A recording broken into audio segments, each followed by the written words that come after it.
through occult. Greetings everyone, it's Revival of Wisdom. I facilitate human enlightenment through occult and esoteric teachings. I hope this video expands your mind into a new field of thought. In this video we're going to be discovering the true esoteric meaning of the 7 planetary energies. So let's jump straight into this. In order to fully understand this, you must understand that esoteric teaching is as above, so below, and as within, so without. Our inner world is mirrored into our external material reality. We have a physical voice, which you are hearing right now, and I also have an inner voice, which no one else can hear. The inner world is invisible, and the external world is visible. In other words, the inner world is the spiritual world, and the outer world is the material world. The inner world of ourselves reflects and projects our outer world, which means everything in our external reality is somewhat reflection of our internal self. You are made in the image and likeness of God. You yourself are the universe experiencing itself in a 3-dimensional physical form. The Newtonian science has programmed you to believe that you are a physical being inside of a physical universe. They did this to limit your mind to only believing there is a physical universe and that you are separate from the universe or God. But you yourself are the divine essence of the universe, experiencing itself in a physical plane, which means everything you see is inside of you, including the stars, the planets, and the elements. As above, so below. As within, so without. An example of this is the 4 physical elements: fire, earth, water, and air. In the external world, these are physical elements. In our internal world, they represent the 4 bodies of consciousness. We have 4 different bodies. We have a material body, we have a spiritual body, an emotional body, and a mental body. The mind is not made out of the same substance as the body. The emotions is not made out of the same substance of the mind and the body. These bodies exist in 4 different dimensions, 4 layers of consciousness. With that being said, the 4 physical elements are inside of us. The earth is our material physical body. Fire represents our spiritual astral light body. Water represents our transformative and emotional body. Air represents the mental body, the communicative and thinking body. This is the teaching as above, so below. If that resonates with you and you can comprehend it, please leave a like and a subscribe to this channel to see more content. And feel free to leave a comment on any video suggestions. Okay, so now we've gone over the 4 physical elements and how they correspond with your inner world of consciousness. This is going to make it easier for you to understand what the planets actually are. The planets are a bit more in-depth and more detailed aspects of our consciousness. The 4 physical elements are generic, but the 7 planets go deeper. They are deeper aspects of ourselves. On a macrocosmic scale, the 7 planets rule the material realm. Every object, every animal, every plant, every stone, everything we see in this plane is governed and created under one of the 7 planets. I don't really like calling them planets. They are energies. They are spiritual forces that drive things into existence. An example of this is if we look at a tree. The roots of the tree are governed by Saturn. The stem of the tree is governed by the sun. The leaves of the tree are governed by the moon. Any offspring or fruit of the tree is governed by Jupiter. Any defense mechanisms of the tree is governed by Mars. The communication and networking of the tree is governed by Mercury. The smell and the look of the tree is governed by Venus. Everything we see in this material plane is governed by one of these specific energies. Everything material has a spiritual force that brings it into physical existence. This is the reason why we have 7 days of creation in the Bible.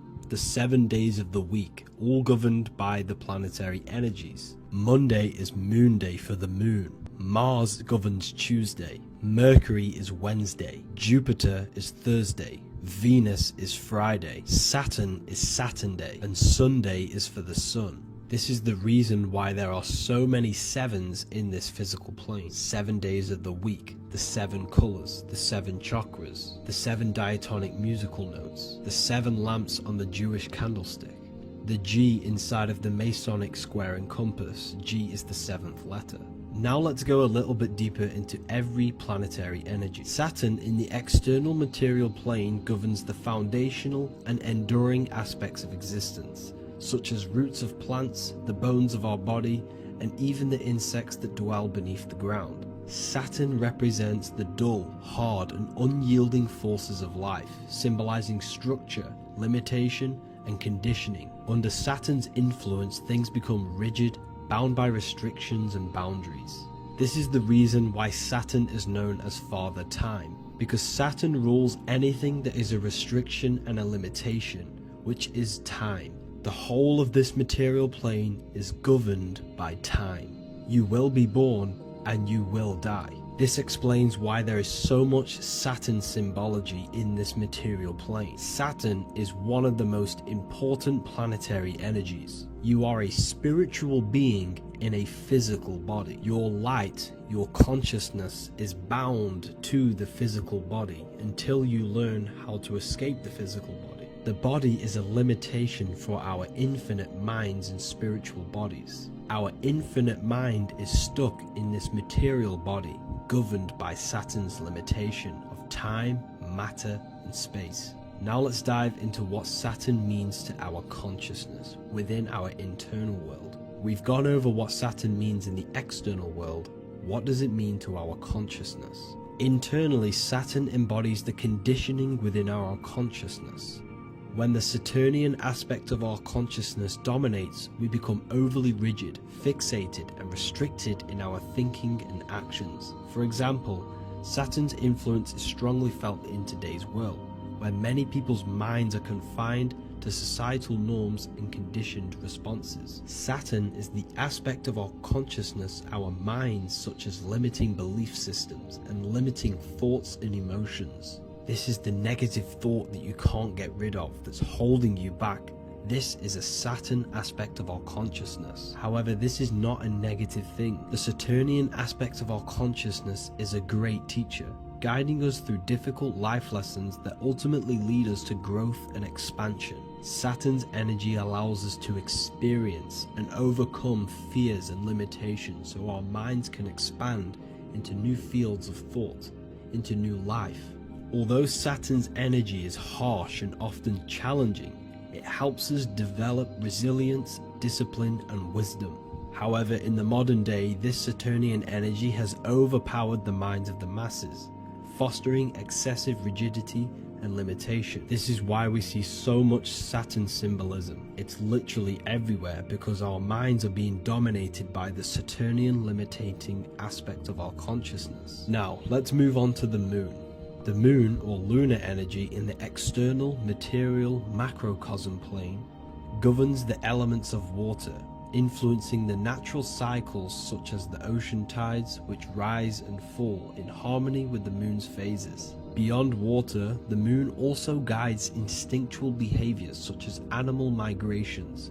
Birds, insects, and other creatures rely on the moon's subtle energies to navigate their journeys. For example, dung beetles use polarization patterns in the moonlight to orient themselves and travel safely home. The moon creates the months. M-O-N is moon. There are 28-day cycles, and this 28-day cycle of the moon is reflected in the woman's body, known as the menstrual cycle. The moon is a feminine energy, governing the feminine elements such as water and the feminine cycles of the body. The moon is the womb. This is why eggs have the same color as the moon, because eggs are ruled by the moon's energy. Now that's the external world. The internal world, the moon symbolizes the emotion aspect of our consciousness. It represents the subconscious mind, the seat of intuition and psychic abilities. Just like in the external world, things are born out of the moon, such as eggs and the womb, the subconscious mind acts as a womb for our conscious mind. Our deep subconscious emotions and programs are born into light into the conscious mind and controls the conscious mind. The moon represents our hidden psyche,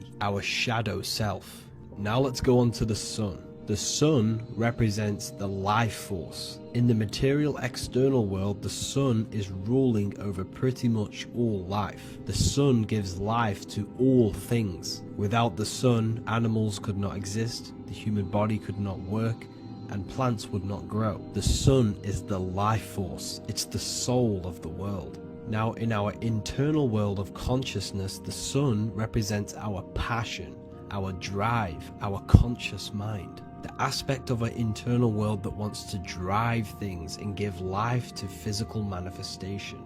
Now we go on to Mars energy. Mars is well known for being the god of war. Mars energy manifests into the material plane through anything that seeks to protect or defend itself. For example, the holly tree. The holly tree leaves are very sharp and they defend itself. Anything that is protective in the material world has Mars energy and is governed by this specific aspect of consciousness.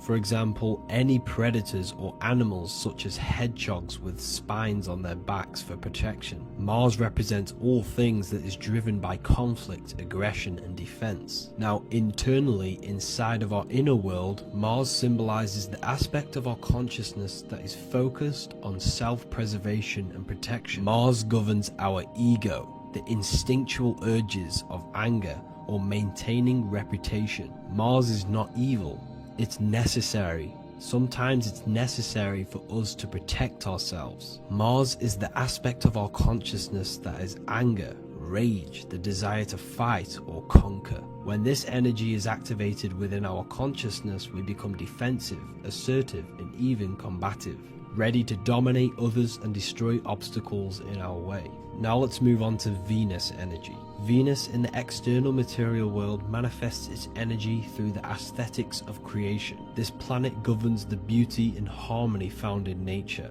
including the nurturing environment of a mother's womb where life begins. Venus embodies the essential love, not only in romantic relationships, but also in the bonds between family members and all living beings. Venus represents relationships. We have relationships between plants, animals, they all depend on each other to give life.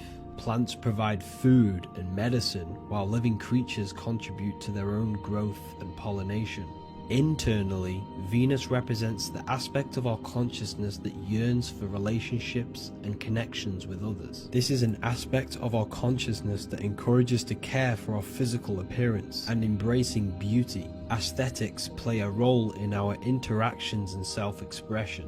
This is why there is a beauty brand called Venus. Now let's move to Jupiter energy. Jupiter in the material plane manifests its energy as forces of fortune, abundance, and wealth. This energy manifests itself as plants, as fruits that we can consume and eat in abundance. Anything that is nourishing and cultivated by the earth for humanity and animals. Jupiter embodies the giving energy that provides for and sustains life, fostering growth and ensuring that resources are available to all. Its influence is seen in the natural cycles of abundance, where fruits must grow and ripen before they are enjoyed, symbolizing the importance of effort and patience.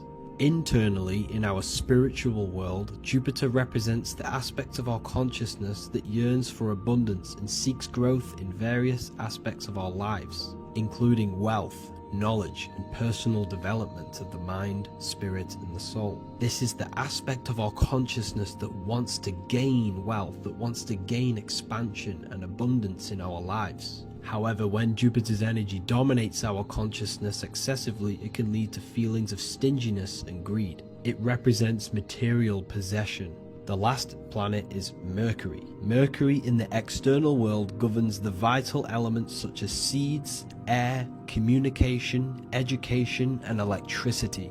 Known as the messenger of the gods, Mercury rules over intellect, communication, and the transmission of knowledge. Mercury's state of consciousness manifests itself in the material plane as the network between trees and plants, how they all communicate together. It represents the intelligence behind all physical things. It's the intelligence behind the seed that allows it to grow into a plant. Mercury's creative energy is manifested in the nervous system of the human body and all living animals, the intricate messenger that transmits signals from the body to the brain and then to the mind.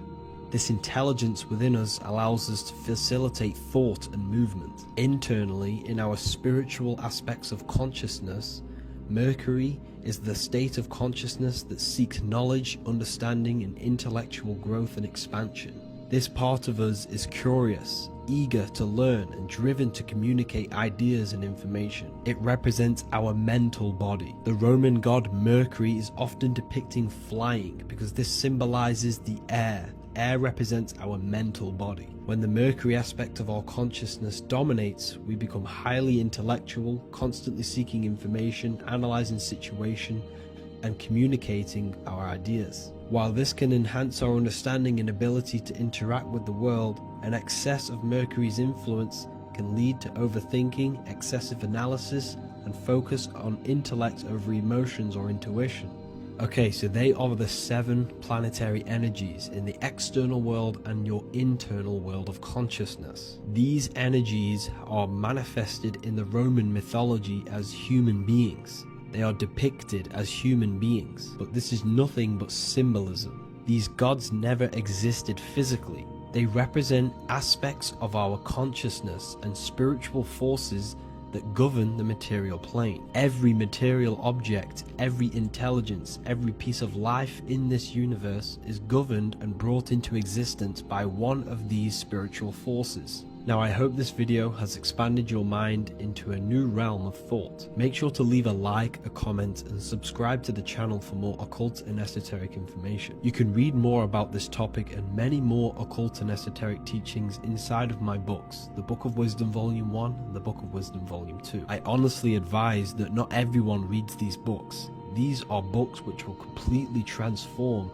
your view on reality. You will feel a lot better reading these books because you will find a connection with yourself and the universe. Understanding truth and knowing thyself gives you a sense of well-being. Like I said, this is not just a book. This is a beginning of your journey of expansion and growth. Reading them can be life-changing. Inside my university, I host live calls where you can ask me questions, and you can watch all the pre-recorded live calls. You also gain the ability to manifest your own reality through the Manifestation Mastery course. There is also a library with all of the PDFs that I've read in the past of occultism, symbolism, and esotericism that you can gain access to.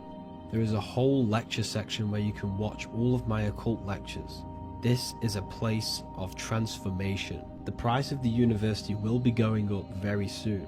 If you join now, you will gain a free sexual alchemy course which will teach you how to transmute sexual energy into creativity. I'll leave all the links in the description for the university and also my website where you can get my books. I hope you enjoyed this video. Take care. So this is known as the Bag of the Gods. This symbolism is widely known, but no one knows what it truly symbolizes. We see this in ancient Sumerian artwork. We see this in the Mayans' artwork. We always see this bag with the gods. What does this actually represent? Okay, so the bag itself represents carrying. Carrying what? It represents information, represents knowledge. Your mind is the carrier of the information. So this is why in his left hand he carries the bag, and the right hand has the pine cone. This represents carrying of information. Why is it a bag? A bag can be passed on to someone else. The information can be taught to someone else. This is the information of activation of the pineal gland or higher consciousness of humans. Because as humans, we all possess an animal nature, the nature that tells us to eat, to steal, to gain material wealth, to survive. to hate. This is our animal self. This is our animal behavior. But we also have a divine nature of consciousness, which we have access to, the higher planes of consciousness, the planes that manipulate this material world and create all things in this material world. The human mind has access to. The animal does not. The animal has no idea he exists. The animal has no inner dialogue, but humans have the inner dialogue. Humans can create infinitely. We can expand our minds infinitely into new realms of thought. So we have this higher divine nature and a lower nature. This bag of the gods is basically just representing the knowledge they possess of higher consciousness, of the higher aspect of life, okay, which is the activation of the pineal. The pine cone. The pine cone is in his right hand. The right represents wisdom. The left represents intellect, knowledge. Knowledge and wisdom are two separate things. Wisdom is applied knowledge. It's a feminine aspect. Knowledge is just gained information that you know, which is masculine. So in his right hand he holds the pine cone. The pine cone can be opened and shut. The shut pine cone represents the asleep human being, the human being that exists in his lower nature, that just basically survives, lives on eating, consumption, material lust, living in chaos with his emotions, living in a place of hell. This is the animal nature.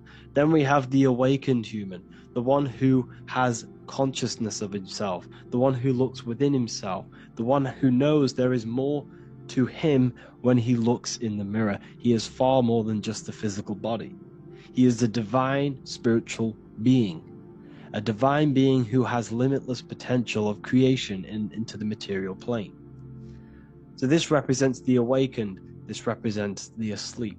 This is why he carries the pine cone in his right hand. It represents applied knowledge. This is the information, this is the intellect he possesses, and this is the applied knowledge of the as above. So this is known as the bag of inner dialogue. We're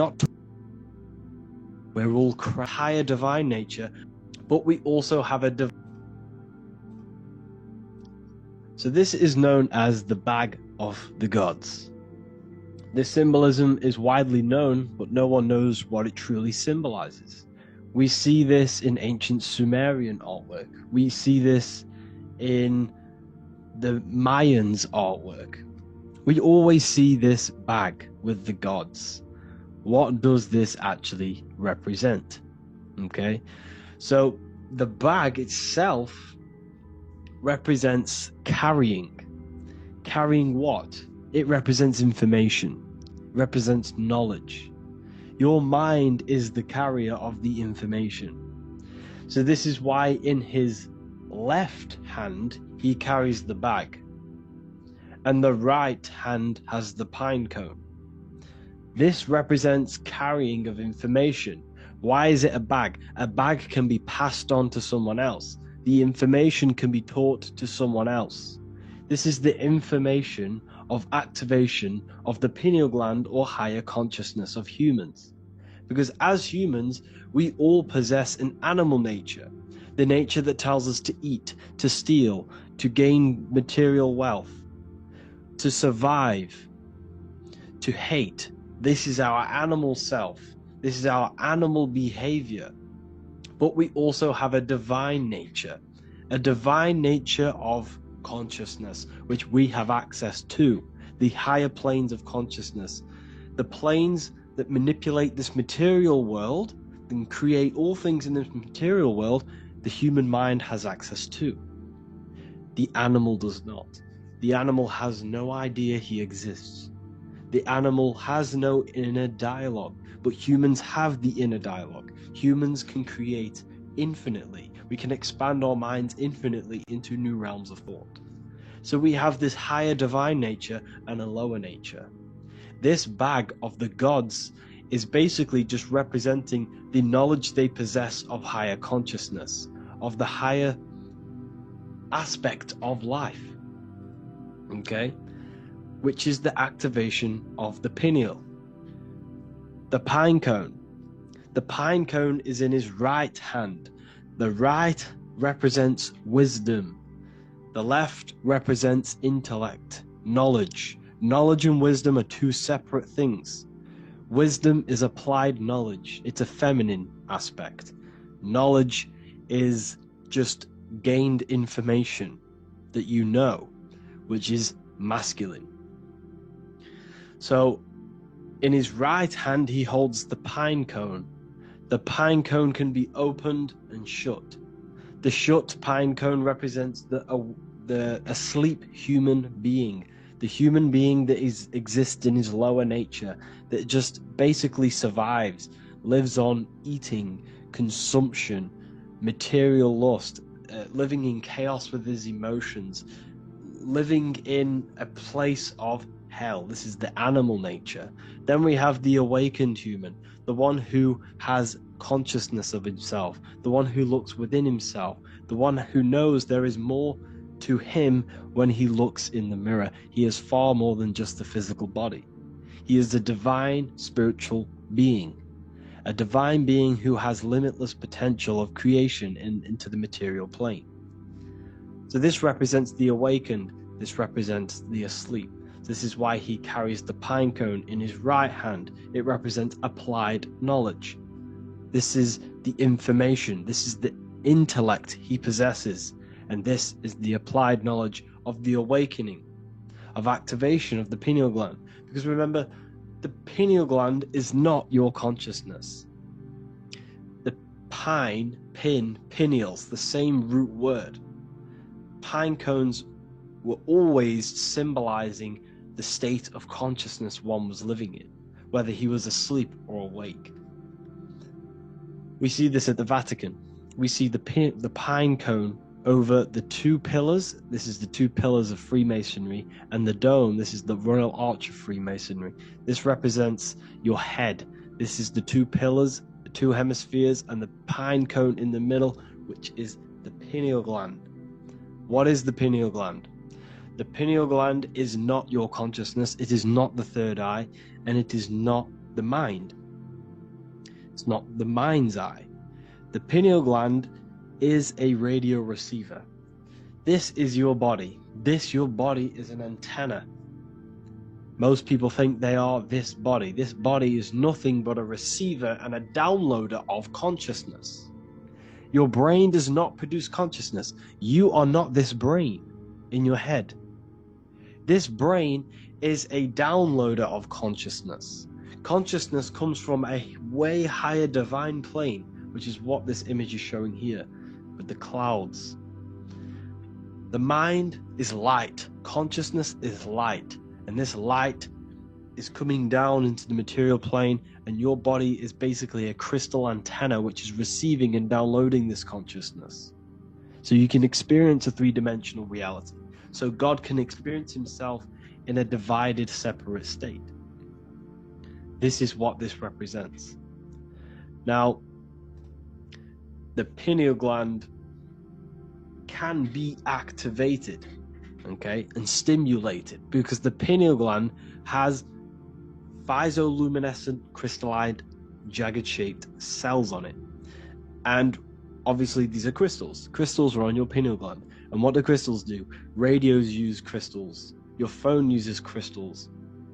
They tell you that crystals are woo-woo and pseudoscience because they don't want you to know the power of crystals. Your body is basically a giant crystal. Your pineal gland is a radio receiver for your consciousness. So if they can ruin your pineal gland and damage it, this will damage your connection to the divine, to your true self, to consciousness, to God, whatever you want to call it, the source. There is all one source consciousness, and we're all collectively connected to it. And this is our connection. This is our antenna. So what a radio does, a radio has an antenna, and the frequencies are all around us because all the radios are playing in your ear right now. But what the antenna of a radio does is tune into a specific frequency to pick up that frequency and play that frequency. It's the same with your consciousness. You're all a fraction of God's consciousness. So that is essentially what we are looking at here. We're seeing knowledge, intellect in the left hand, and applied knowledge, activation of waking up to higher consciousness, to the higher human form. Because we can reach beyond our physical form. We can turn our animal self into a divine being, into one of these so-called gods. These gods are nothing but human beings. The Anunnaki were not gods. They didn't come from the sky. These are normal, regular human beings who activated their higher consciousness. This is what we have here. This represents spirit. Birds represent spirit. So, do we have any questions? I'll take some questions now. That was just a short lecture on what that symbol truly means. Okay, so if we have any questions, feel free to go ahead and ask some questions. Anything that you don't understand, anything that you want to know. Okay.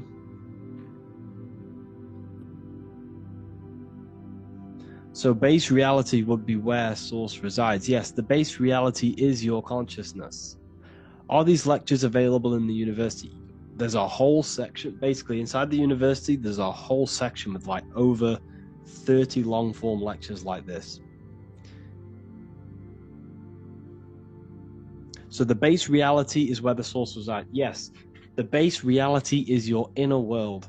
Your consciousness, that is the only thing that exists. Your outer world is just an effect of your consciousness. Your consciousness, everything that has gone on within the mind and emotion, is pushed outwards into your reality. You have thought and felt your way into your external circumstances. Your life is a direct correlation of every thought you thought in the past. Therefore, your inner world of consciousness is creating and molding your outer world.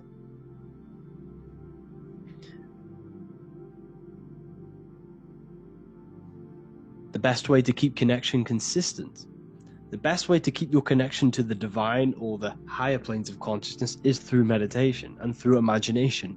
Imagination is the fourth dimension. It is the astral plane. That screen that you have in your mind is not a physical screen. That is the divine plane of the astral. And this is essentially where all objects of this material world comes from. The phone that you are holding, the laptop you're watching this on, whatever you're doing, every single object you see in your room that you are in right now began inside of the plane of imagination. This is not a physical plane. This is a metaphysical plane that you have access to. And you have the ability to bring down this plane into physical form. That's what we call manifestation. That's what the ancients called magic. This is what we now call in science metaphysics. It's all the same thing. So yes, you all have access to the divine planes. Unlike animals, this is why humans are so advanced.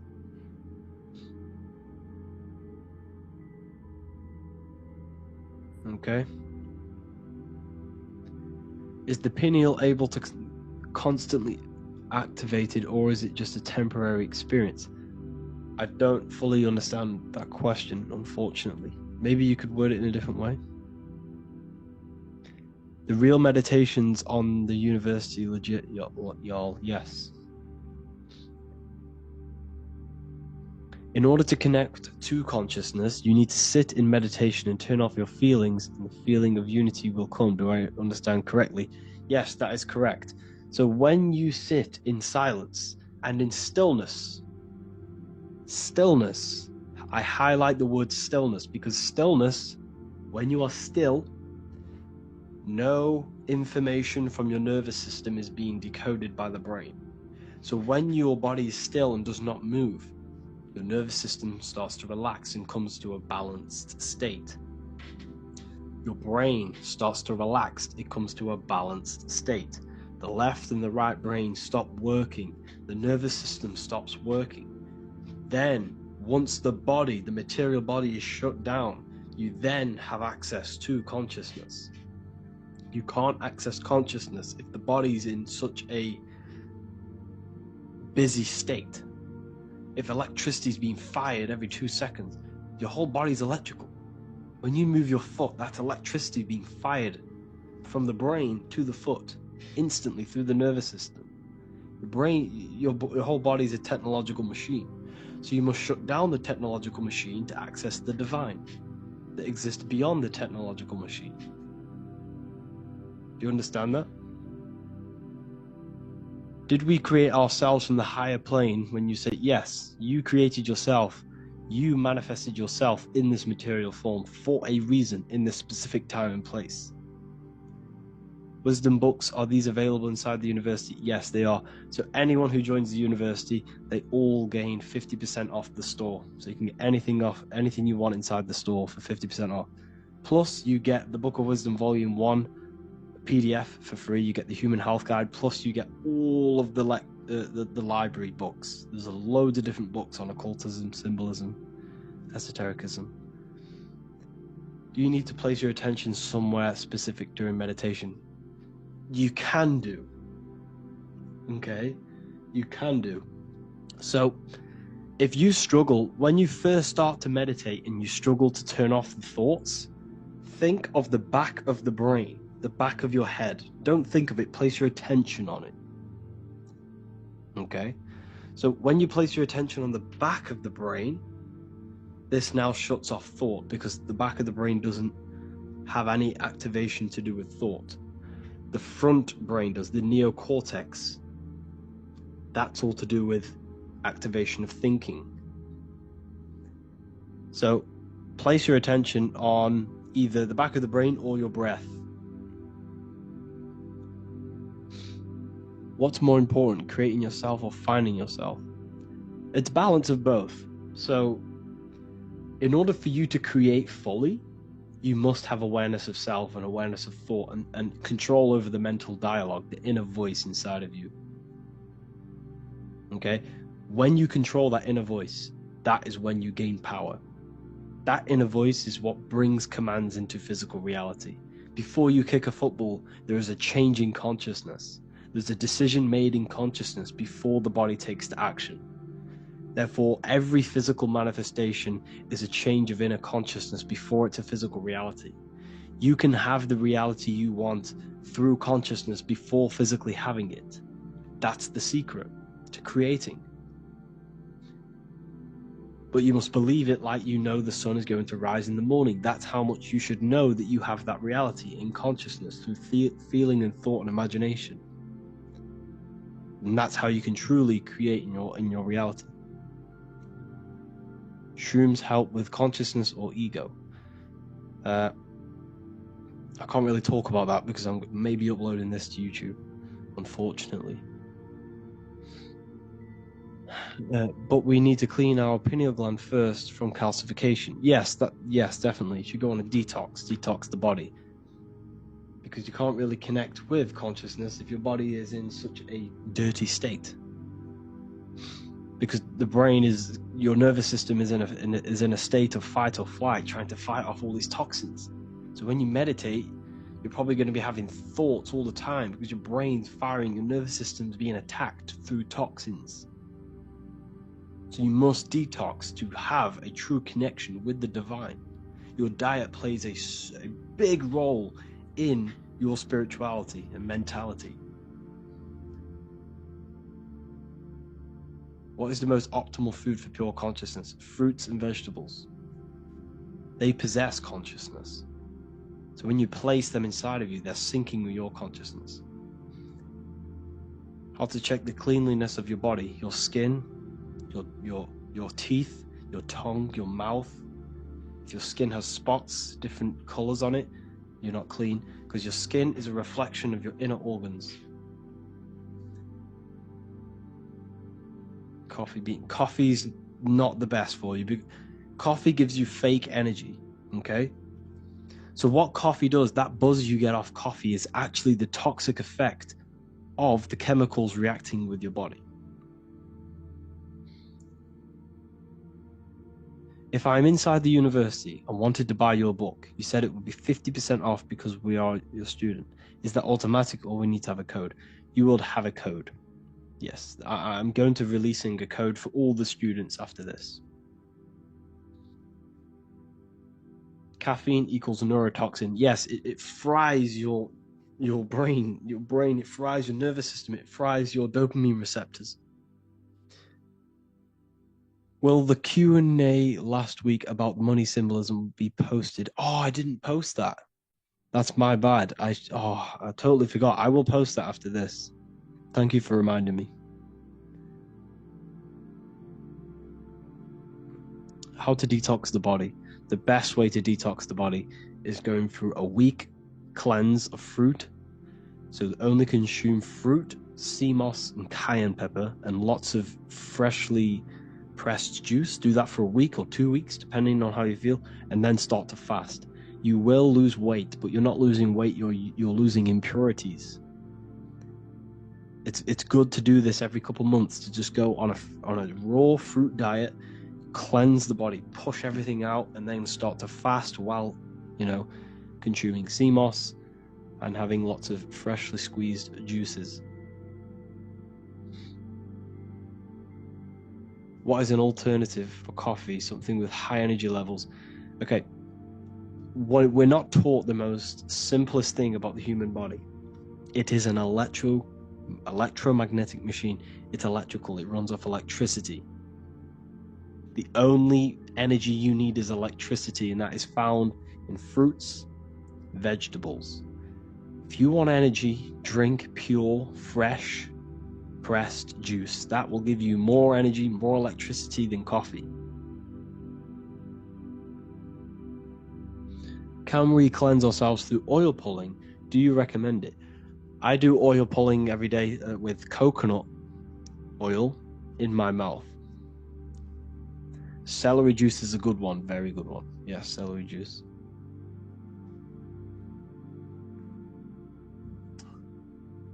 Any more questions? What kind of music do you listen to when lifting? For me, rap, hip hop push me work harder, but I know it's terrible for my subconscious. Yes, very. At least you're aware of it. You should be definitely try and stay away from the hip hop music. Try and stay away from anything that's talking about anything negative, because it's all programming your subconscious. And your belief system is your reality, people. Your belief system is your reality. Okay?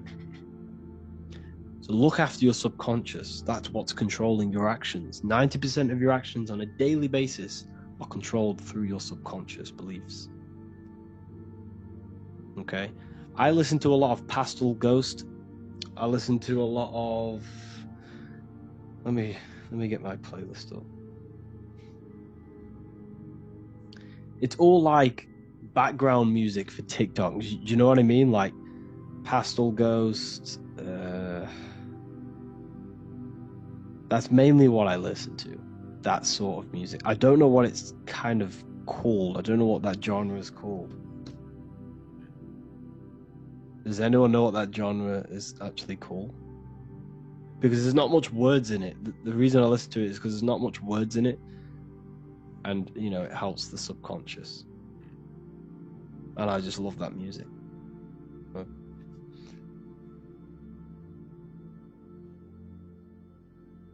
Like lo-fi. Yeah, a bit of lo-fi.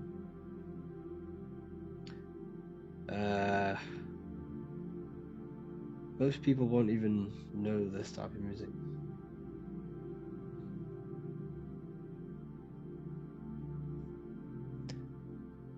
Can you tell us how you use cayenne pepper? So I mix it with freshly squeezed orange juice every morning. So the first thing I have, empty stomach, I have a teaspoon of cayenne pepper, mix it in and just down it every morning. And sometimes at night. The feeling you get in your stomach after putting cayenne pepper on an empty stomach is absolutely amazing. It tingles in your stomach. It kills parasites, it kills all horrible organisms.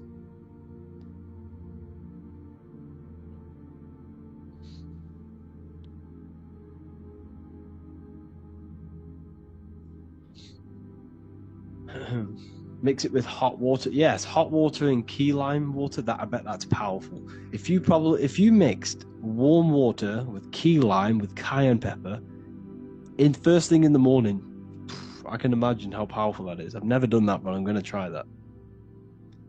Do you use sea salt? I don't know what to think about sea salt, to be honest. I try and stay away from it. I don't know whether it's good, don't know whether it's bad. I'm kind of mixed on it. Mixed information.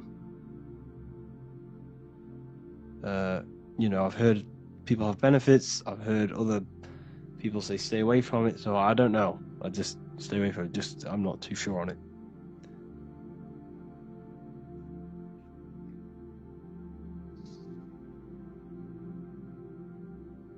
I drink fresh pressed celery juice every morning. Yeah, definitely. Is there any chance we could move to esoteric occult questions? The only reason I say that is because I might be posting this to YouTube, so it's I don't want them. I don't want them thinking I'm giving health advice, because I'm not. This is what I do. I'm not giving anyone medical advice. This is what I would do to myself. Because I can probably get in trouble for that.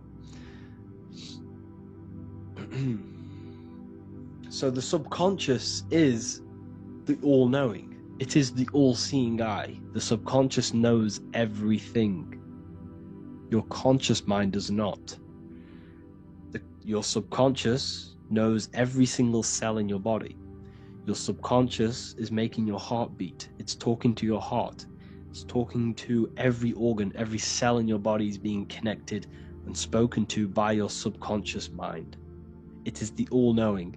The subconscious has access to the astral plane, imagination, the fourth dimension. It has access to the mental plane, thoughts. It has access to the ethereal plane, energy.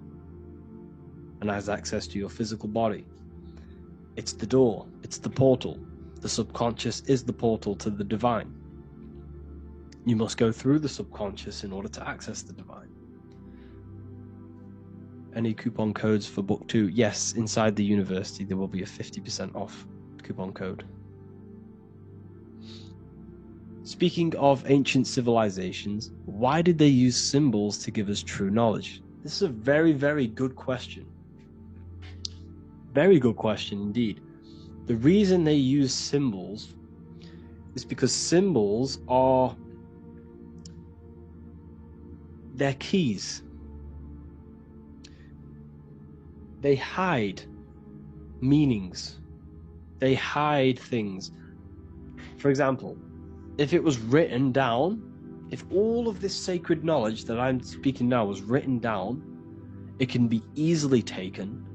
It can be easily misused. Someone can take it, read it, and steal it, and misuse it, and abuse the world and create horrible things. The reason they use symbols is because they're hidden. They hide the teachings. Only the ones who possess the key, that possess the knowledge, can read the symbol. So the symbols act as a guard towards this higher wisdom, this higher knowledge, which gives you power. All of the knowledge I teach you gives you power. And you can misuse it. You can misuse your imagination. You have no clue, unless you've put this into action, how powerful your inner consciousness is. You can become a Okay, listen. If you hate your job, it's not the job that you hate. Think about it. It's not the job that you hate. The hate is coming from your inner consciousness. It's the state of consciousness that you hate. So what does that tell you? You can change that inner consciousness to another reality, the feeling of another reality. You can become that consciousness within before you actually externally have it. And by becoming and knowing that reality, that's what produces effect on shaping your outer world. When you really truly know that reality inside of you, of being free, of being wealthy, of having abundance, your outer world has no other choice but to rearrange itself to your new inner state of consciousness. That's what magic is. It's manipulating your inner state of consciousness. It's convincing yourself that you already have it. Not believing it, knowing it. Okay? Knowing is different than believing. Believing is a lie. You should know thyself. Okay? So we can say that human overpopulation is intentional. There is no human overpopulation. We're all cramped in these cities. We're all cramped into one little place. We're not supposed to live like that. We're not supposed to live so cramped. This is why there's so many weirdos out in public. So many weird people doing weird things. This is when things start to go weird, and we shouldn't be living in this state, in this condensed state. We should be spread out. Okay? There is no overpopulation. It's just an illusion, because we all lived in such... Have you ever been on a plane? Have you seen how much land there is? It's crazy. There's no overpopulation. And how many people do they say there's in the world? There's not that many people in the world that they say. I think it's like 8 billion. I think they say there's 8 billion people. There's not 8 billion people. There's probably more like 2 billion. And the reason I say that is because I have a friend who only has like 300k followers. So that's a lot of followers, okay? And he gets recognized everywhere he goes. And he's into all this stuff, and he says, listen, the population is definitely not 8 billion or whatever they say. I think it's like a couple billion. It's probably more like 1 billion. How to properly manifest intentions. Thought, emotion, and imagination are the key. You must know that you have that reality. Don't believe it. Become that reality within your consciousness. All day long, as much as possible. Feel it. Imagine it. Say it. And have zero doubt. How to have zero doubt. You can't, well, okay, so the doubt, that little voice that will seep into your mind saying, you can't do that. You can't do this. That's your old voice of your subconscious program. Listen, the reason why most people fail in life is because they have trained their subconscious that they will fail. They have told and believed that they will fail. The reason I will succeed for the rest of my life is because I have trained my subconscious to say, I will win, I will succeed, I will solve any problem. That's my belief system. And if my belief system is that, then my external reality, my conscious mind, will seek a way to fulfill that belief. It will seek to control and create that belief in my external world. It will seek to solve any problem.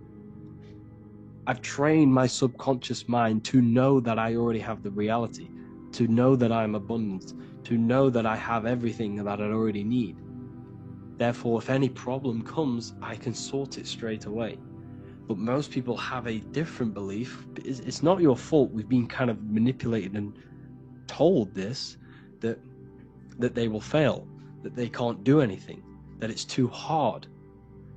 And that basically casts a spell on the conscious mind, where your conscious mind is just like, no, I can't do that, because of this subconscious belief that you hold. So you must reprogram your subconscious that you can do it, that you will solve any problem, and that you are abundant.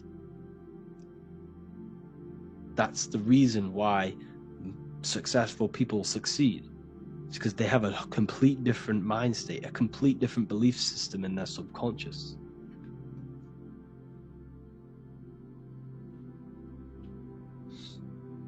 Do you offer mentoring? Yes, I do offer mentoring, but it's mainly for people who want to grow their online presence, and for the amount of value and transformation that I can place into your life, and the time that, well, the price of my time, it will be a higher price tag, but your life will completely change if you join my mentoring, because I will transmute your life, I will transmute your mind, and I will transmute your whole reality, because I could tell you exactly what you need to do. How to have super genius power pulling information from the source. Okay, so you can do this. I talked about this in Book of Wisdom Volume 2 if you've read it. This is a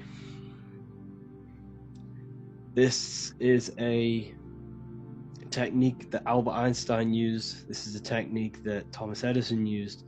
This is a technique that all of the ancient geniuses have used.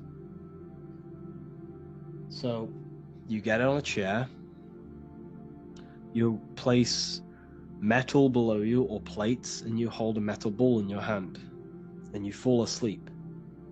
And every time you fall asleep on the chair, you're going to drop the ball because your body will become unconscious, and you will basically drop the ball and it will wake you up because it's going to hit and make a loud bang on the plate. And every time you go to sleep, basically what this is actually doing is shifting your consciousness from conscious into the subconscious. So from physical into the astral. Your consciousness is shifting between these two planes. And as you do this, you can bring down great ideas from these higher planes. So when you fall asleep, have an intention, and when you fall asleep, you'll drop the ball. And when you wake back up, you'll have an idea, and you just got to write it down.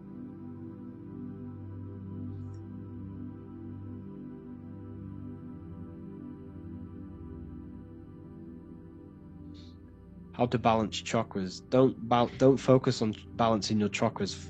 Focus on the mind. The mind is the cause of the chakras being blocked. If you have a blocked throat chakra, this is a problem in your mind, not the chakra. You see, the chakras are a result of the mind.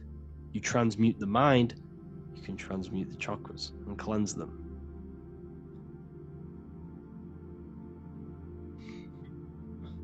So was Jesus a real man that walked? Okay, so I'm going to tell you something. Like, some of the things that I say in my reels, they are to catch attention. So if I say the first thing on the reel, Jesus never existed, straight away you see that, it's going to trigger you. It's going to trigger Christians, it's going to trigger people. So yes, I do say things to catch attention. The reason I do that is because I have to, in order to catch attention. Maybe there was a Jesus who walked. So in the past I have said Jesus never existed. Yes, this is to catch attention, to boost the reels, views and comments and stuff like that. Maybe there was a man who was called Jesus and walked the earth. But listen, he was not the Son of God. You are all the Son of God. Jesus represents an archetype. He represents morals. He represents a way of living that you should embody in your life, not to worship. We shouldn't be worshipping this man. We should be embodying his qualities into our lives so we can become Christ consciousness, so we can live in harmony with our mind, emotions, body, and spirit. Okay? He was not the Son of God. You are all the Son of God. We are all God experiencing himself in a three-dimensional divided form. God is oneness, and he created a divided world so he can experience himself. Why do you quote from the Freemasons oft times? I don't recall me looking at Freemason quotes and quote them. I just simply, when I post a quote, I literally just, whatever comes to my head, I just whack it into Telegram or Twitter. Are dreams tied to your subconscious, and how do you understand them? Okay. Dreams and astral projection are two different things. Astral projection is your soul leaving this plane into the collective consciousness, into the collective mind, the collective astral plane. But dreams are basically the astral plane, but it's your personal astral plane in your personal subconscious. So when you dream, you're entering your own consciousness, you're entering your own subconscious. Every character, every event that happens to you, everything that is said to you, everything that happens to you in your dream is yourself pushed outwards, and you're basically experiencing your own mind. If something scary comes up in your dream, this is your belief, this is something in the back of your mind materializing and coming to you and showing itself to you. So in order to understand your dreams, it's basically suppressed emotions, suppressed thoughts, all lingering in your subconscious materialized. Okay. A few months ago, I'd have concurrent dreams of getting in a car crash that lasted for months. Then one day, out of nowhere, I got into a really bad accident, and that low-key bugged me out. I didn't know if my mind was trying to warn me or what. You can explain that. Okay. If you are having dreams about having a car crash, this is a belief. Okay, so let me tell you something. Let's say you're a drug dealer, okay? And you live in fear every single day of the police coming to you. This dealer, every day, is worried, he's scared, and he lives in fear of the police getting him. He was believing it. This fear, this emotion he was feeling on a regular basis, repetition, and the emotion is basically impressing your subconscious. It's impressed his subconscious that deeply that he now believes it. It's now become a belief. So one day the dealer gets caught and he goes to prison. Let me tell you something. He placed himself there because he created a program, a belief in his subconscious of the police. And his external reality is now in a prison cell. But that prison cell is just an external manifestation of the prison cell of fear he installed in his subconscious mind. The four walls he's now trapped in is just basically an externalization of his own belief system that he created through consciousness, through the subconscious. If you embedded your belief that you will be in a car crash, you will be in a car crash. He placed himself there. He materialized that reality through the thought, through the emotion, through the belief. He put himself there. You see? So if you were having dreams, this was maybe, could have been anything. You could have watched a program when you were a child about a car crash and that maybe scared you. Or you saw a car crash when you were very young and that scared you and that impressed your subconscious. Then you had a dream about it. Then you started to believe it. And then one day, bang, it happens. That's the power of the subconscious mind. It holds control over you. It holds control over every aspect of your reality, of your being. So, I hope you all enjoyed this live. I'll see you all inside Ethereal University. I'll be posting another lecture this week. And yeah, let me hold on. As above, so below. This is one of the most crucial teachings within esotericism, occultism, or what we like to call it today, spirituality. I don't like calling it spirituality because it's not spirituality.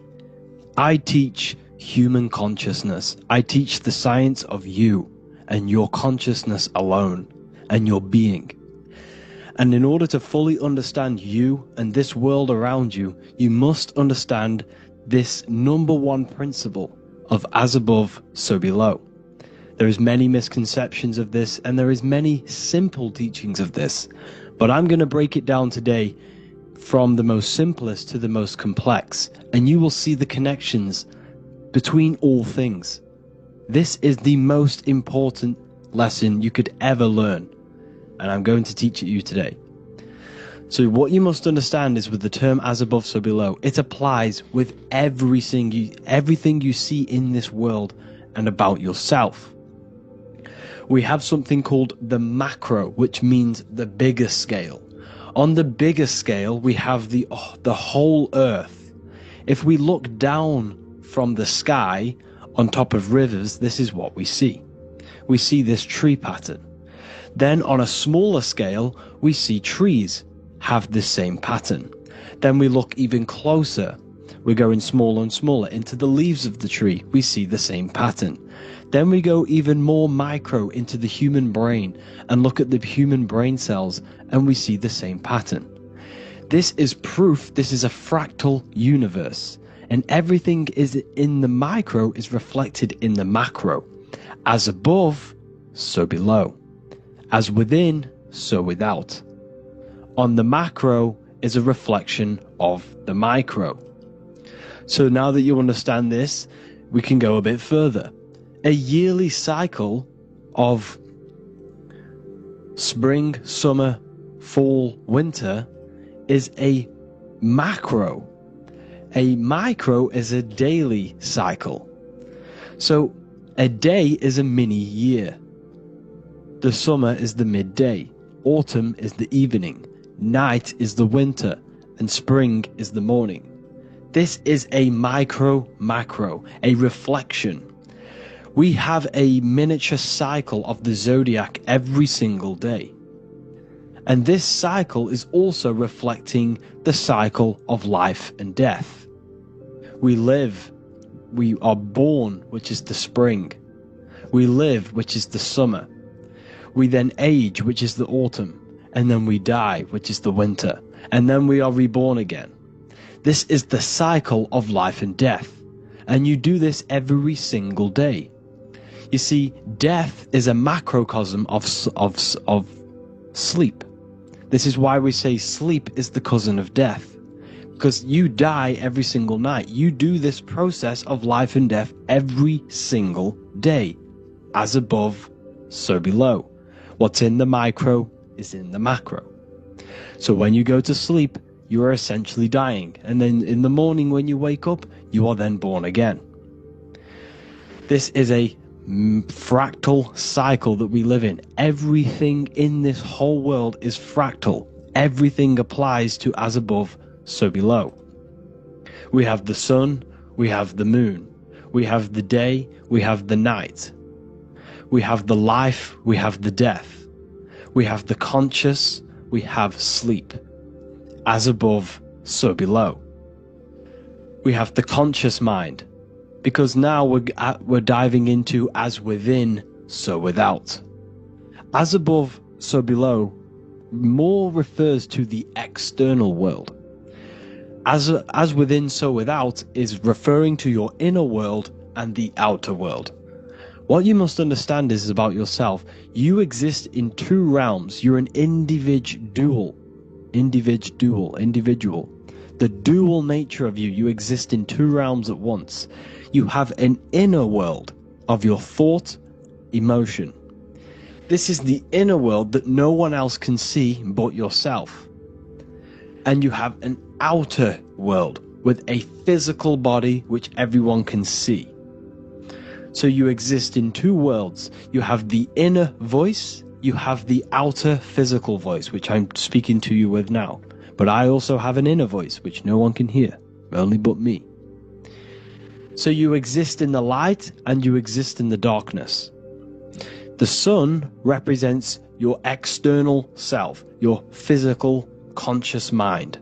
The moon represents your shadow self, the inner self, the psyche self, the spirit self.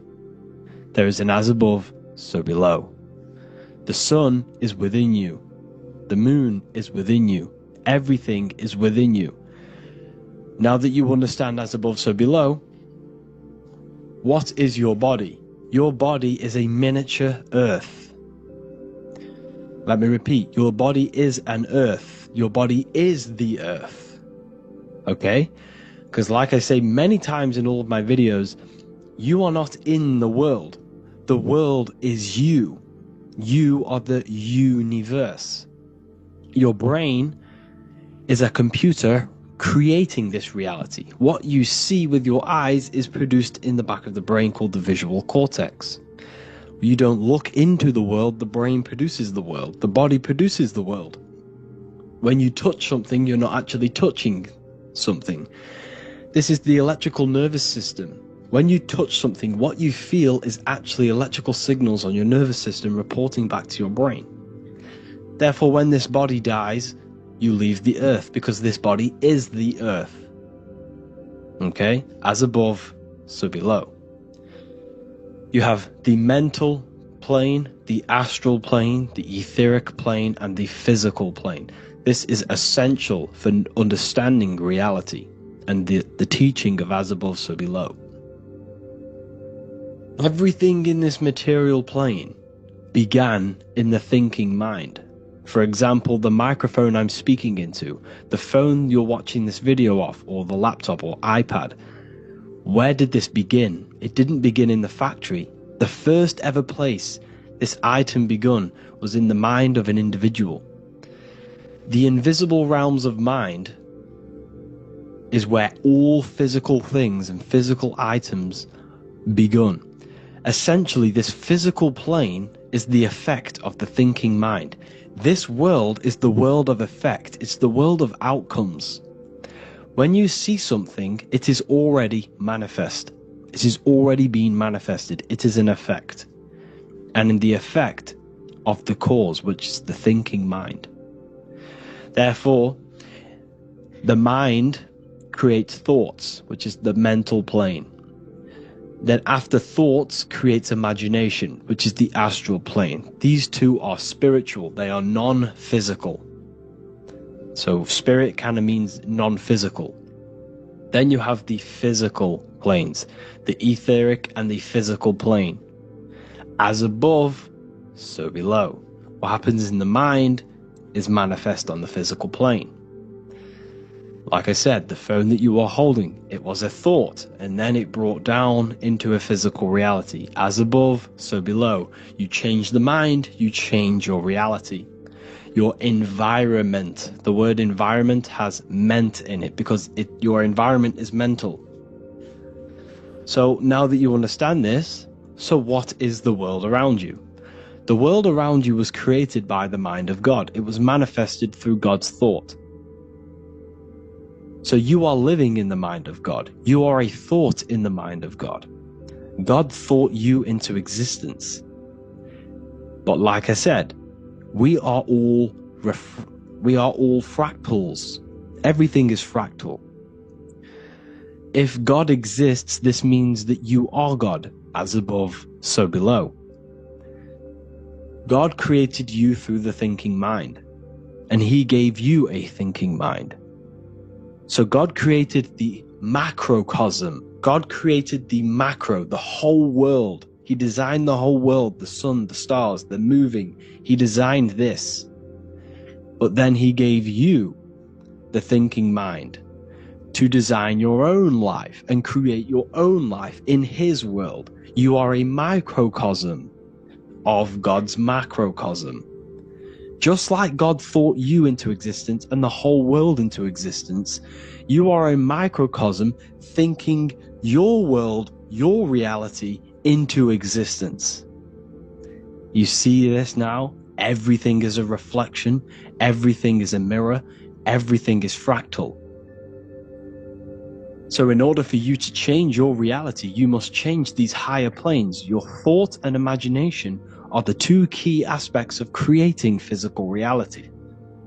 Every object you see around you was begun in these higher planes of the non-physical, and they were brought out of spirit into physical matter through the thinking mind, and physical action.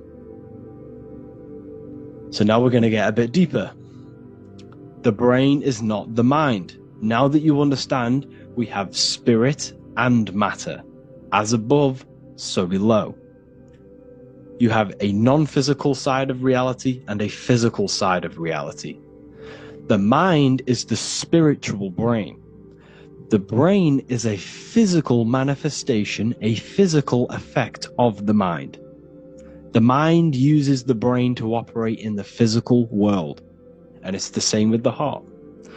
The soul manifests itself physically through the heart. The heart is a physical manifestation of the soul, of the emotion, thought and emotion, the mind and the soul, the brain and the heart, heaven and earth. So you have the inner world and the outer world, the spiritual, non-physical, and the physical. So essentially, we are all on this process of awakening and expansion of our minds into new fields of thought, into new fields of awakening ourselves. Because essentially, we are born into this world. But you are born many, many times. You can be born physically and you can be born spiritually. Like I said, everything is fractal. So just like when the baby finds out that there is a world outside of its mother, what does the baby do? The baby seeks a way out of its mother, and then the baby is now born into a new world, a world outside of its mother's womb. It's the same with you and your spiritual process. As your mind becomes aware that there are other realities beyond your physical body, it then seeks a way out. And this is why you are probably watching my YouTube, because you are now on the path. Something within you has guided you to this path of knowledge, truth, enlightenment, and expanding your consciousness. And it is your soul who brought you here. Your soul speaks through you through emotion, a guidance. Emotion is the language of the soul. When you feel very bad, this is your soul telling you you're not in the right place. You're doing the wrong things. Because the soul is always unfolding its purpose, which is expansion and learning. That is it. The mastery of the self and the learning of the mind is the only thing that counts in the end after this life. So you are on a journey of expansion, of learning, creating, and spiritual rebirth. As above, so below. What does this body tell you? When I see someone overweight, I don't see the overweight. I don't see the body. I see the mind. I see an undisciplined mind. I see a mind that lacks self-control. I see a mind that seeks external validation. That's what I see when I see an overweight person. I don't see his body. I see the result of his mind. Because what does the Bible tell you? You shall know them by their fruits. It's the same saying as above, so below. You shall know them by their fruit. The fruit is their manifestation. Your body is a direct correlation and manifestation of your mind. Your inner world projects your outer world. As within, so without. As above, so below. Now, what do you see when you see this man's body? I see discipline. I see strength. Mental strength, not physical strength. I see mental resilience of pain. Because all of this man's mental energy has been manifested physically within his muscle. This body is a direct manifestation of this man's mind's pain and suffering.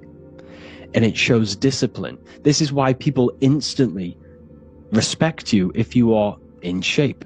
You walk into a room and you are in shape, people will instantly give you respect because they know that you are mentally disciplined. The body is a reflection of your inner world, and it's the same with your friends, your family, your connections with people. If you think about yourself very negatively all the time, and you don't have a good connection with yourself, you don't have a connection with your true self, this will manifest into every single relationship you have in your life. If you don't have a good relationship with your inner self, you don't have a good relationship with the people and the friends around you. Because as within, so without. If you think negative about yourself, you will only pick up the negative in other people. If I think very highly of myself and I think very happy and good things about myself, I will then see the good things in other people. Because it's as above, so below. As the inner world is, so is the outer world. It's the same with your life circumstances. Your life is a direct correlation of every thought you thought in the past. If you possess millions of pounds, millions of dollars, this is because you have thought this into physical reality. You live the life you are deserved. You live the life that you manifest through your thought. If you live a very poor life, this is a reflection of your mind. This is a reflection of what you have thought into physical existence. Because like I said, everything begins in the mind, as above, so below. And this is even present within the body. So where is the head? The head is at the very top of the body. And where does all manifestation begin? In the mind. That's where the mind is, in the head. And then the thoughts we think travel down the body into the heart, which is the emotion. Every thought we think is in the emotion. Every thought we think creates an emotion. This emotion then drives the action. Where does the action come from? The feet, because the feet move our body. We move with our feet to take action. Our hands. You see, so the body is even a micro reflection. I can't even say it. Reflection of the order of manifestation. This blew my mind when I figured this out. You see, the head, the thoughts begin here. This is the beginning of all manifestation. Then it comes down to the heart. This is the emotion. Then you take the action. The thought and emotion then sparks the action, which is taken with the hands and the feet. And where's the lowest point on the body? The feet, and that's touching the physical earth. So the head is where the thought is, the non-physical, and the lowest point on the body, which is touching the physical earth. So the head represents spirit, the feet represent matter, spirit and matter. Your room, if I walk into your room and I see a messy room, I don't see the room, I see a messy mind. The room is a reflection of the mind.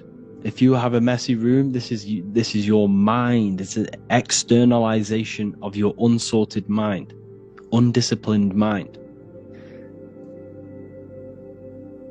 So like I said, we are all God, and we must find the God self within us.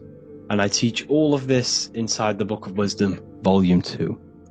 This is not just a book, this is a revolution. This is the beginning of a new age with this book. If you have read it, I congratulate you. You should feel very proud of yourself if you have an open mind. You should feel proud of yourself for watching these videos, because not many people have an open mind. Remember this, people. You are special if you're watching these videos. You have the mind. You have the ability to see through the illusion. And I take my hat off to you. You want to take this to the next step? Read the book. Or if you want to take it to the serious levels, join the university. The university, you gain access to every piece of my material that I've ever done, all of my books, all of my lectures that are hidden from YouTube, that are hidden from everywhere else, the lectures that give you real power. And if you feel alone on this journey, we have a conscious community where you can connect with like-minded individuals, because I've been there. I've been there when you feel lonely, because you feel like no one else is thinking the way you are feeling. You can't talk to people about these things because people just think you're crazy. That's why I put together this, so we can connect, so we can unite, so you can connect with people, so you don't feel crazy about thinking about this stuff, learning about this stuff. And if you truly, truly want to level up with live people and take your studies serious, this is for you. We do live calls, we do lectures. There's a whole library filled with books you can read. It's the perfect place for the truth seeker. I thank you all for joining. Please leave a like, a comment, a subscribe. Let me know any future videos you want me to make in the comments. Thank you all. Have an amazing day.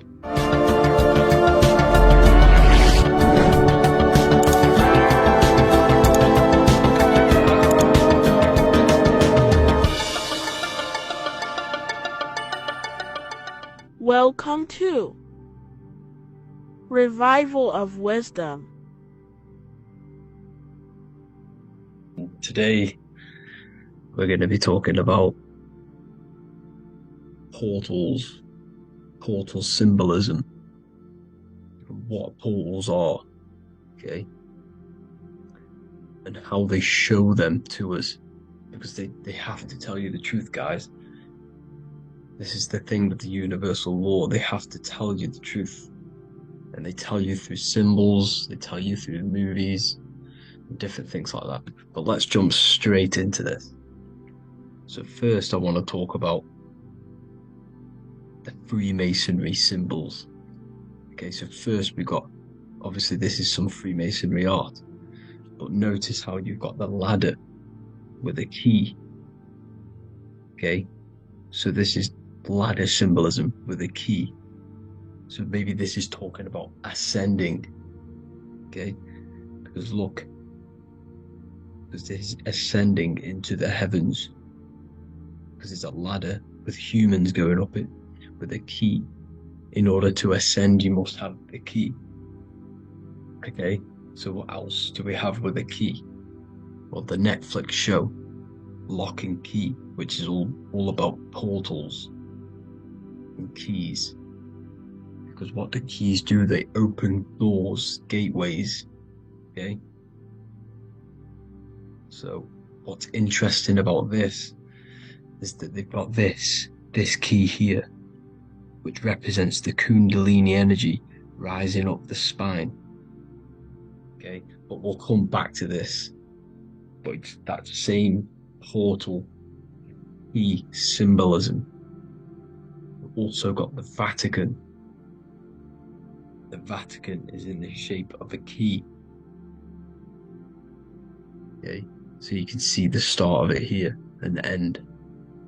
So this is key symbolisms. Keys open doors. And notice how it's got the 8-pointed star. Okay, what is the 8-pointed star?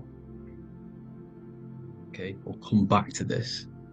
This all ties in, guys. I'll break it all down for you. But then you've also got the god Janus.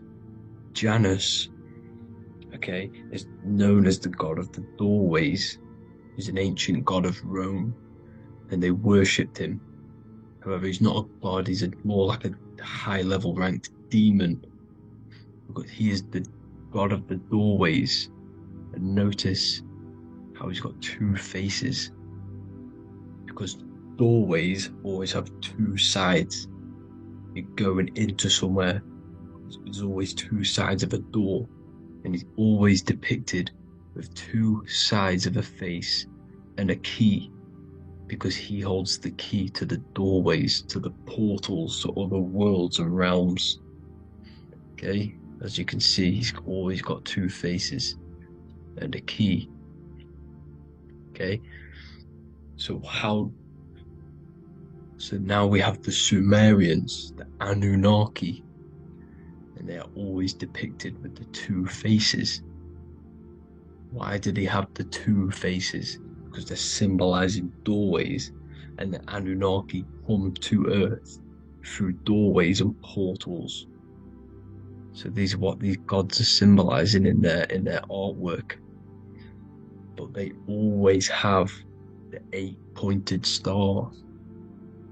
Okay, what is the 8-pointed star? You see how they always have, look, let me try to find another one. It's the 8-pointed star. This 8-pointed star is Polaris. Okay? Polaris, just like the Vatican, has the 8-pointed star with the key. Polaris is the center star. Polaris is a fixed star, it doesn't move. Okay? So the Anunnaki's symbol is also the 8-pointed star. So this is symbolizing the portals and doorways that they come through in order to get to the Earth. But Polaris is that center star which does not move. It's always symbolized with the 8-pointed star, just like a compass. Why is a compass the 8-pointed star? Because at the center of our realm is where the most electromagnetic energy is stored. As you can see, we have an aura field, an electromagnetic aura field. So does the Earth. And in the center, so like our heart, for example, is where the most energy is stored. And like the center of the Earth, this is why all compasses point to the center, because this is where the most electromagnetic energy is stored. It's at the center of our realm. Okay. So like I was saying with the lock and key series, see this here? The Kundalini energy rising up the spine, just like your Kundalini energy rising up the spine. Let me try. I can't zoom in, but you know what I'm trying to say here. Let's go back to Polaris, because at the center is where pole.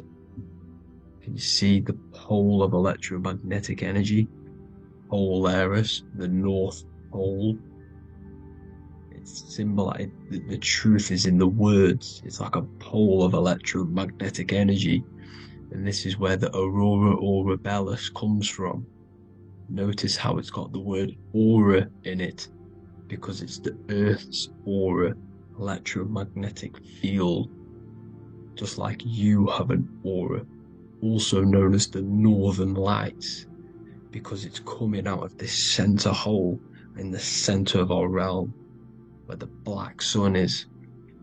And this is where the electromagnetic energy is coming up from. And this is what the Aurora Borealis is, or the Northern Lights. It's just electromagnetic energy. And it's symbolized through our symbols, the original O. Okay, because it's like a hole through the middle. Polaris. So this Polaris is the sky vault. It's the portal into this realm, because this is what the Anunnaki are always talking about, always symbolize it with the 8-pointed star. And just like a compass is the 8-pointed star, pointed to the center, to Polaris. Okay, see here on the Sumerian tablets with the 8-pointed star again. And how we know it's talking about portals with this 8-pointed star is because CERN 666 are opening up portals to the underworld, letting in demonic entities into this realm.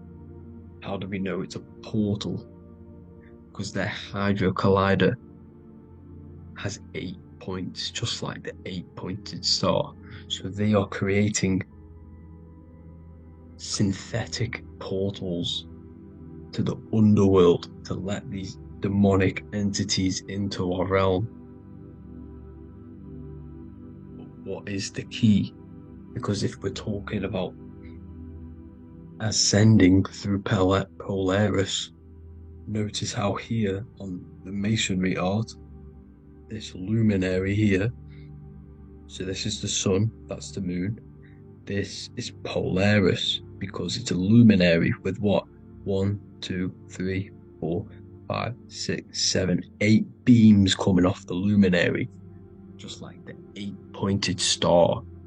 So you see the ladder with the key going up to Polaris. It's symbolizing ascending out of Earth.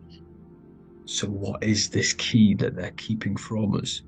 Because it's a human holding a key going up the ladder to Polaris. Well, chakras. We have 7 chakras. Okay, so this is what they are telling us in the lock and key symbolism. The Kundalini energy rising up the spine. Okay, just like they have 33 vertebrae on the back of your spine.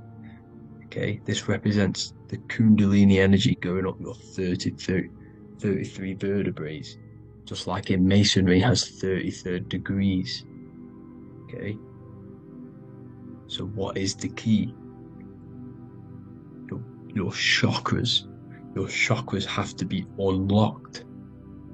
Okay, you have to unlock your chakras, and you can't unlock this one without going through this one. You have to go through them all. It's like a ladder, just like Jacob's ladder. You can't go from the bottom to the top. You have to unlock each one. Okay, just like you have 7 chakras, you have 7 layers of your aura. Okay, you have to unlock your chakras to the highest point in order to reach Christ consciousness. And this is the key that they're talking about. They're symbolizing the organic portal within each and every one of us to ascend out of this realm. Okay, so this is the key that they're talking about, and they're holding back this knowledge to keep us trapped in this 3D realm. Okay, so like I was saying with the 33 vertebrae and the Kundalini energy coming up the spine, 33 vertebrae, you can see this sort of symbolism going up to the light, because it's the light. You see here, your crown chakra turns on and becomes enlightened, just like the Illuminati symbol. Can you see it? But also Jesus also died at 33.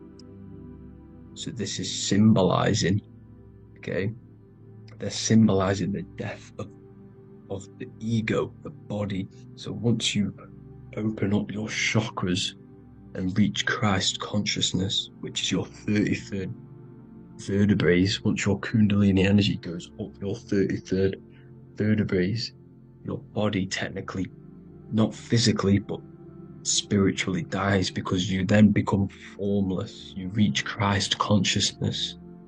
So then you can travel other worlds. Okay? This is what they're talking about with Vatican, 8-pointed star, and the key. Janus with the key. The Sumerians with the 8-pointed star. Anunnaki, the 8-pointed star. Polaris, 8-pointed star. So Polaris is the way out of this realm, which is at the center. Pole, North Pole. Okay, so the key is that they're hiding from us is the knowledge to unlock our chakras. Okay, and without this knowledge that they keep from us is trapping our souls in this reality to keep reincarnating. Okay, well, thank you all for tuning in. I'm going to leave you all there. Make sure to leave a like and a comment in the comment section. Let me know some topics to talk about so I can break it down for you. God bless you all.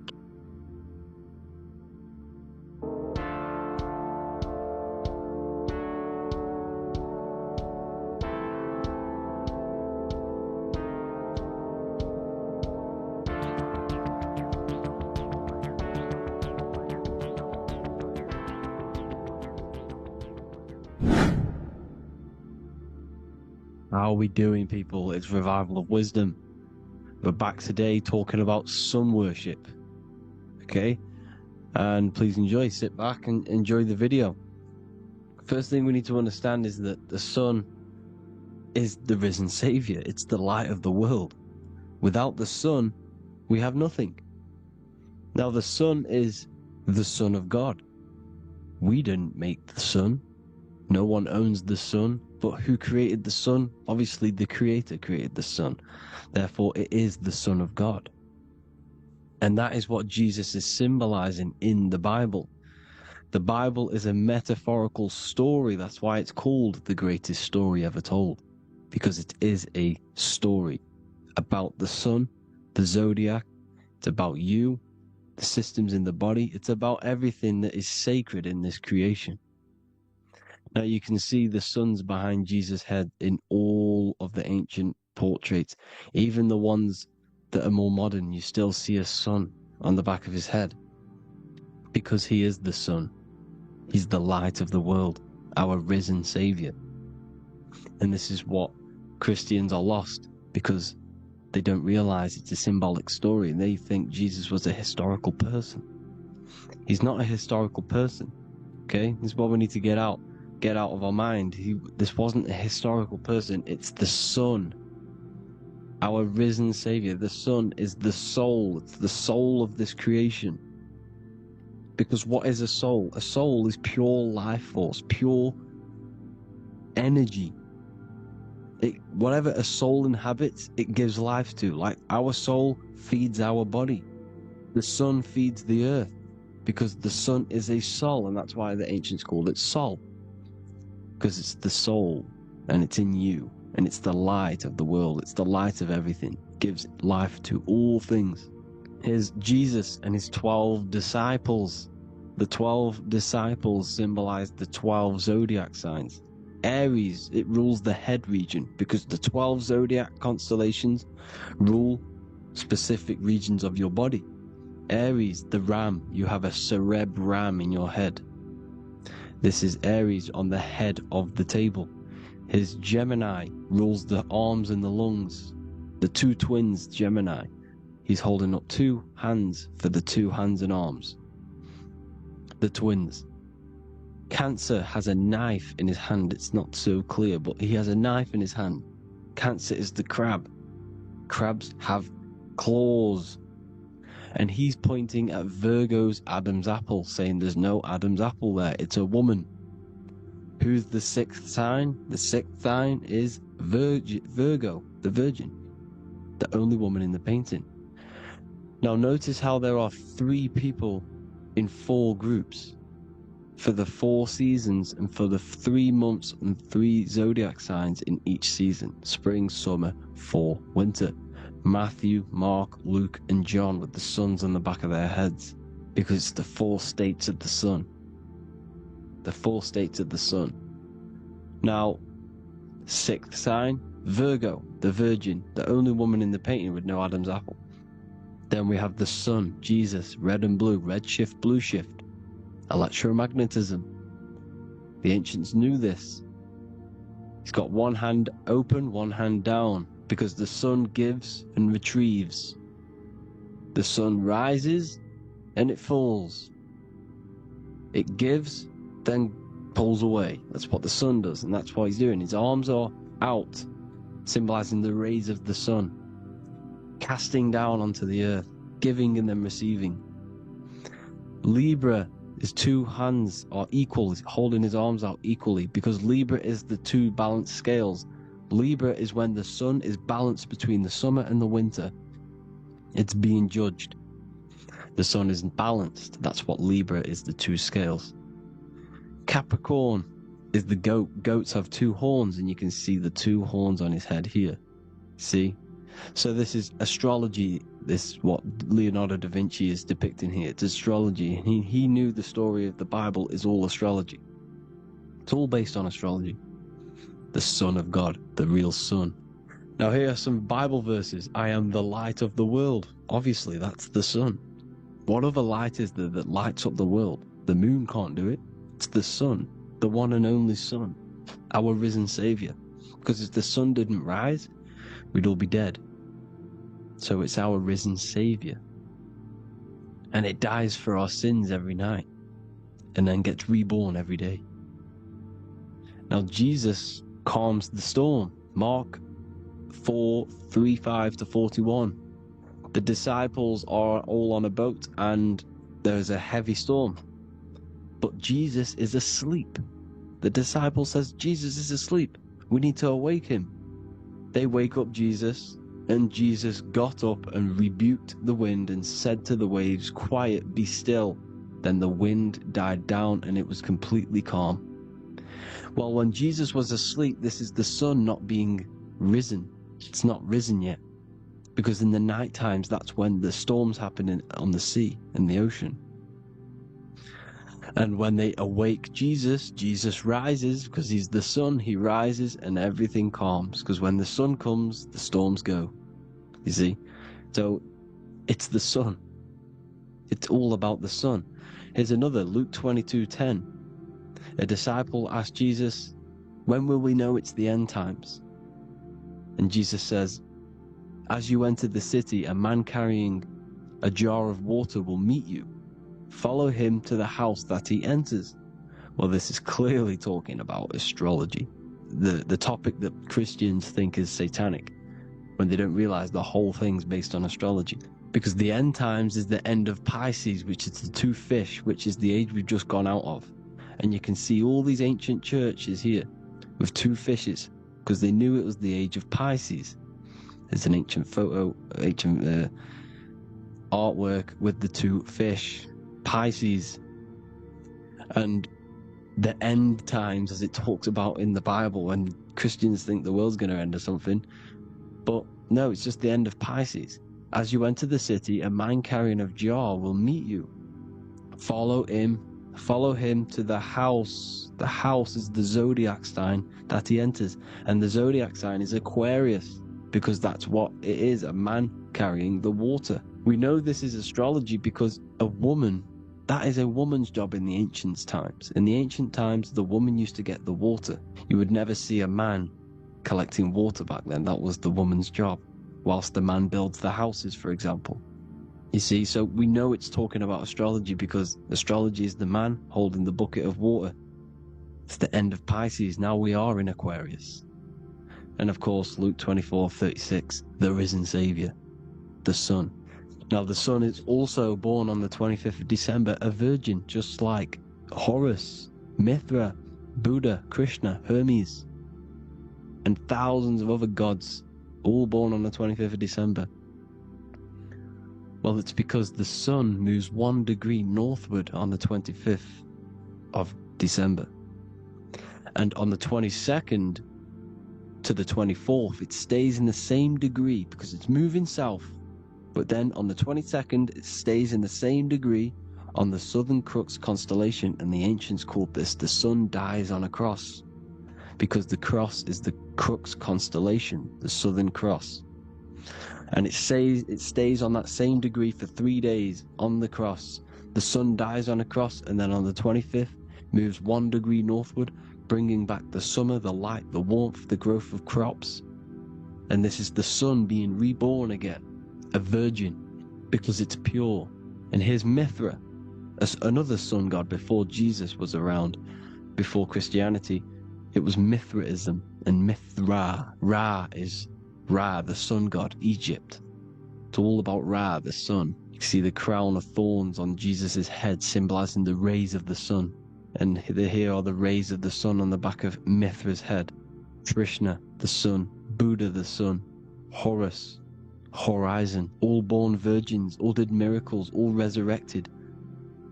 Dead for 3 days. Well, here he is, dead for 3 days on the cross. And resurrected, because it's the most ancient religion ever been on the face of the earth, the worship of the sun. And we should worship the sun, because without the sun we are nothing. The sun feeds us, feeds the earth, feeds everything. Without the sun we are nothing. It's been reversed, and now we're worshipping man. When we're worshipping a man called Jesus, was never real. It's all about the sun, the most high, the most powerful, potent, celestial body in the sky, the orb that feeds us. every day. It dies for our sins and rises every day. It's the Son. Now on the Holy Communion Day, it's the worship of the Son. They give out many sons. Here's Jesus holding a son, and they raise the sun on Sunday because they go to worship their sun god on Sunday, not Saturn Day, not Moon Day, Monday, but on Sunday when the sun is exalting. And they hold suns up above their heads because the sun rises. They're symbolizing the sun rising above their heads as Savior. It's the Son. It's the Holy Communion Day. And here's Jesus giving a piece of himself to the children. It's the Son, the light. Judas was known as a backbiter, a backstabber, because he stabbed Jesus in the back. He betrayed Jesus. Well, this is just another astrological story about the constellation Scorpio, because the Scorpio is the J, looks like a J. J for Judas, the scorpion, the backbiter. Scorpions backbite, they bite with their back.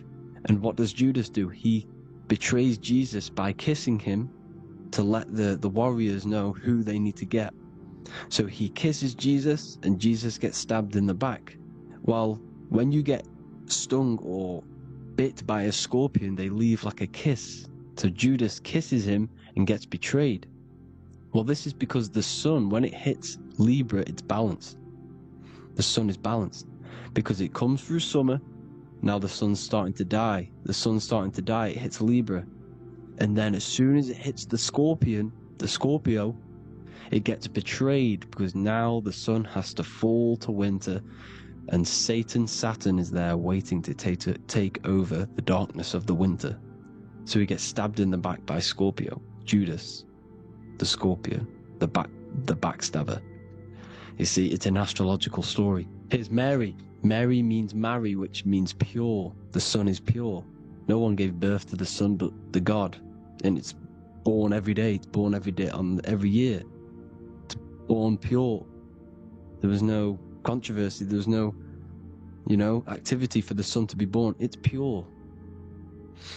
Now, the 7 metals come from the 7 planets. The sun gives you gold, and this is why the sun is golden. It looks gold. And this is why the banks are backed by gold, because gold is the most valuable metal, because it's the sun, the most valuable celestial orb in the sky, in the heavens. Well, here's Jesus, another ancient symbol of him, being crucified on the cross with the big sun, the Southern Crux constellation. The sun dies on the cross constellation.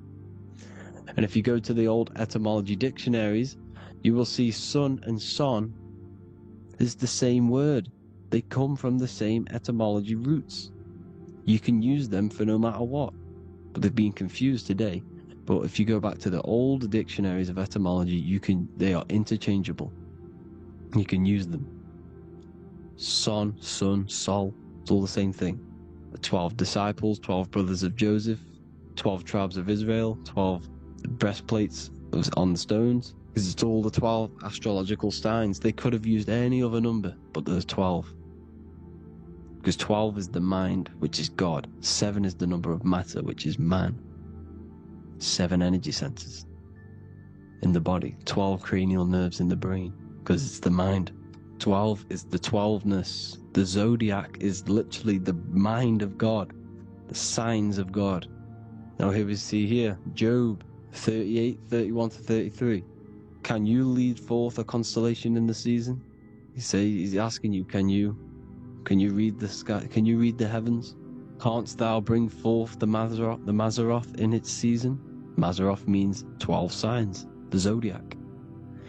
Why did they translated every single Hebrew word in the Bible into English, but they decided to leave out Mazzaroth? Why? It's because if that said zodiac, Christians would have a different view on the Bible, but they leave that out. But Mazzaroth actually means the 12 signs, the zodiac, and the stars means sign. The word stars means sign because the stars are signs, things to come, which is off in Hebrew, which means sign, things to come. You see a sign on the road, it's something coming. But God is saying, no, what does he say?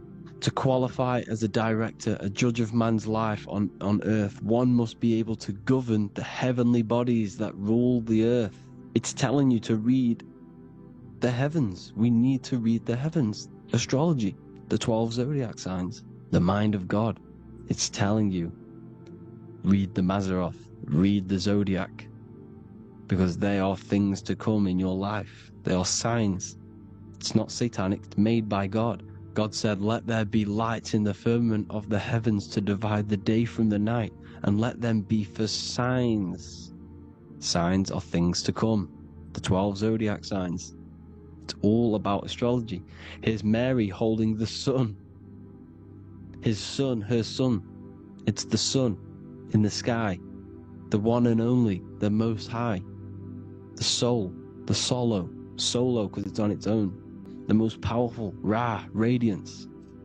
Here's the Pope holding the sun.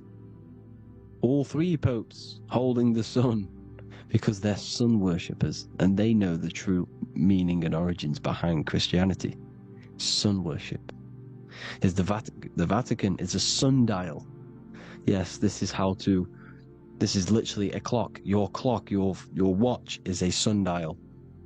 It's got 12 sections on it for the 12 zodiac signs. 12 hours, 12 Horuses. Now here you see Jesus walking on water. Well, it's the sun, and here's the beard of the sun. Here's the pyramid of the sun, the illuminated one, the all-seeing eye, the sun. Here's the Ankh. The sun creates these symbols. The ancients knew this. Now when you see these headdresses, these are actually the days of precession of the sun. Aries, Cancer, Libra. It's all about the sun. Here's some more sun worship, going back to Egypt. Ra, Horus, Osiris, and Set. Jesus and Satan is Horus and Set. The sun and Saturn. Saturn rules the winter, Satan. Jesus, the sun, the light of the world, rules the summer, rules the day. Satan's the night, Saturn's the night, the sun is the day. The evil brother, Satan. Well, Horus comes, well, this is where we get the word hours from. There are 12 Horuses. The sun moves in 12 Horuses, 12 hours. Where's Horus? What hour is it? Where's Horus? His Ra, 12 noon, Ra, radiates, powerful, the most high sun. That's why he has a sun on the top of his head. These are the 4 states of the sun. Set, sunset. This is why we say sunset, because the sun is setting. His sunset, his Horus, horizon. The Horus is rising, Ra radiating, and the sunset. Then midnight is Osiris.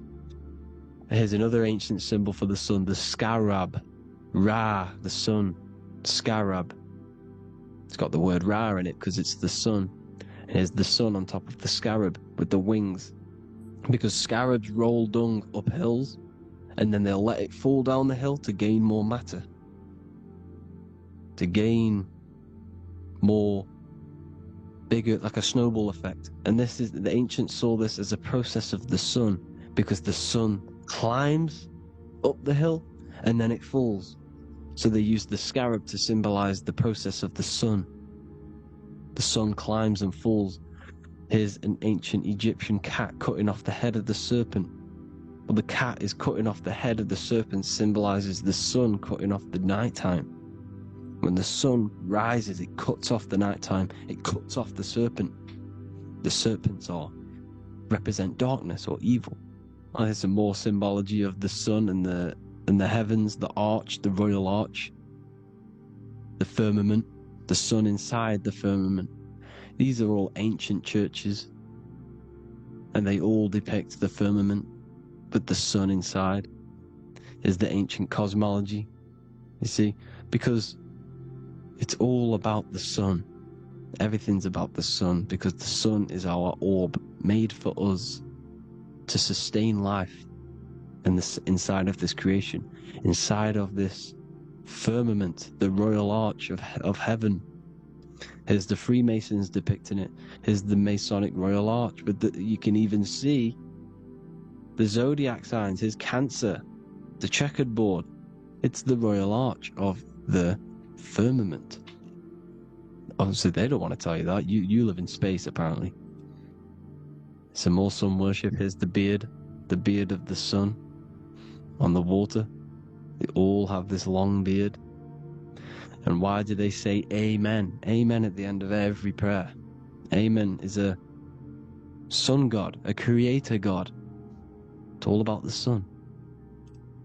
So thank you all, people. Hope you all enjoyed. Hope you all gained some knowledge and insight. Please give me a follow, drop a comment, drop a like. Have a good day. Love you all.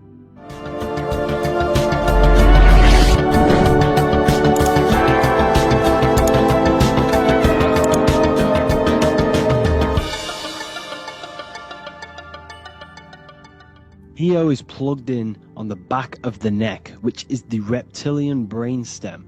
The reptilian brain is all to do with survival mode, survival state.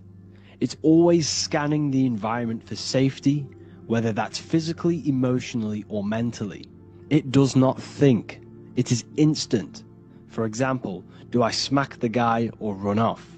If something happens to you, like a car's coming really quick to you, you do not think about this. The reptilian brain is the animal instinct that will instantly move your body on the instant reactions. Hence why it's the closest brain to the rest of the body. It has instant access to the electrical nervous system to control the body at instant reactions. Now Neo is plugged in on the back of the neck, which is the reptilian brain. Therefore, the matrix is the body itself. It is the lowest state of consciousness. This is what it represents. The word matrix means womb. It translates to womb because your body is a womb. Your body is a vessel for universal consciousness, for God consciousness. And the body is also a womb where you can be born again outside of this body by raising your consciousness, by awakening the neocortex. This is why Neo is called Neo, because it represents the neocortex. This is the higher aspect of our brain. This is all to do with new things, higher reasoning, higher thinking, new learning. You see, the brain is a receiver for universal consciousness. Now, what do I mean? It is a radio receiver. Think of it like this. You have a radio tower which emits frequencies. And each little frequency, 00.1, 00.2, 00.3, each 00 point is a different person. We are all the same universal consciousness, encapsulated inside of a different vessel. This is why our body is the temple of God inside of the Bible. Your body is a sacred temple of the divine essence of the universe. However, consciousness is controlling this physical body. And I'll show you this diagram here. Consciousness consists of imagination, emotions, thought, and memory. All of these things are not physical. They're not made out of atoms. You cannot think with atoms. If I split open your brain while you are thinking of a cheesecake, I would not see a cheesecake. It's because these things exist metaphysically within consciousness. They are not physical. The body is physical. It's part of matter. It's part of time. You see the Leonardo da Vinci, the circle and the square. The square represents limitation, beginning and end, because when you draw a square, there is a beginning and end. It represents the body, the mortal self, the ego, the echo. Then you have the spirit raised above, which represents spirit over matter, mind over matter. Invisible forces create physical forces. Everything physical exists in non-physical. This is also the Freemasonic square and compass, why the square is below the compass, because the compass creates the circle, which is spirit or mind. Then you have the square, which is matter. Mind and matter are the same substance. Mind creates matter through thought. Everything in this physical universe manifested through thought. Everything began as thought. So you are spirit and matter. You have a material body and a spiritual body. And you are right in the middle. This is why humans are very, very important. Because we have an animal nature, the reptilian brain, and a higher consciousness, the neocortex. And we must awaken out of the matrix, which means womb, which is the body. And neo is waken up from the lower self, the reptilian brain, and moves into the neocortex. Because the brain is a radio receiver for consciousness. Now, what do I mean? I went over this before. Your consciousness is controlling the brain. The brain is a computer. And when our consciousness, our imagination, our emotion, our thoughts, and our memories are all contributing towards just survival things, food, safety, fear, all of these things, and our consciousness is locked into a survival state, we are using the reptilian brain. We're no longer thinking.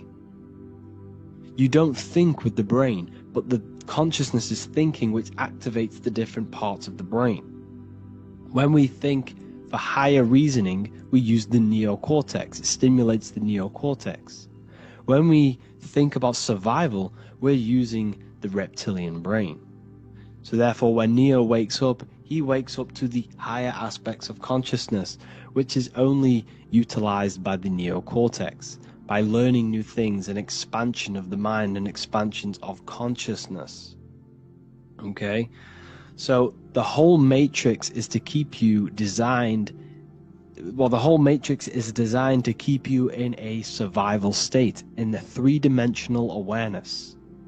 They want you constantly scanning for safety, scanning for food, scanning for emotional safety in relationships, in other people. You see, they do not want you to think. They want you stuck in that reptile, that animal state, that beastly state that most people are in. Most people, all they do is eat, listen to music, consume, have sex, lust, desire. This is all the reptilian brain. So when we say the world's being ran by reptilians, it's symbolic. There is no physical reptilian humanoid beings controlling, manipulating human consciousness. We are all the same consciousness. However, there is a corrupted state of consciousness running this world. And this consciousness worships the physical plane, and they control the physical plane. So by doing that, they keep you stuck in a reptilian way of thinking, the animal state, to keep you stuck in the lowest state of consciousness. Now this is the god Osiris, which represents the reptilian brain. None of the Egyptian gods ever existed. They are all symbolic for the brain and anatomy of the human body. Osiris represents the reptilian brain, as you can see this anatomy compare to the brain stem and Osiris statue found in Egypt. And we also see an ancient artwork of Osiris with green skin and two reptile crocodile alligators next to him, which also symbolizes the reptilian survival state of human consciousness and the activation of the reptilian brain. This is what it symbolizes. Now, this is what the Matrix is all talking about. It's talking about the awakening, the expansion of consciousness. The word divine is dive in, because you connect with the divine by diving inward. There is no man in the sky going to save you. You must connect with the self. Know thyself. Truth comes from within. All of these things I'm telling you comes from within you. I'm just pointing it out. All of this is self-realization. A lot of people say, well, what are my sources? My sources is knowing thyself, observing thyself, using the neocortex of critically thinking, sitting down and thinking about yourself and having deep realization of yourself. You can realize that your thoughts are not of this physical world. It's quite simple. The brain does not think. The brain does not imagine. The brain does not hold memory. All of these things exist in consciousness, the one consciousness, but we are all fractal, infinite parts of. This is the eye on the triangle, consciousness being given down to the rest. This is separate. Consciousness is separate from the rest of the pyramid. The pyramid is your body. Neo is the one consciousness. This is the Egyptians symbolizing the one consciousness giving Ankh, which is life, to all the different life forms. However, you can see that the central sphere is giving a big Ankh to the humans, because humans, like I said, possess the advanced consciousness, an advanced brain that allows us to turn above our reptilian animal self.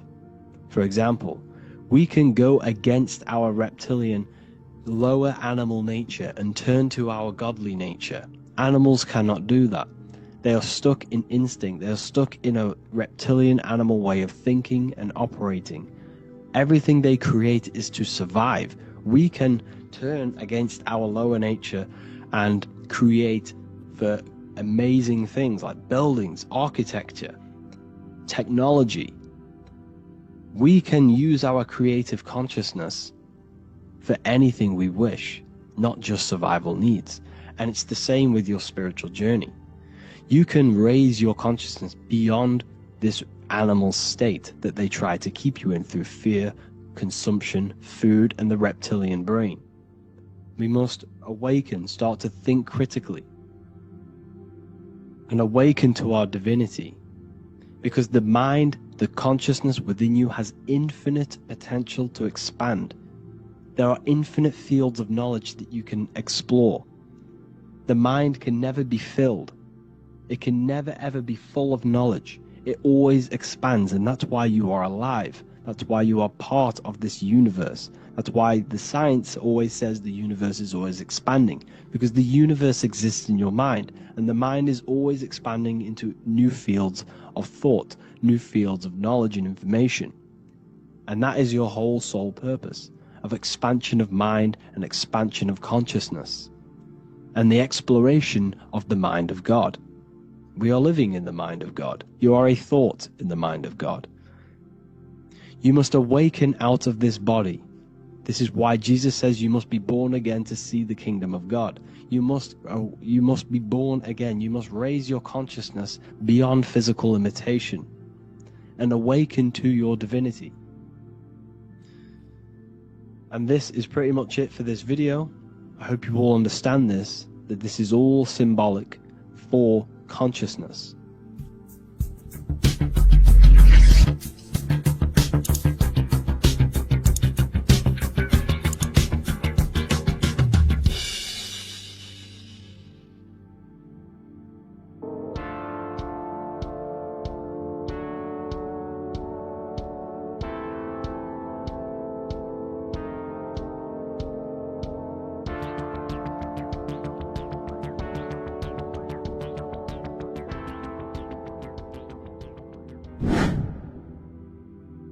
Left and right hemisphere, and what are they doing? How does it contribute towards your perception in this world? And this is what we're going to be talking about in today's video. We're going to be breaking down the two hemispheres of the brain and how they function in your life. So first we have the left hemisphere. This is the logical hemisphere. This is the analytical, divided, scientific or verbal hemisphere. The right hemisphere is creative, wholeness, artistic, symbolic and metaphorical. The right hemisphere does with non-verbal things. It produces a holistic perception. It is more to do with creativity. Because what you must understand is that we are not in the external world. The world is produced by our brain. We see with our brain. Our eyes are a part of the brain. What we touch is the brain's interpretation of electrical signals on the nervous system. What we smell is the brain's interpretation of smell through the nose. What you taste is your brain's interpretation of chemical reactions on your taste buds. So what you are experiencing is the brain. The brain is a computer creating a simulation. and you have two hemispheres which breaks down this reality. So essentially the brain is the perception creator. It creates perception. So if the brain is creating this, who is the one experiencing the brain? Well, that is you, the consciousness, the mind, the all-seeing eye. You are the all-seeing eye experiencing the brain, the observer behind the brain, behind reality, behind the emotions. So if you're walking through a woods, this left brain sees individual trees. The right brain sees the whole woods. It sees the biome. It sees the bigger picture. So when you are walking through this woods, the right brain picks up a holistic perception of reality. It creates the woods as one unified woods. The left brain's job is to break this down and analyze it so that we can see individual things. And this is also necessary for humans to have the ability to break things down and manipulate things in this world. So without this left hemisphere, we could not manipulate things and break things down. So this right hemisphere is important because it sees the whole woods. It sees humanity as one unified consciousness. However, the left hemisphere sees individual egos. So the left hemisphere is the place of the ego because it only understands it sees the world very divided. Okay, so for example, here's another example of the left and right hemisphere. If someone pulls out in front of you in traffic, your left brain is going to start going crazy and analyzing them, calling them names. The right hemisphere, however, sees the bigger picture. Maybe he didn't see you. Maybe it's just a mistake. Maybe he's in a rush. You see how the two brains are very different. They do the same thing, but they function in different ways. The right hemisphere is feminine, the left hemisphere is masculine. So, like I said, this person pulls out in front of you, you start to think with the left. If you start to perceive that in the left brain, you're going to start analyzing them, you're going to start going crazy and calling them names because you're analyzing it. You're not seeing the bigger picture behind it. You're not seeing it from his perspective. So there is a crossover. So the left hemisphere of the brain controls the right side of the body, the right ear, the right eye. Everything to do with the right side of the body is connected to the left hemisphere, and the right hemisphere controls everything on the left side of the body, including your eyes, your arms, your legs. So everything is crossed over, and even your visual field is crossed over. So this is your visual field, as you can see here, and even the left side of your visual field goes to the right brain. There's a crossover. No one really knows. There's not really a reason for this. However, this is how the human body is designed. As we all know, the human body is the most advanced piece of technology on the face of the earth. They cannot replicate the human body. And they tell you it has no creator. This is crazy. People are that brainwashed, they can't even understand that their body is the most advanced piece of technology. Your body is so advanced, the computers that you use are mimicked of the body. Everything they create is mimicking nature, but they don't show you how intelligent nature is because they don't want you to understand you're in an intelligent design. So anyways, let's get back on track. There is a crossover in the brain, and this is why they teach you to write with your right hand. And I was speaking to someone who's in a nunnery, or whatever you want to call it. They were a nun, or they knew someone who was who was a nun, and they forced these people, these nuns, to write with their right hand. You had to write with your right hand. This is why, I'd say at least 70% of the world, or 80%, is right-handed and right-legged, because they taught us this to activate the left hemisphere more, because of this crossover that happens in the body. So when we are using this right side more, we are using that left hemisphere more. Why? Why are they doing this? Well, they also called it writing. Writing is a spell, to cast a spell on you, to use that right side of the body so that you use this left hemisphere, because they want you to see the world as a divided perception. They don't want you using the right hemisphere. using that left side of the body to activate the right hemisphere to see the bigger picture and see how everything is all one and everything is created.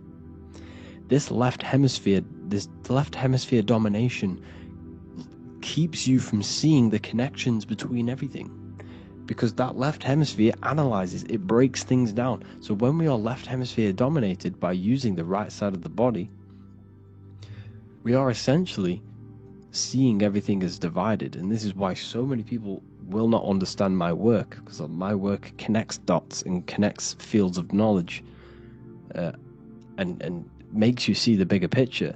So people who are left hemisphere dominated will see my work and think this guy's crazy. But everything, it's all about activating that right hemisphere. So they called it writing, because every word you say is molding your mind in some sort of way. The things you see is molding your mind. Everything you take in through the five senses is molding your mind. And language is a massive spell, especially the English language. They called it writing, so that you use that right side. It's a spell, because your subconscious mind picks up everything you say. And 90% of your daily basis behavior and thought patterns is produced by these subconscious programs within the subconscious mind. Essentially, your conscious mind is only the 10% of you. The conscious mind is just what you're aware of, what you're wearing, how you're feeling, what you're thinking. That's your conscious mind. The subconscious mind is controlling every system in your body. It's telling your heart to beat without you being conscious of it. So essentially, this is what they're programming. They're programming this system in the back of the mind, which is controlling everything through the words. And this is what spells are, because it's all about creating perception in the subconscious. So they want you to use that right side more. I truly believe the ancients, they were balanced. They used the left and the right side of the body. They didn't have a stronger side because they understood this science of the body and how the body works. So this is actually called phonetics. It's not etymology. Etymology is the study of root words. Phonetics is the study of how words sound similar. The way words are spoken. So phonetics, phone, is why we call them a phone, because you speak into a phone. So this is write and writing, to use that right side to activate the left hemisphere more. So your hands are a manifestation of your brain. The left hand is the right brain, the right hand is the left brain. And as a child, we were always taught that when you place your hands together like this is the size of your brain, which is true, because your hands are a part of your brain. They're an extension of your brain. Every part of your body other than your brain is an extension of the brain. Everything's working and feeding back information to the brain because you're experiencing the brain. So another trick that you can do, or another exercise, is looking in the mirror and closing one eye at a time. If you close your right eye, if you take your top off, for example, you'll analyze your body if you close your right eye, because you're using that left hemisphere. Sorry, other way around. If you look at yourself through your right eye, you'll use that left hemisphere, which will analyze yourself. You'll see individual body parts. If you close the right eye and use the left eye, you'll see your body as a whole. You won't really analyze it. This is how you can analyze yourself, using these two hemispheres. So this whole system is created to keep you thinking logically and to restrict you from creating and restrict you from understanding symbolism, allegories, metaphors, and teamwork. They want you stuck in a logical way of thinking and a logical way of seeing the world. This is why when you go to school, you are told exactly what to do. You're told to think this way and no other way. You're told to do orders, do this. It's a very left-brained system, because if we all started to open up this right hemisphere, we'd all see, wow, everything is all one, everything is all connected. And this is what my work is doing. I'm showing you everything is one. The physical world is an illusion of duality, but everything comes from the one source, the one mind. The universe is a giant mind. I am mind, you express mind. We all possess mind. Behind the physical body is the same mind consciousness. And we are all expressions and fractals of this infinite consciousness called mind. And this is what they don't want us to figure out, is that we are all just one consciousness expressed. It's an infinite consciousness. It's even in the squirrel, it's in the dog. All of these different animals, they're just different bodies, but behind the bodies is the same consciousness, which is mind. That's what the pineal gland is. The pineal gland is not the mind, and it's not the third eye. The third eye is your mind. If you have a closed third eye, it just means you have a closed mind. If you have an open third eye, it just means your mind has expanded from beyond physical things through astral projection and mystical experiences. This is how you gain an open third eye. It's just an open mind. A mind that has astral travel, that has explored the realities within the mind. So everything they do is to keep us in a divided state. Divide and conquer, right? That's their motto. All to keep you thinking how everything is divided. Everything they've done is division. Postcodes, countries, everything is divided. Like football teams and all this stuff. It's also a natural process when you grow up, because as you grow up, your brain is constantly analyzing the world. So this is sort of a natural process of how you become more left hemisphere dominated, because your brain is always analyzing. And unless something awakens you, you can awaken that right hemisphere where you can start to see the bigger picture. Even the music, it's all tuned to 440 hertz, shuts down the right hemisphere of the brain. 440 hertz, Spotify, Apple Music, the radio, every time you turn on the radio, it's tuned to 440 hertz. This was specifically tuned. It never used to be tuned to this. It was in the 1950s. It was changed. The standard music tuning was changed to 440 hertz because it shuts down that right hemisphere of the brain. They don't want you thinking, seeing the world in this way and perceiving things as one. And I'm going to show you. It tells you this in the Bible. Cast the net onto the right hand side of the boat and you will find the fish. What was Jesus saying? You see, people read the Bible and they don't understand it.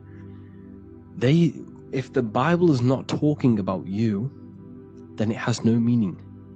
The Bible, everything you read in the Bible is about you and how it can better your life.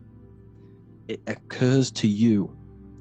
So if Jesus says, cast the net onto the right hand side of the boat, this is an allegory. The boat is your body.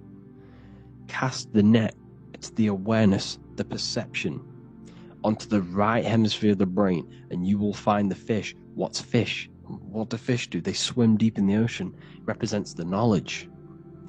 Deep knowledge. Cast the net onto the right hand side of the boat and you will find fish. You will find the wisdom. You'll gain understanding when you cast that your awareness into that right hemisphere. You will see that I am you and you are me. We are all one consciousness. You will see everything. You'll see that the trees are the same patterns as the nerves in your body. You'll see everything is connected. Everything is a fractal of the one infinite consciousness. And how many fish did they catch? 153. That adds up to 9. This is now numerology. The Bible's filled with numerology. Adds up to 9. What's 9? Human consciousness. It represents consciousness. You're in the womb for 9 months. Feminine. It's all about consciousness. And then Revelation 14. And I looked, and behold, the Lamb standing on Mount Zion. That's the spines, the mountain. With him, 144,000. 144 adds up to 9. It represents consciousness on top of the spine. You see? And he had his name the name of his Father written on the forehead. What's the Father? The higher mind, the higher consciousness within you. Where is that? In the forehead, the pineal gland. The pineal gland is the radio receiver for the higher consciousness. Because every body part of the body has consciousness. Your heart has consciousness. Your gut has consciousness. You are thinking with these different consciousnesses. You think with the gut. You think with your penis. You are thinking with all these consciousness. And it's about raising your consciousness to the higher consciousness, which is the Father, the mind, in the head. Don't think with the lower parts of the body, because that is your animal nature. Think with the higher parts of the body. It's all representing consciousness. How to activate the right hemisphere of the brain? Well, it's all to do with non-verbal things. So music, Music will activate the right hemisphere. Make sure it's tuned to the right frequency though, 432 hertz, 528 hertz. Any frequency that adds up to 3, 6, or 9 is good for you. Meditation, turning off the thoughts, and you raise yourself to the higher brain. Symbolism. Symbolism is all right hemisphered. Reading between lines, metaphors, determining the Bible, it's all right hemisphered. Seeing the bigger picture, it's reading between the lines. So tithing in the Bible. These people in the churches are giving 10% of their money to the church. It's nothing but a scam.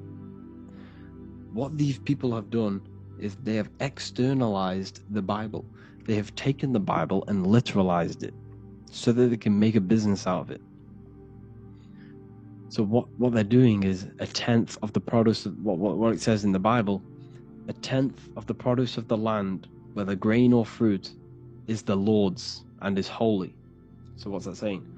The 10th of, it's basically saying give the 10% to the Lord, to God. What does that mean? Well, what's the land and the fruit? This represents physical things, the physical things that you have. The 10th of the physical things that you have, what's that? That's your ego. All the physical things that you have is all to do with your ego. That's the lower self. The ego, what is the ego? It's the mind's perception of the physical self. You had no ego when you were a child. Okay, when you were a child, you had no ego. As you grew older, you created the ego. But the ego is the full self. It's the echo. Ego, echo. It's the echo of the full self. So it's saying give the ego over. Take away the animal self. In that left hemisphere, that's all to do with the left hemisphere. That left hemisphere sees the ego. It sees individualities. It's divided. So it's saying give that 10%. Give that 10% of you over to the right hemisphere. The 90%. The 90% of you is in that right hemisphere. The higher self. Now, I'm not saying the left hemisphere is bad. Okay, I'm not saying that at all. But it sees it sees things divided. It's like I said, the left, the hands are manifestations of the brain. So when these Christians are praying, they're putting their hands together. What are they doing? They're syncing the brain hemisphere is what you're doing, because everything's an extension of your brain. So if you put your hands together, you're putting the two hemispheres together. And what's happening when you place the hands together? All the electricity in the body is now running in a circuit. But once you connect these two hands, the electrical energy is now running in a circuit.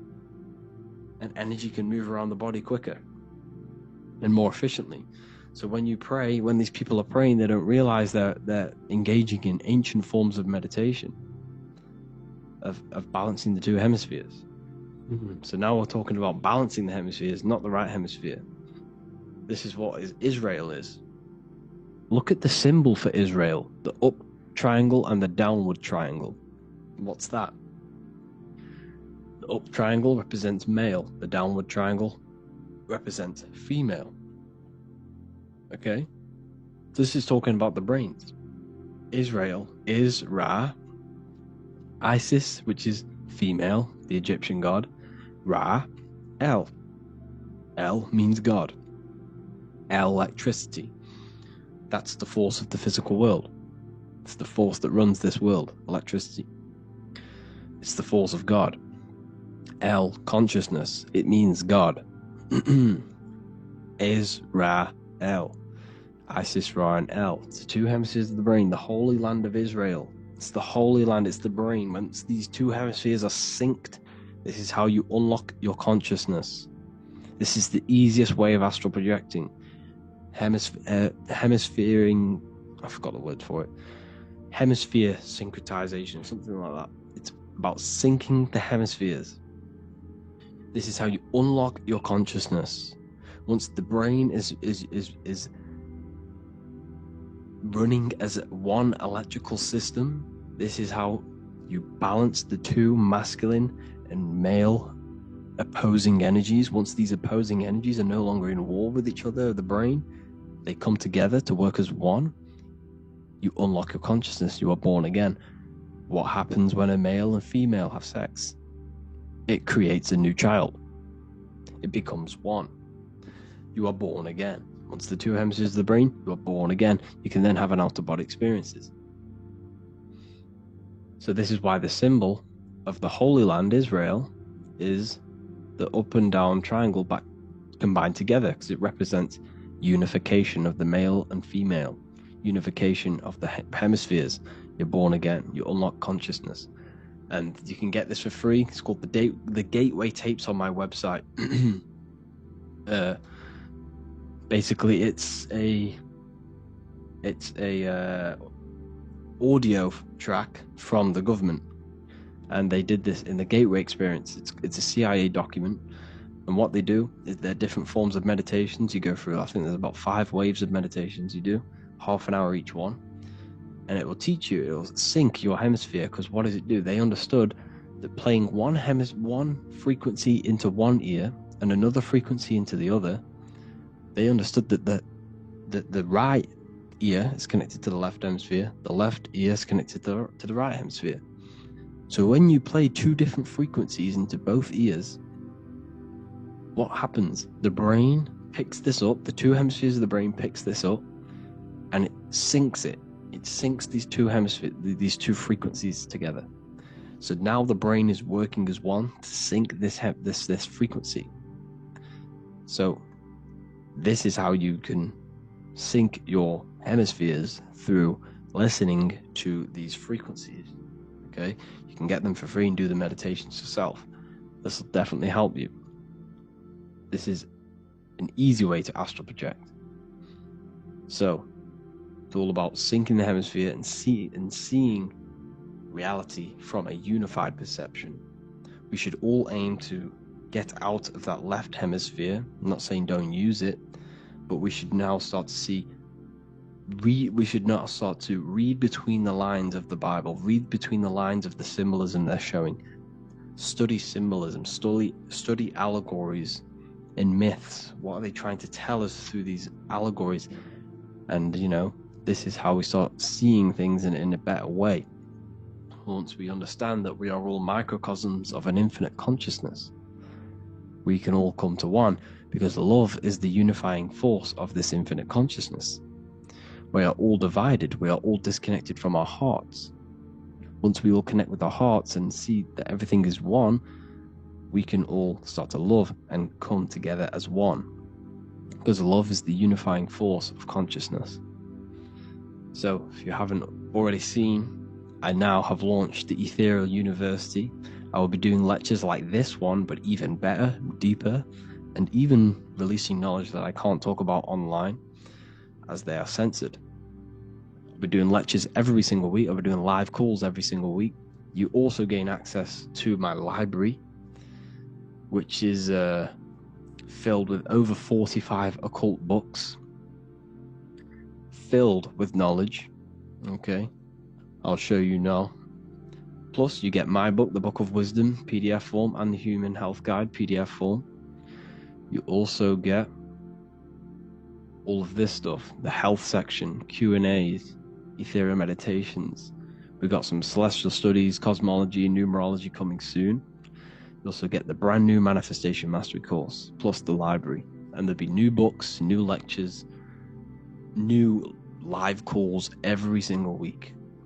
Or you can get the Book of Wisdom, use the code WISDOM in all capital letters to gain 40% off. This sale will be ending very, very soon, so if you're watching this, be very quick to get yourself a physical version or a PDF of my book. You can get it in all these languages.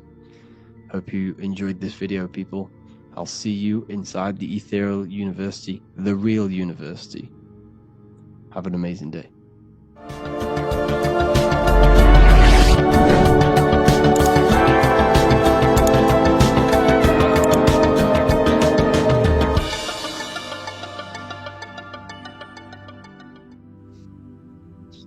Matthew 21:1, Jesus went into the temple of God.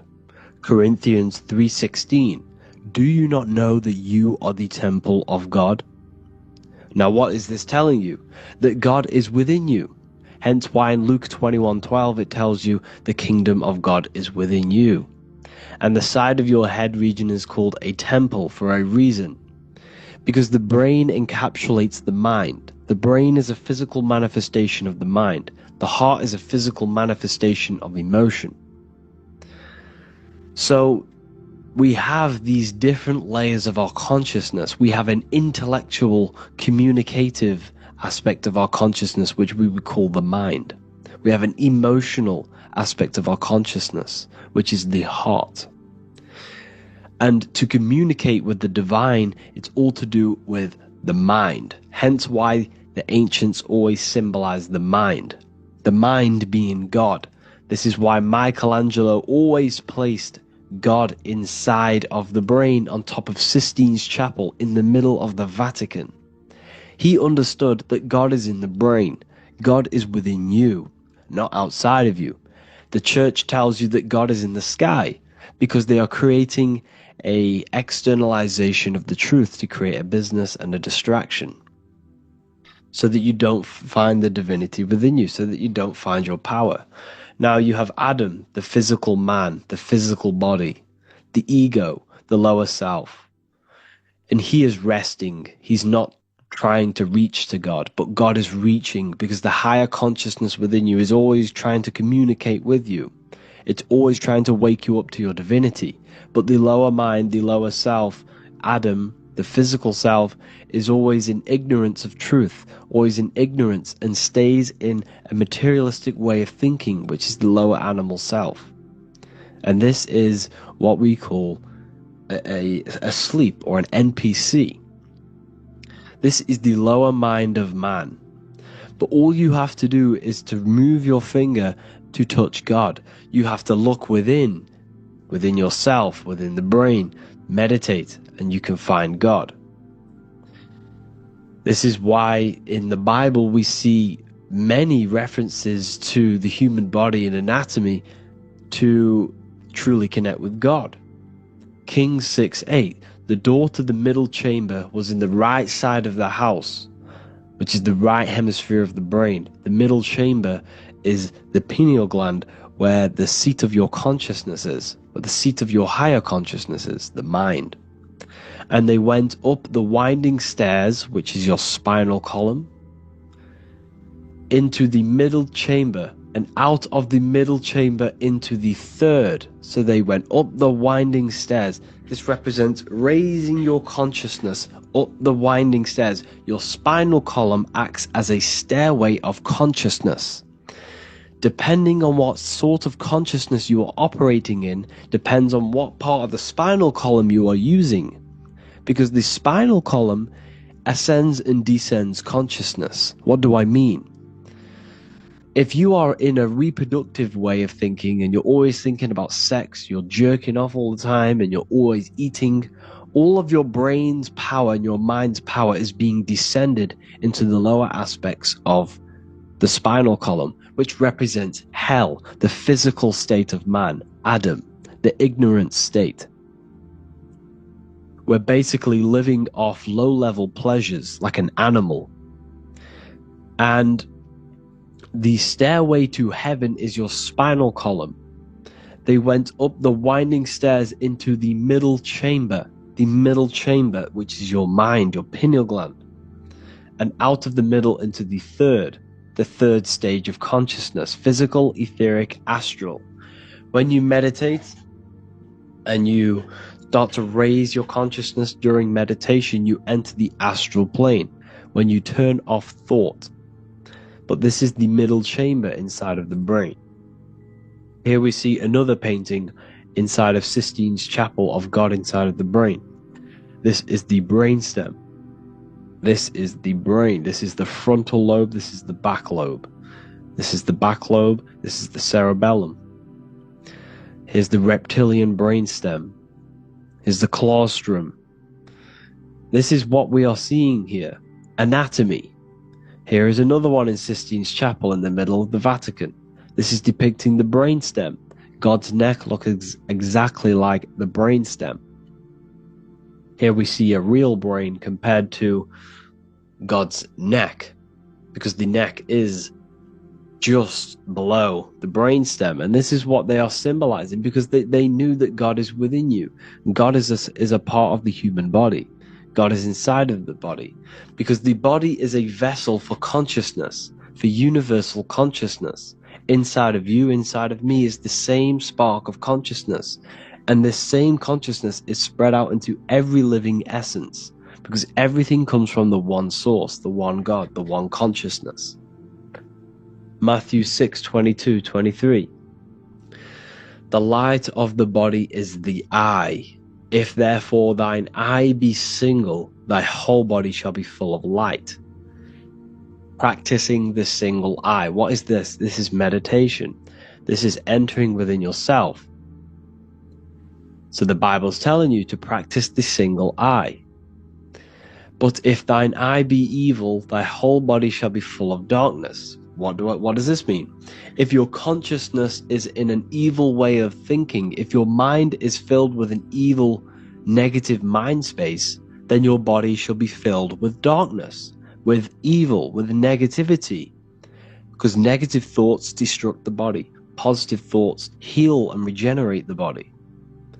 So he tells you to be, the light of the body is the eye, your consciousness, the inner eye of consciousness, the eye that lets you see. And what do I mean? You look with your two physical eyes, but you see with the inner eye. What you see is perception. You look with the two eyes, and what you see is perception. You are seeing, you are understanding, and that's what consciousness, the mind, gives you. Consciousness, or the mind, is the force that allows you to be a human being, that allows you to understand things and interact with things and make decisions. It's an infinite intelligence. See, the mind is not the brain. This is a big confusion with people. Hence why the eye on top of the pyramid is separate from the bottom half of the pyramid, because the consciousness is separate from the body, the eye, the all-seeing eye. It represents the observer, the eye that sees into this body, into this world, into this. You are the perceiver. You are the invisible spirit within the body. Theologians 4:17. After that, we are still alive, and our left will be caught up together with them in the clouds to meet the Lord in the air. You don't meet the Lord in the physical air. Okay? This symbolism of the ancient Christian artwork is showing you this is symbolic. These things never happened. There's no man in the sky. Moses didn't go on a mountain to meet with God. The air represents the mind. This is why you say you're an airhead when someone's very stupid. Earth is your body. Water is your emotions. Fire is your spirit. Air is your mind, the invisible mind. So Anton Mengs, an ancient Christian art worker, is showing you anatomy of God in the clouds, but this is the anatomy of the human body. Raising yourself to the mind and turning the mind inwards on itself during meditation. And that's how you meet the Lord in the air. You meet the Lord in an elevated state of consciousness. The air represents an elevated state of consciousness because the air is up. You have to raise your consciousness to meet the Lord in the air. This is why Moses went on a mountain to meet with God. The mountain represents elevation of consciousness, raising the mind up the spinal column, taking all of the mind's attention away from the reproduction and the physical aspects of self and raising it to the brain and turning off the brain and going inward into the air. It's talking about raising consciousness. It's allegorical, it's a spiritual metaphorical text. The side of your head's called a temple because inside that where that temple is, right in the middle of where you call the temple, is the inner chamber, the open room, the holies of holies in the Bible, or the land flowing with milk and honey, or Mount Zion. There's so many different names for the brain, or the upper room where Jesus meets his 12 disciples, the 12 cranial nerves in your brain. This is the temple of God. Your body is a temple of consciousness. It encapsulates consciousness. It encapsulates the mind and soul. John 10:30, Jesus states, I and the Father are one. Psalms 46:10, be still and know that I am God. He's talking about the I am within you, not within Jesus. Everyone refers to ourselves as I. I am God.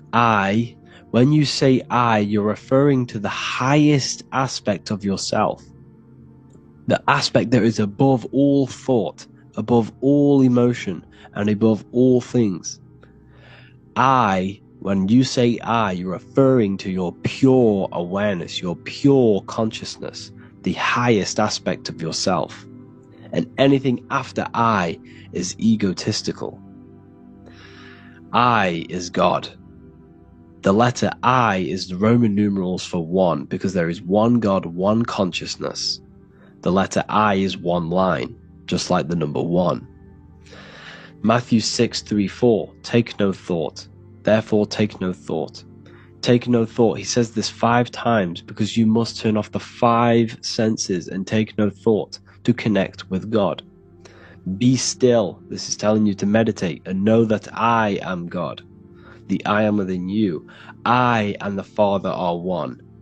I and God are one. You, who you think you are, is a completely wrong. The body is matter. Your name isn't you. Your job isn't you. Your reputation, your trauma, your memories, your friends, family, worries, bills, interests, dislikes, goals, passions. Anything to do with the thinking mind is not you. Who you think you are is a part of your thinking aspect of consciousness. But once you remove thought, you are no longer your name, you are no longer your body, you are no longer your reputation. You are the I. You are pure awareness, pure consciousness. Pure consciousness. And this pure consciousness has latched on to this name, this job, the body, and your traumas. Your pure consciousness has attached itself to this character who you're playing in the physical world. And this is essentially who you think you are. But you are not. You are the I. You are the self. You are pure awareness.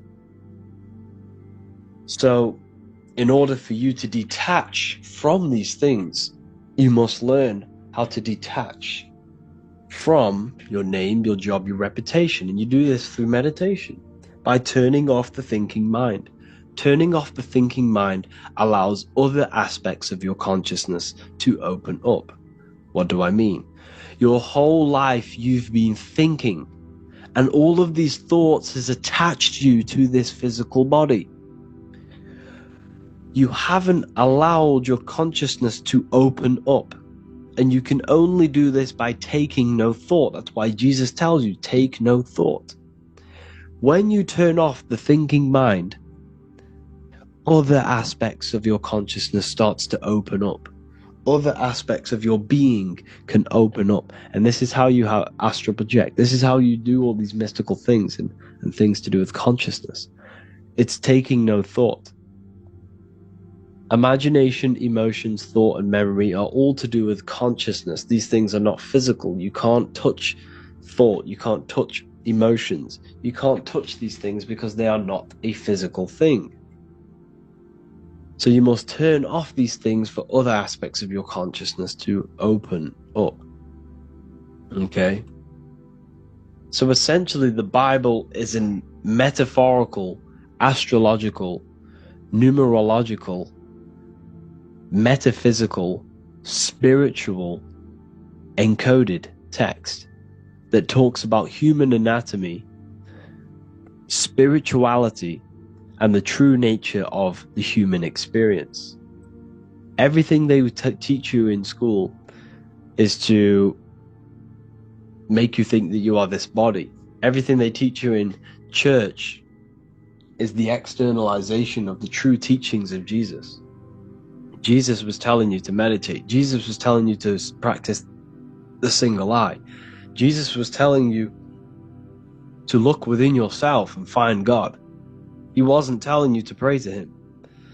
Mark 16:19, he was taken up to heaven and sat at the right hand of God. the right hemisphere of your brain. John 21:6, cast the net onto the right-hand side of the boat and ye shall find fish. Fish is understanding. The boat is your body, your brain. Cast your awareness into the right side of your brain and you will find understanding, because the right side of your brain is all to do with the creative aspect and the intuition and the spiritual sides of your consciousness. This is why God is here. This is why Michelangelo depicted God in the right hemisphere of your brain, because this is all human anatomy. And I speak about all of this in the brand new Book of Wisdom Volume 2, which is now available. The start of the revolution has begun. This book is truly going to change the way people see the world. It's got so many more topics than the last one. It's truly a revolution. It's written in so much detail. It's very practical. I cannot wait to share this one with you. I just want to say thank you for the opportunity for me to create this book, because without you, I couldn't have created this. And I just love sharing my work with you. And I thank every single one of you for the support, the watch, like the views and the likes, everything. Especially the people who have joined the university and stuff like that. And for people who have joined the university, you do get a free Book of Wisdom paperback if you just go to the general chat and follow the description, follow what the instructions that I gave you in the chat, and you'll be able to order a free Book of Wisdom if you are inside of the university. Plus you get all of my other books, 2 books, and over 45 occult books on occult and esoteric things. You get lectures, live calls, a community, a manifestation mastery course, and a whole library and reoccurring updates every month, every week. So yeah, I hope you all enjoyed this video. Thank you all. Please leave a comment to help the algorithm, and leave a comment on what videos I should make. And yeah, I'll get to uploading on the YouTube a lot more now the second book is now released. I have a lot more time on my hands. No longer using my energy to create the book. I am now going to redirect this mental energy into the YouTube. So there will be a lot more content coming. So I need some content ideas. So feel free to comment some ideas, some YouTube videos that I can create. Thank you all, people. Have an amazing day.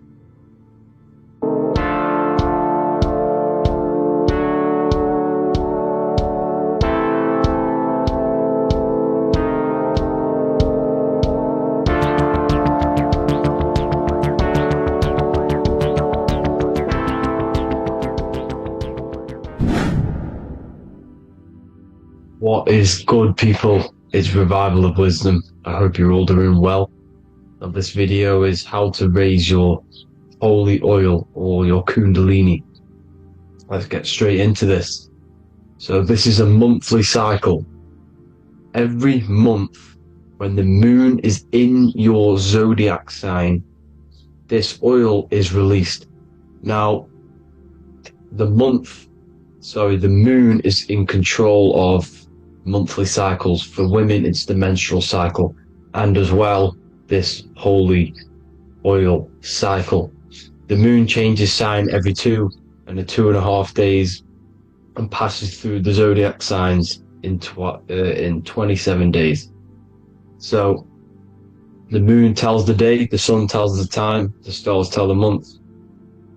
This reality is a massive clock, if you like to say. It's a cycle. Okay, the moon controls the night, emotions, water, fluids, and the mind.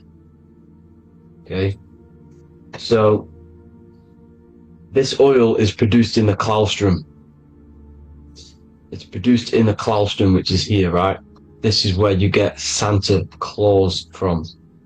Now, the claustrum is at the center of the brain, and it is next to the pineal gland and the pituitary gland.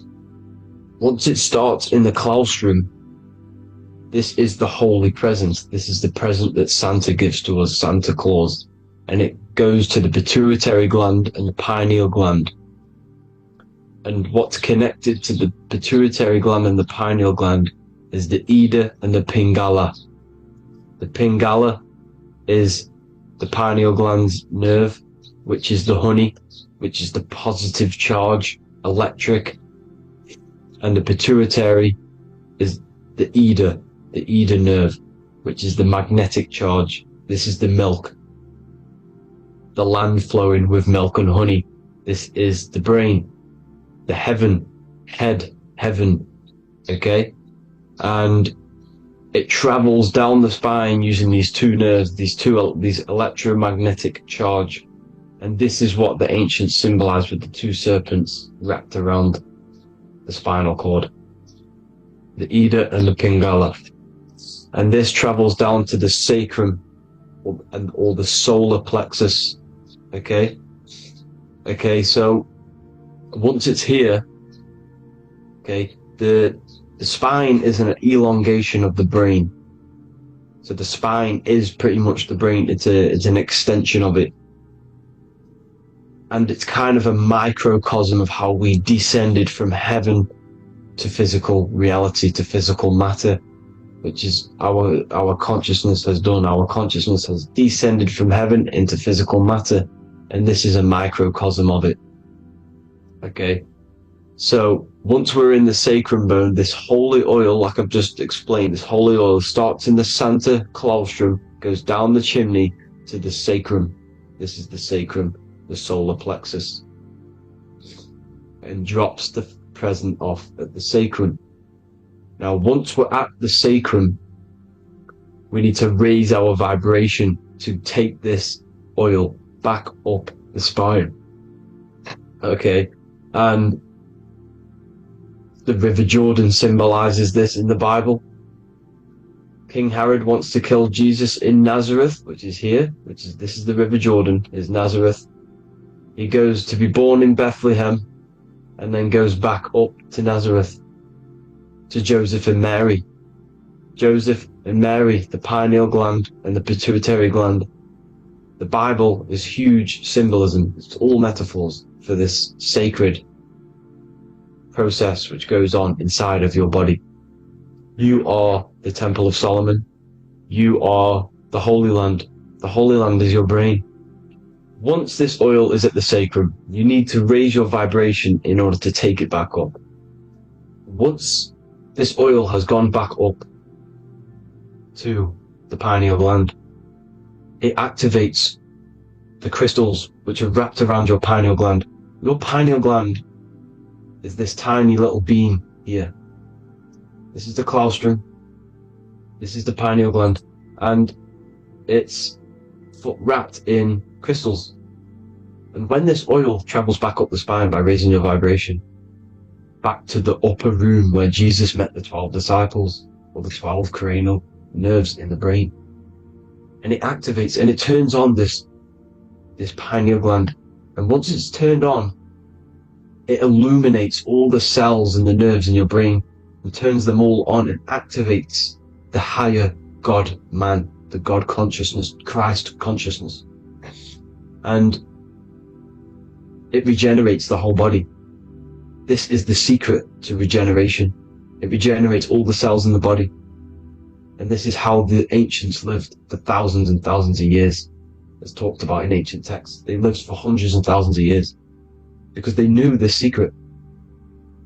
And this fluid, this brain fluid, the secretion, or the Christos in Greek, which means gold, because this is the alchemical process from turning lead to gold. Your body is the alchemical furnace. Now the ancients knew about this center of the brain because they symboled it. This is the Eye of Ra, and it's the brain, and this is what's wrapped around our consciousness. Our consciousness isn't wrapped around the brain. The brain is built around the consciousness. We are the consciousness. You don't have a soul, you are the soul. Okay? Now, the head, heaven, hell, heel at the bottom of your foot, that's hell. Head is heaven and hell. Simple. Now, the pineal gland produces DMT, which is dimethyltryptamine, which is known as the spirit molecule. So, let's move on. Now, when this oil travels up, back, the spine, the chimney. It crucifies at the top, which is called the vagus nerve. So when it reaches here, the optic thalamus, it crosses and crucifies once it's raised back up. And this is why Jesus dies at 33. He was crucified at 33. Because you have 33 vertebrae on the back of the spine. And then it's crucified by the cross of the vagus nerve. When this oil crosses the vagus nerve. This is the crucifixion at 33. And it symbolizes the death of the physical consciousness. You then become spirit. You then become God consciousness. Activating the Kundalini. Regenerating the body and the mind. Okay? The Garden of Eden. You are the Garden of Eden. The land of milk and honey is upstairs. The pituitary, which is the milk, the pineal gland, which is the honey, which is DMT. It even says this in the Bible. As he brought us into the place, and he has given us this land, a land flowing with milk and honey, which is also symbolized as the sun and the moon. The Bible also says, the light of the body is the eye, not the eyes, the eye. If therefore thine eye be single, thy whole body shall be full of light. This is the activation of the pineal gland by raising this oil back up to the pineal gland, to the center of the brain. Neither shall they say, see that here, or see there, for behold, the kingdom of God is within you. So he's saying, don't look out there. Nothing is out there. It's all inside of you. Everything's inside of you. You're the universe. Now, how to raise this oil back up to the pineal gland? Every month, like I said. The moon controls this cycle. The moon controls monthly cycles. When the moon is going into your zodiac sign every month, this oil goes down the spine, and you must raise your frequency to get it back up. You must retain your seed. This is the most important. Your fluid, your secret, your holy fluid, your life force. You can't let that go. That life force is the reason you're alive. This holy oil is the reason you're alive, because it feeds all of the systems in your body. It feeds all the systems in your body. You have to retain your seed, alkaline diet, positive thinking and meditation. Okay? When you retain your seed, you will live longer. The moment you release it, you're killing yourself. You're killing a piece of yourself every time you release your seed. Every single time. You're killing a part of yourself. Okay? Now, this could be why this could be the illumination, the single eye on the Illuminati's symbol. The Freemasonic symbol, the illuminated eye, the triangle which could symbolize the body, mind and spirit, but the eye illuminated. Now, in the Bible it talks about the two trees, the tree of knowledge and the tree of life. The tree of knowledge is the tree of good and evil, which is the most important system in your body, which is the nervous system. The nervous system, the most important. The tree of good and evil, and the tree of life, which is the cardiovascular system. Now, this oil, when it's released every month, feeds these two systems, and these two systems feed everything. Now, it's important you understand that. Okay? The ancients knew all of this knowledge. The Bible's telling you this knowledge. But it's in a metaphorical way. You have to understand the context behind it so you can read it properly. Now, eating of the tree of life, which is when it talks about in the Bible, eating from the tree of life is actually symbolizing a bad diet, ejaculation, because you're eating from these two systems. You're killing yourself with a bad diet. You're killing yourself with an ejaculation. Okay? So, that's important to understand. Now, this is Jacob's ladder in the Freemasons. Jacob's ladder, which is the spinal cord, it's the stairway to heaven. And this is Jack and the Beanstalk when he goes up the beanstalk and finds the golden egg in the grey clouds. The grey clouds symbolize the grey matter in your brain. Now, the Garden of Eden talks about the 4 different rivers in Garden of Eden. As we see here, the North Pole map, the ancient North Pole map, because the center of the earth is the center of the torus field. Everything's the torus field. Atoms are torus fields. Everything's torus fields. You are the universe. Everything's within you. The North Pole is your spinal cord. This is why they say Santa Claustrum comes from the North Pole. This is the North Pole. And the Santa Claustrum is the center of your brain. Now, there's 4 rivers which come from the Garden of Eden. There's the blood, the Christ oil, which is the oil we're talking about, urine and saliva. These are the 4 sacred oil, 4 sacred fluids in your body. And these are constantly abused in today's society. Also, these secret societies are targeting these fluids. Okay? This is why porn is free. They sexualize society through Disney. Go and look at some of the Disney movies. There's so many subliminal messages which sexualize these children because they want you sexualized, so you release your seed, which is one of the holy fluids in your body, especially your semen, your sexual energy. So important you retain this. So important, because it's your life force. It keeps you alive. Okay? Now, let's recap on this. If you want to raise your oil every month, you can't just retain your seed for the month. You have to retain your seed forever. Don't just do it for a couple of days. You have to do it. It's a lifestyle. You want to become God consciousness, you got to do what it takes. It's hard in this society because this society is made around, it's designed to kill you pretty much. It's designed to keep you in these lower states of consciousness with all the bad food, the chemicals in the food, the chemicals in the water, the sexualized TV programs, sexualized adverts, sexualized TikTok and apps, videos, subliminally stimulating you. Because that is your weakness, sex. It's your weakness. Now, you have to retain your seed, meditation, and an alkaline diet. Why alkaline? Because acidic is low vibrational. This is the color spectrum. And what's the highest vibrational color? Violet. It's the lowest, red. You have to have an alkaline body in order to raise this oil.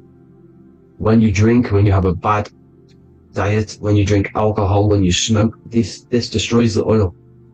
It destroys the oil in your sacrum, and it can't be raised again, can't be raised up. This is why it's so important. Without that oil, you don't live. That oil makes you live. It feeds everything in your body. It's crazy how we're not taught this. It's insane. But that is how you raise the oil, people. I hope you all gain some knowledge out of this video. And I hope this assists you on your journey, your spiritual journey. And please like and share this video. We need this knowledge out to the public to wake up humanity. Thank you all, people. God bless.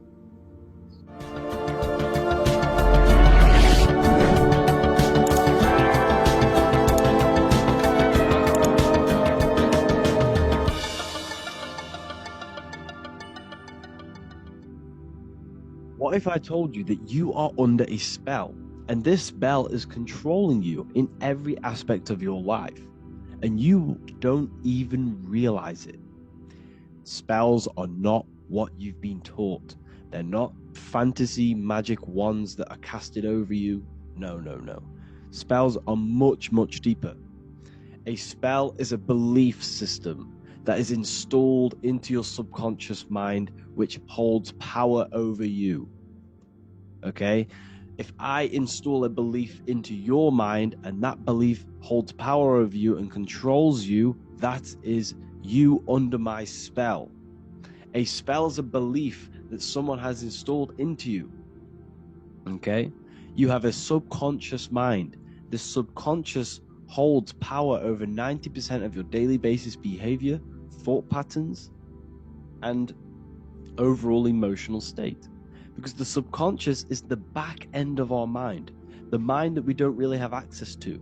It's the shadow self, where all of our programs, all of our memories, all of our traumas, all of our everything that we've ever experienced is recorded and kept in this vast database called the subconscious.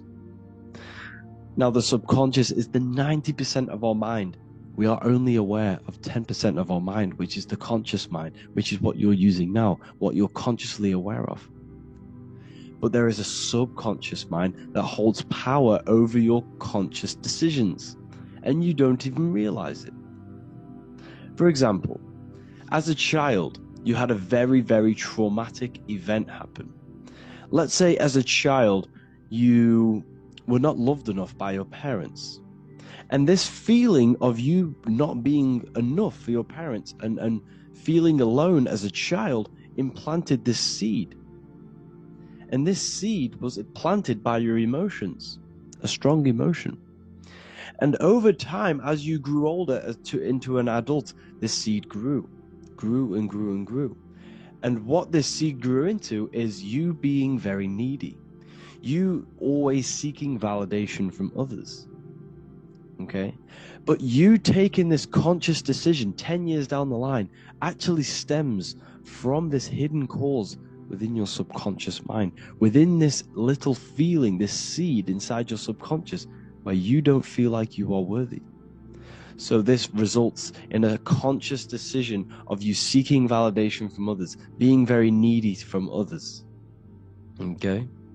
This is what the subconscious is. The subconscious holds power over us. For example, posting on social media.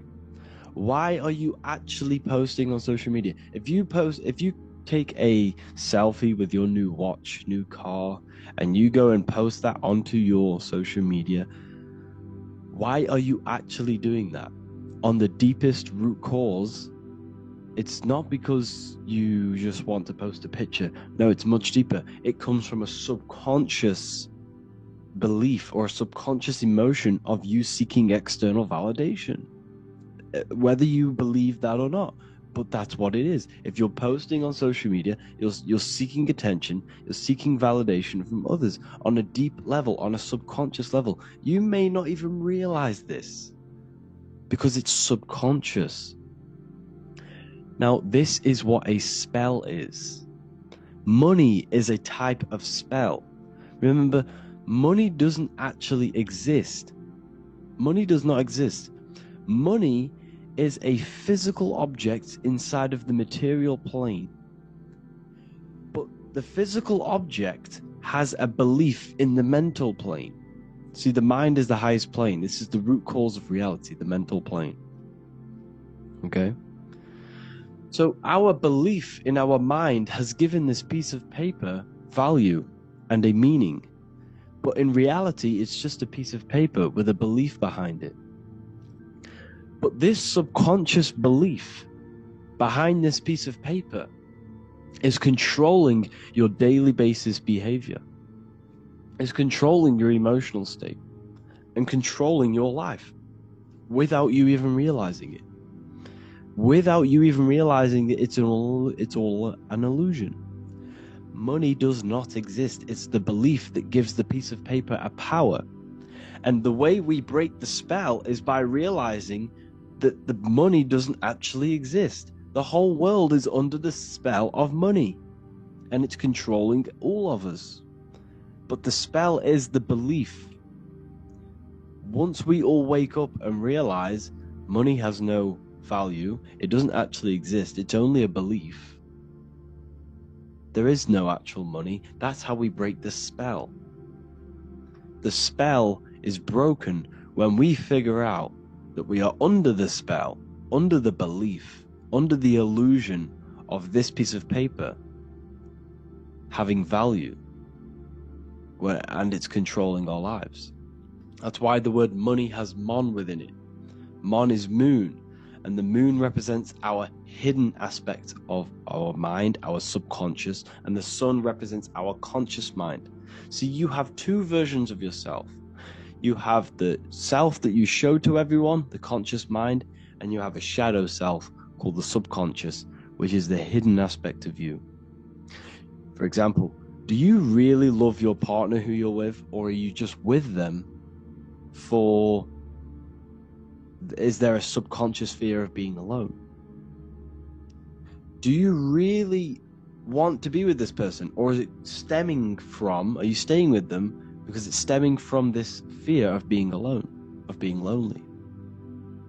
Or are you just with them because you have a subconscious sexual addiction? And all of your conscious decisions are actually coming from this little seed of wanting sex or not being alone. You have two versions of yourself, the conscious mind and the subconscious, the shadow self and the self that you show to everyone else. Okay? And the subconscious is what's holding power over you. When you drive your car, you don't consciously have to think about changing gear. You've done it that many times. It's on autopilot. That's the subconscious doing it. You can be walking down the street. Your conscious mind could be thinking about what you're going to cook for tea later, but your subconscious mind is controlling your body and walking your body. You don't have to think about moving the body. You just do it because you've done it that many times. It's a program. It's a belief in the subconscious that's giving this movement power.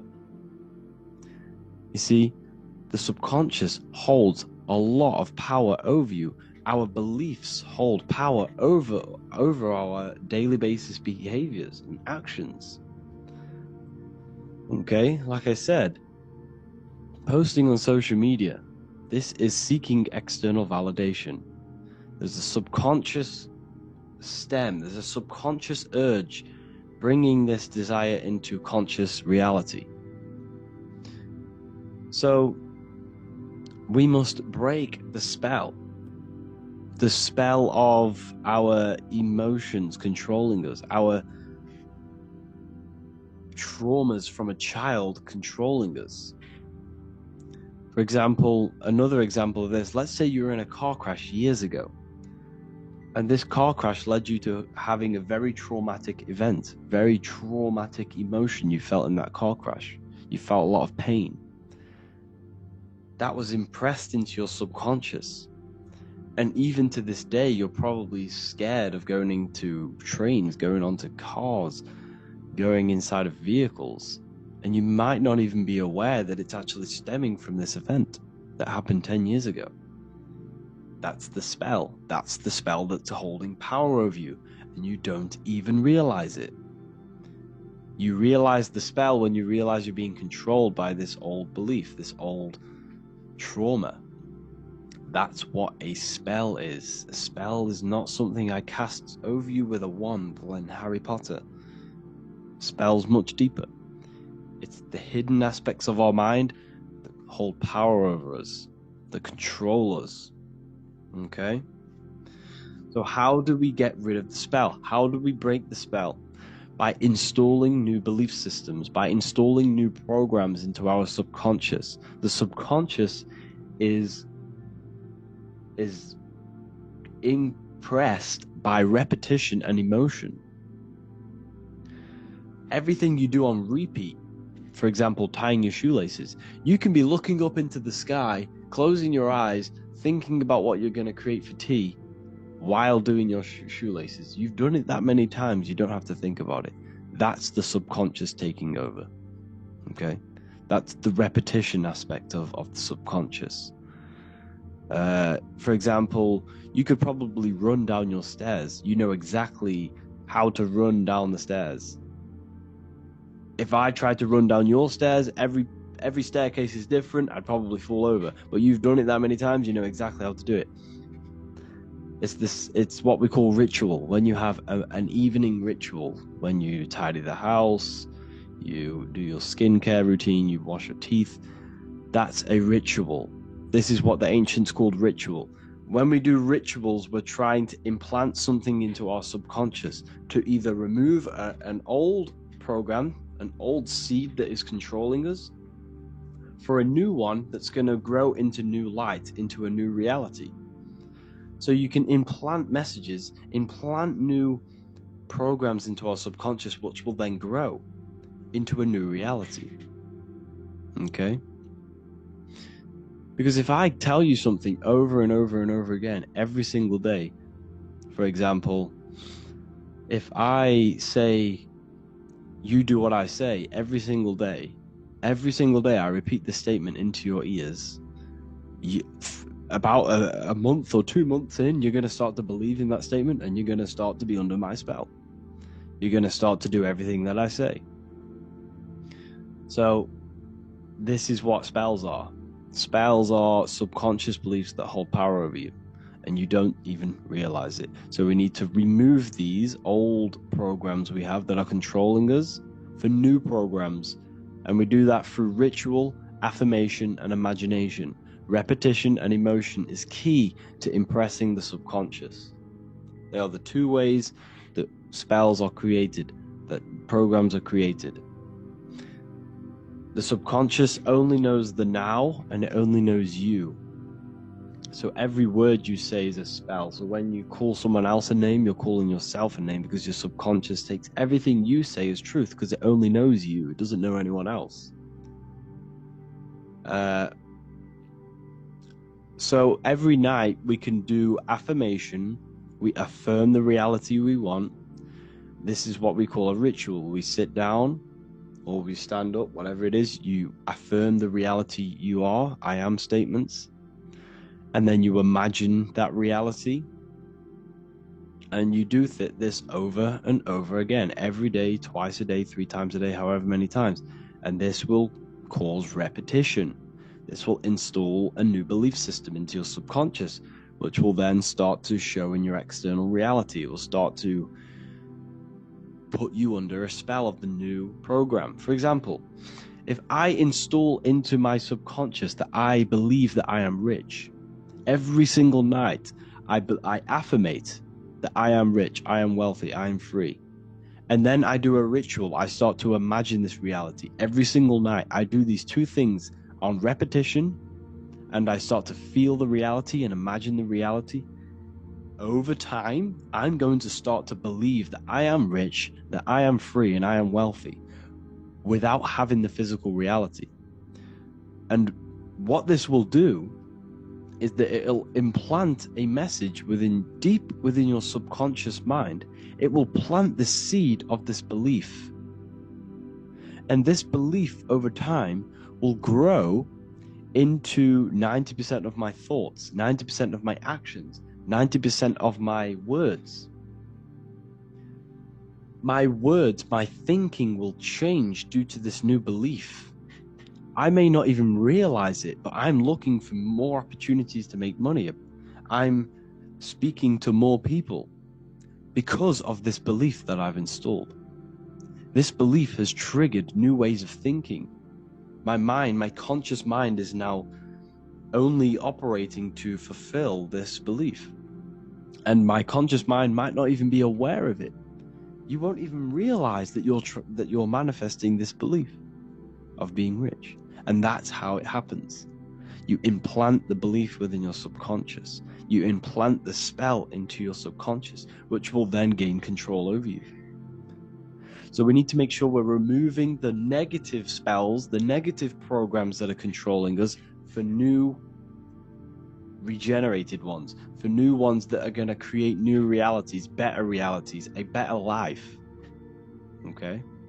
You don't want negative traumas, negative seeds controlling you and growing into your life. If you don't cut them off, they will continue to grow and grow and grow. Your anxiety will get bigger and bigger and bigger. Your depression will get bigger and bigger and bigger. But it's all actually stemming from one belief system or one trauma. Okay? So this is important. Everything in this physical plane is an effect of the higher planes. It's a shadow of the mind. Everything we think, all physical objects, began as a thought, then an imagination, then energy, then a physical reality. So we must change the mental plane. We must plant seeds into our mind to change down into our physical material life. It's about manipulating this higher plane so we can create change and effect in the physical external material plane. That's what magic is. This is what spellcasting is. This is all what it is. It's not fantasy. This is the manipulation of the higher planes of consciousness, which your mind has access to. You have access to these higher planes. Okay? This is exactly what I teach in my university. I teach different rituals. I teach specific rituals to get rid of certain things, certain belief systems. I teach all different rituals, all different ways for you to create your own reality and live the best reality you want. We also have all of these different courses. We have Activating the Inner Eye. This will teach you exactly how to lucid dream and activate your inner vision of imagination. We have the Sexual Alchemy course. This will give you the power of transmuting your sexual energy into creativity. We have electromagnetism studies. We have esoteric exchange, an exclusive live call that we do every single week, and I connect with all of the students. They can ask me questions, can speak with me one-on-one inside of these live calls. We have the Real Numerology section. We have the health section. We have a lecture section. Look at all of these lectures we have on occultism, symbolism. All of these lectures are designed to gain you power, to give your personal power back to you, to make you realize things about you. We have a meditation section. We have a library section where you can download all of our library, all of our books, different books on occultism, symbolism, Freemasonry, astral projection, and of course we have the Manifestation Mastery course, which teaches you exactly how to create reality, so you can live that desired reality that you want. This is the last chance to lock in the price of $55 a month. This is less than $2 a day. You can really level up your life, because the price is going to increase as the value of the university increases, because there's a new symbolism course coming out, and if you join now you'll get this course for free, because obviously when this course releases the price will go up. The symbolism course will teach you the language of esoteric and occult symbolism. I'll leave the links in the description. Make sure to leave a like, comment, subscribe to the channel if you want to see more content. Thank you all, people. Have an amazing day. What if I told you many people around you have probably sold their souls? It's more popular than you think, and it's very easy to do. Selling your soul is not something that you can just go and meet the devil and do it. It doesn't work like that. But before I tell you exactly how you can sell your soul and how not to sell your soul, what is the soul? So looking at Jesus, we always see two lights surrounding his head, one surrounding the heart. And as of course, if you've been watching my channel, you know Jesus represents you. He represents the divine essence of the universe made in human form. Each one of us possess a fractal of God's infinite consciousness. We are all God. We are all God experiencing himself in a three-dimensional divided form, separated from his oneness. God wanted to experience himself, so he made this world. So each one of us possess a soul, and the soul is the spark of God's infinite loving consciousness, filled with God's loving moral law.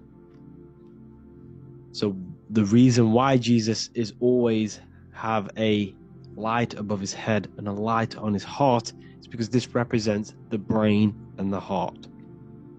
The brain is not the mind. The heart is not the soul. The brain is the physical manifestation of the mind. It is the physical mechanical computer for the spiritual mind. The heart is the physical manifestation of the soul. The heart is a brain.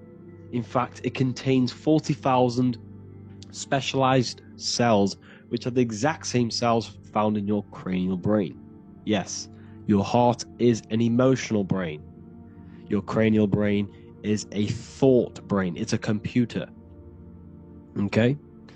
Everything that exists physically exists non-physically. This is what the ancients called spirit. Just means invisible force. The mind, the thoughts are not made of atoms. You can't touch, you can't find tangible thoughts, imaginations. These things exist spiritually in metaphysical counter space. It's the same with your emotions. The emotions are spiritual. They are not physical. You can't touch them. So thoughts are the language of the mind. Emotions are the language of the soul. Sometimes we can become eluded by thought, and we can become eluded by emotion. If we are led purely by emotion, we can create illusions in our perception. The same if we rely only on thought. We must balance these two. Okay? So the mind is the creator. The soul is the operator. Every thought we think is being judged by our soul. The soul is the judge. The soul tells you what is right, what is wrong. And even the Freemasons depict this spirit and matter in their black and white checkered boards. White is spirit, black is matter. Matter is dead, spirit is life. This is what this represents. Physical reality is not just physical. For every physical object, for every physical manifestation, there is a spiritual force bringing it into existence. Consciousness brings everything into existence. Before you kick a football, there is a change in your inner consciousness before you take that action of kicking the football. Everything exists in spirit before matter. You existed in spirit before you were physical. We also see this in alchemical Freemasonic artwork. This represents the clouds, this is the mind, this is the heavens, and then coming down into the heart, which represents the earth. The light entering the mind into the heart, because every thought we think is being judged by the heart. The heart speaks to you through emotion. The soul speaks to you through emotion. Every thought you think, your heart is telling you that is right, or it's telling you that is wrong. Why? Why is this? Emotions can guide us, okay?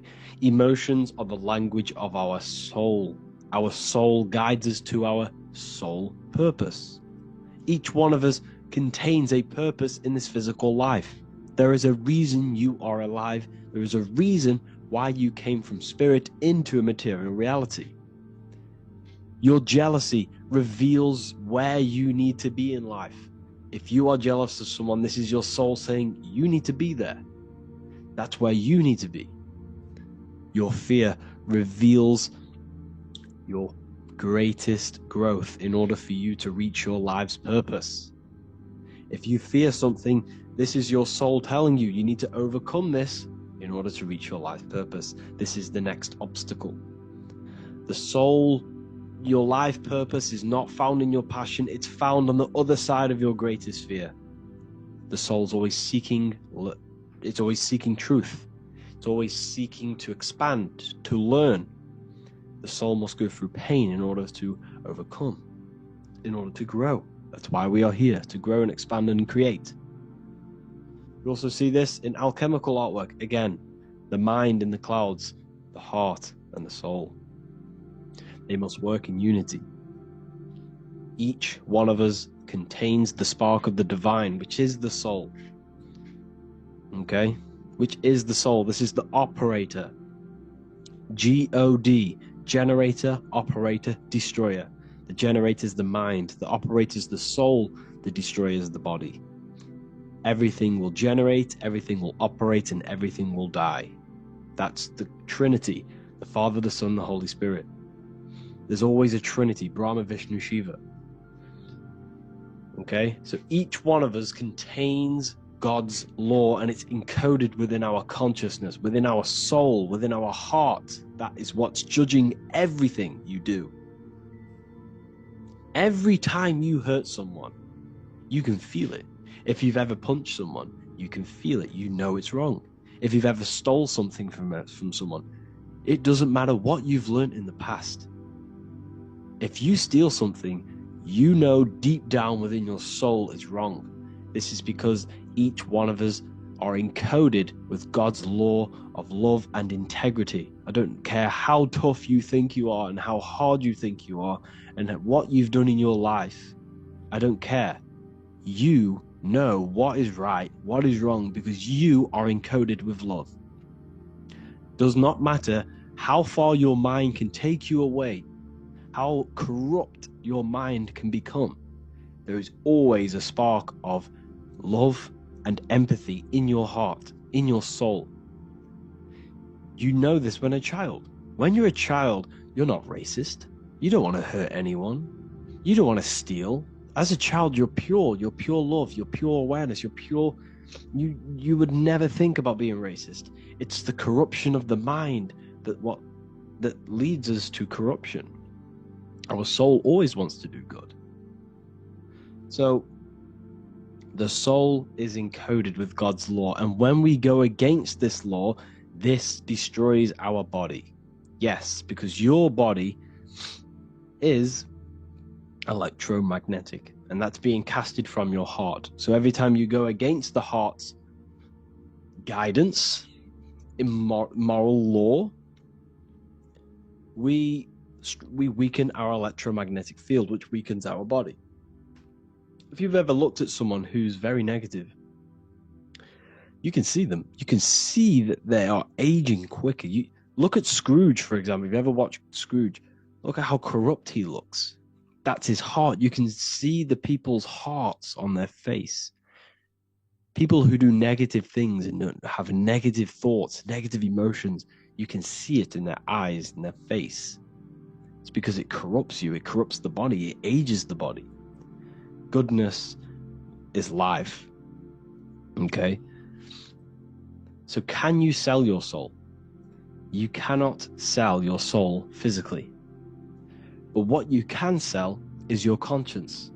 What you can go against is that moral law. And you can exchange physical material things such as money, fame, cars, houses, business, in order for you can exchange that to go against your inner dialogue. For example, these rappers, celebrities, what are they doing? They're not selling their soul. You can't sell your soul to some entity on the astral plane. But what you can do, you can take money to say, I'm going to go against my heart. I'm going to go against my inner moral law. I'm going to take that money and I'm going to do something wrong. It's basically going against your soul. It's selling your soul's guidance of moral law. That's what selling your soul is. And that's what these rappers are doing. That's why they're so sad. You know, this is why all these rappers are on drugs, doing all sorts of things to escape, to short-term escape what they've done. They're going against their inner guidance for money. And yes, short-term pleasure may be happy for now, but in the long run, it will leave you feeling voidless, because nothing material can ever satisfy your soul. Nothing.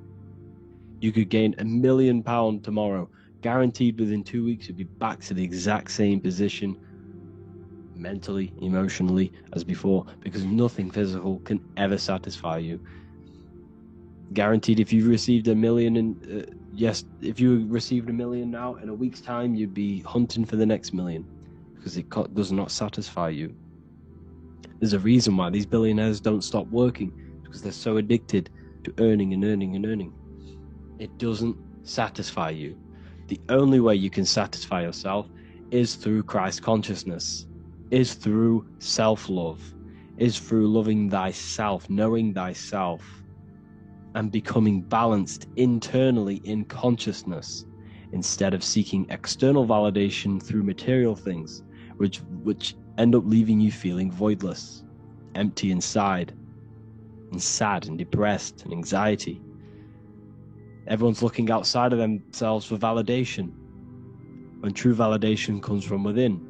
True satisfaction, true happiness comes from within, reaching Christ. Christ is a state of being, a state of consciousness that we must cultivate within ourselves, so we can live a happy, balanced life. You can have all these material things when you're satisfied inside, but don't rely on them.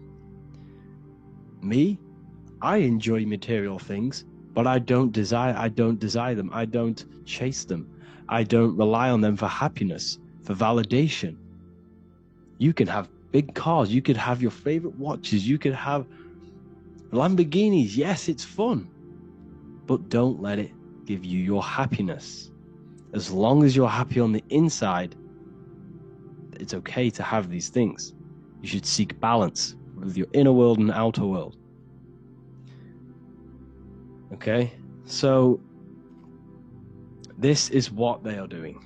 Rappers, celebrities, actors, Hollywood, this is what they've done. They've exchanged their inner integrity, their inner law, their inner moral compass for exchange for material wealth, fame, money, and cars. That's what they've done. And power. It corrupts you. They slowly corrupt you. So yes, you cannot sell your soul.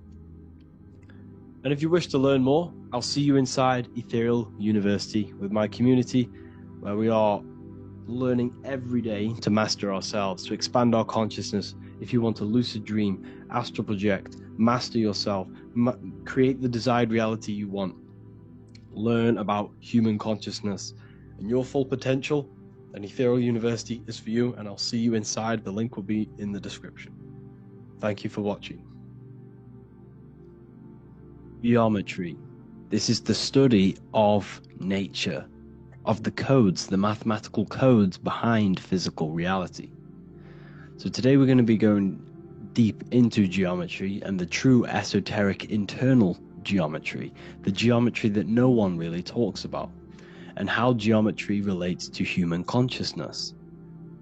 So essentially, what we must understand when it comes to geometry, the basics of geometry is everything is vibration, and this vibration is vibrating on a certain frequency, and this certain frequency creates a geometric shape, which is why in nature we see all of these different geometric shapes. All matter takes form in shapes. So if we put sand on a plate and we vibrate the plate on a specific frequency, we see that the sand goes into specific geometric shapes and patterns. So essentially, matter is energy condensed. It's energy vibrating on a low frequency, vibrating at a certain frequency.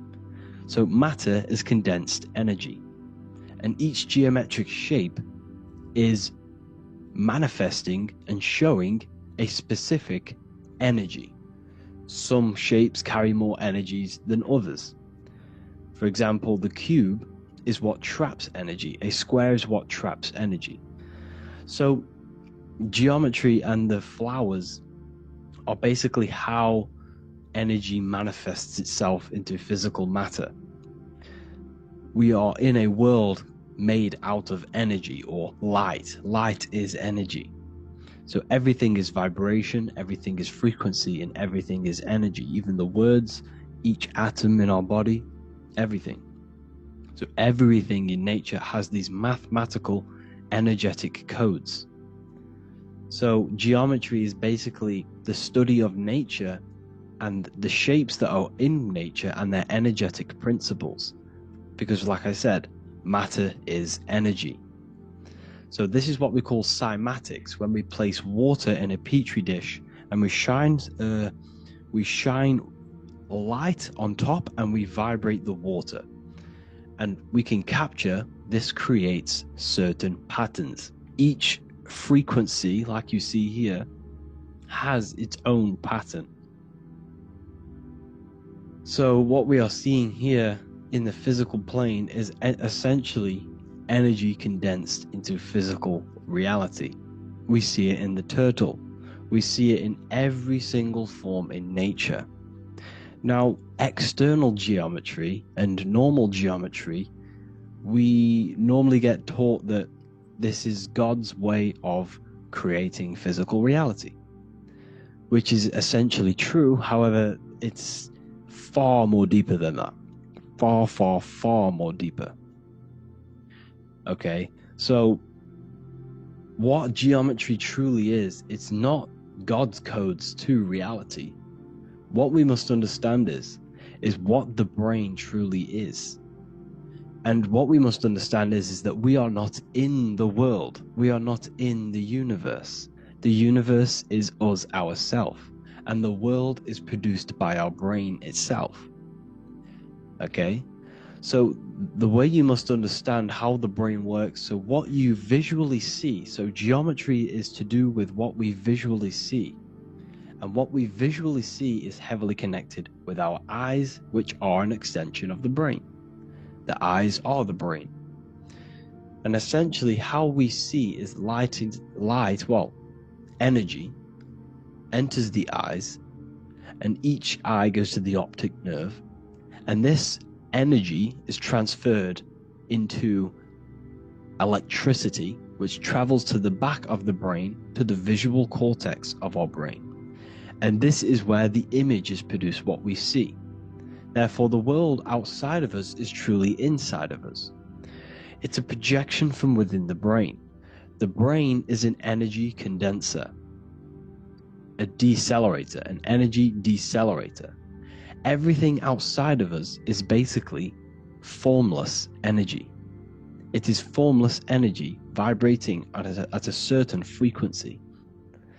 So what the brain is, it's sucking in this energy, this light, and turning that frequency, that code, that light code, into a physical reality. It's condensing the energy and turning it into a visual image inside of the brain. Therefore, everything outside of you is not what it looks like. Everything outside of you is basically energy, infinite energy. And our brain is condensing this into a physical reality and projecting it outwardly, which you experience your visual field. Okay? And the ancients knew this. So this is basically called the sigil of Lucifer. Lucifer is known as the light bringer. Lucifer in Latin means to bring the light. This is the sigil of Lucifer, which shows the visual field and the brain. We also see this in the Google Play symbol. It's a powerful symbol showing you the visual field, which is basically a symbol that tells you that reality is inside of the brain. The brain is what produces reality, but consciousness is not produced in the brain. The brain is essentially a consciousness downloader. It's a computer, and it's a reality simulator. The body is a simulation of physical reality. You are inside of the body experiencing the body simulation. The body produces this reality. It's a piece of technology. So Lucifer is to bring the light. Lucifer is the light being produced in our brains. Okay? So this is why they say Lucifer can tempt you. Lucifer can be the devil, because it represents physicality. It represents the false light. Lucifer can trick you because it represents the physical world can trick who you truly are. So now that you understand how the brain is basically an energy decelerator and it creates and simulates a reality to your consciousness, you are no longer a person in a universe, you are the universe itself experiencing itself. Therefore, geometry is heavily linked in with the brain. Geometry is essentially how your brain and how your eyes decode energy. So what you are seeing is the mathematical codes of your brain creating reality. So what they teach you is the external is that geometry is God's way of creating this world, and these are the mathematical codes God's created. But now I'm telling you the internal. This is the truth. Geometry is how your brain mathematically condenses energy and light into a physical reality. So therefore, your brain is a computer program. So now geometry is nothing outside of you. Geometry is not something created by something else. It's created by your brain. Your brain produces these patterns through mathematical codes by breaking down energy into physical reality. And this is why you see geometry in everything around you. This completely changes your view on geometry. It's in your ear, it's in your face, it's in everything. Geometry is everything. Okay? So now that you understand this, now, as we were talking about the visual field earlier, the ancients knew about this. The ancient Egyptians knew about this. We can see this symbolism inside of the casket, the Egyptian casket. See, this crossover represents the visual field. This represents the back of the brain. This is the left hemisphere, the right hemisphere. And now some of the most simplest teachings in geometry is that straight lines are masculine and curved lines are feminine. And we even see this in the human body. The feminine human body is curvy and the masculine human body is liney. And even with the genital reproductive area, we have a line and a curve, 0 and 1, the binary code of all creation, 0 and 1, because that's basically all that exists. Nothingness and one, nothingness and God, nothingness and consciousness, that's all that exists. Now that I've told you that, the basics of geometry and the line and the curve and the feminine and the masculine, what do we have here? You see this stick here? This is a curve. And what's the right hemisphere? The right hemisphere is the feminine, the feminine energy, the feminine aspect of our brain. Then we have a straight line. This is straight lines. Now this represents the left brain. So the Egyptians are showing you the left masculine brain and the right feminine brain because of the curve and the straight line. And this is the visual field, the crossover. So there's a crossover in the brain. The left eye is connected to the right brain. The right eye is connected to the left brain. Okay, so the left eye is connected to the right brain. The right eye is connected to the left brain. The solar and the lunar. So, like I said, everything outside of you is basically energy. Your body is basically a holographic avatar, condensed energy produced by your brain. There's nothing actually outside of you. Your 5 senses are electrical threads of light. And when you touch something, this is basically electrical signals in your nervous system, which are reporting back to the brain. Therefore, what you touch is actually, you're not touching. The feeling that you feel when you touch something is not the true feeling. That's your nervous system you're feeling. You're feeling your nervous system in the brain. It's electrical signals to your brain. So the 5 senses do not decode, well, what you're experiencing as the 5 senses is not outside of you. This is your brain interpreting electrical signals. You don't experience the world, you experience your nervous system and your brain. The nervous system is an extension of the brain. So this is the truth. This is not woo-woo spirituality. This is true consciousness science. But I'm teaching you here. Okay? So nothing is truly outside of you. It is a universe. You yourself are the universe, the fabric of the universe itself. The only thing that exists outside of you is essentially energy. That is it. And your body and your brain condenses this energy into reality. So when we look into architecture, why is architecture, the ancient architecture, so important? Because what did I tell you at the beginning? Shapes and physical matter is condensed energy. Each shape holds specific energy. Some shapes hold more energy, emit more energy. Some shapes condense energy. Some shapes transfer energy.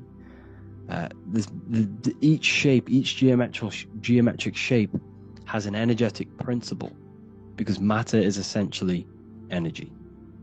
So when we look into cathedrals and the ancient buildings, they were filled with geometric patterns, geometric shapes, because they understood the energy principle. Architecture is basically solid energy. It's physical energy. If we create this pattern here is an energy code, and if you stand next to it, you're going to gain that energy. It's going to be imprinted on your body. So essentially, they filled their buildings with high energy geometric shapes, points, triangles, pyramids are very, very energetic. This is why you have crystal pyramids made. orgonite pyramids. They're always in pyramid shapes. That's why the Egyptians built in pyramids, because pyramids hold high energy. They emit high energy.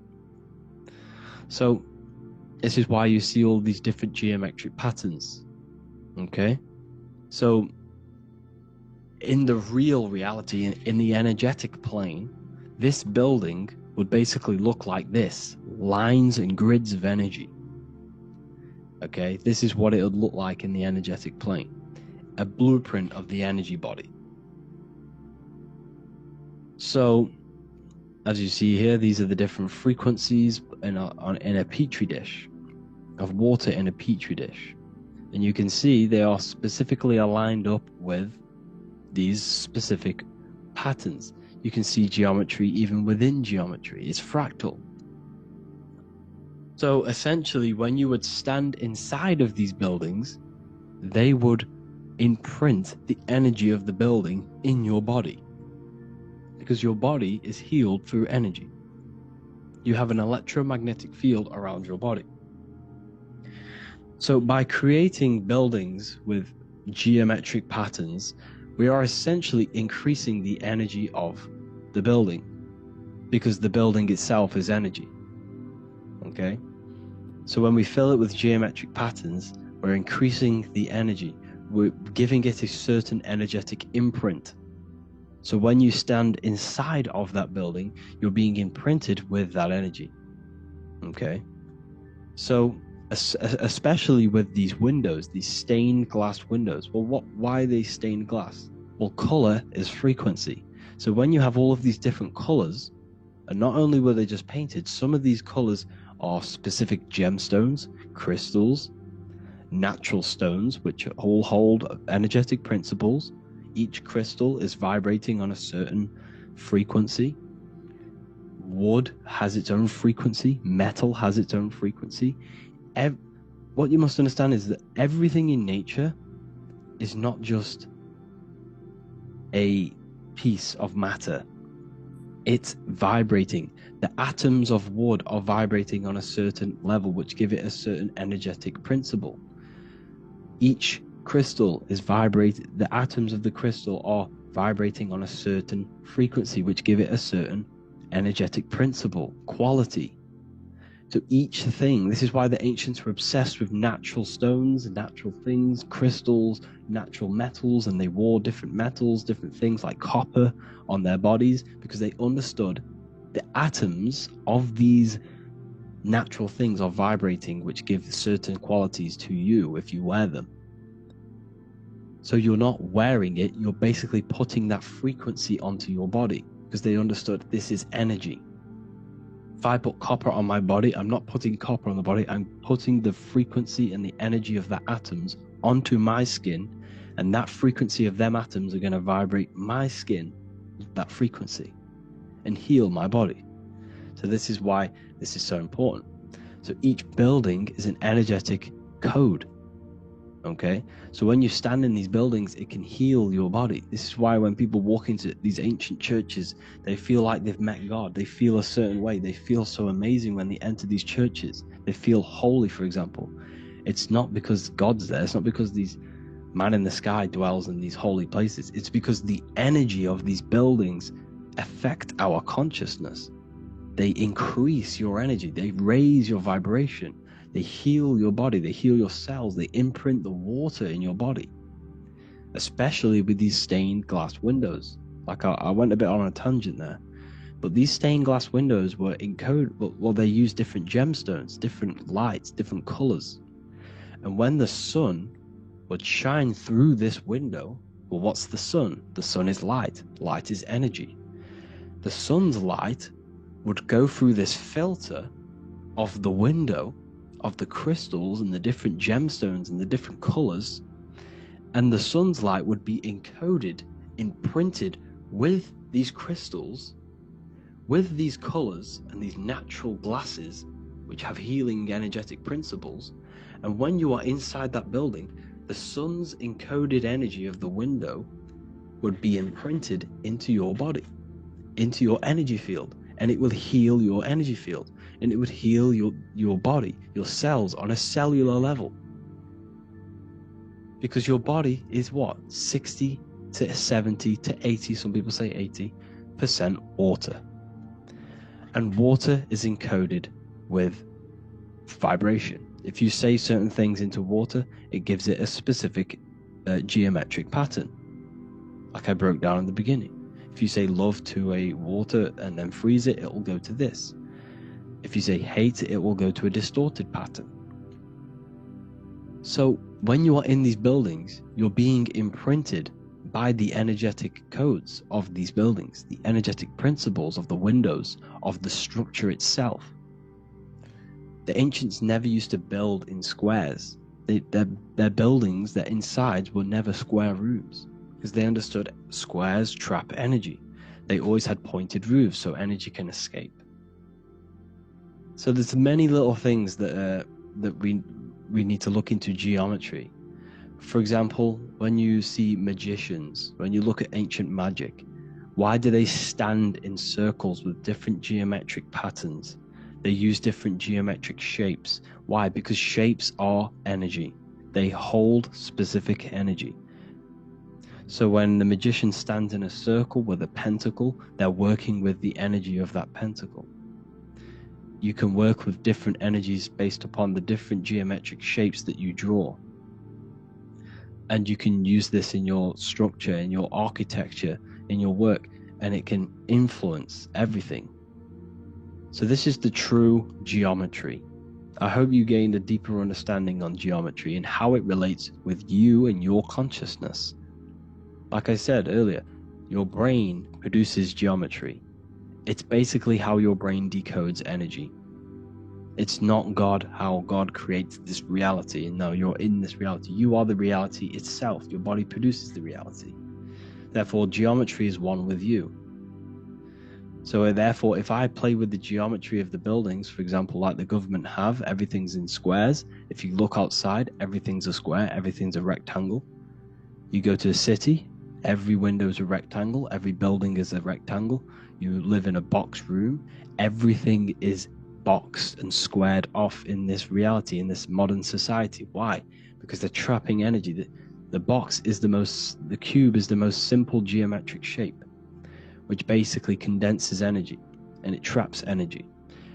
And if you subconsciously see squares all the time, your phone's a square, your TV screen, everything's a square, your keyboard, your desk.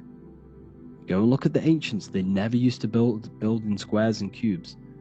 And if you go into nature, you'll never see squares and cubes. Nature doesn't create squares and cubes. Everything in the modern society is squares and cubes to simple your consciousness down, to dumb your brain down.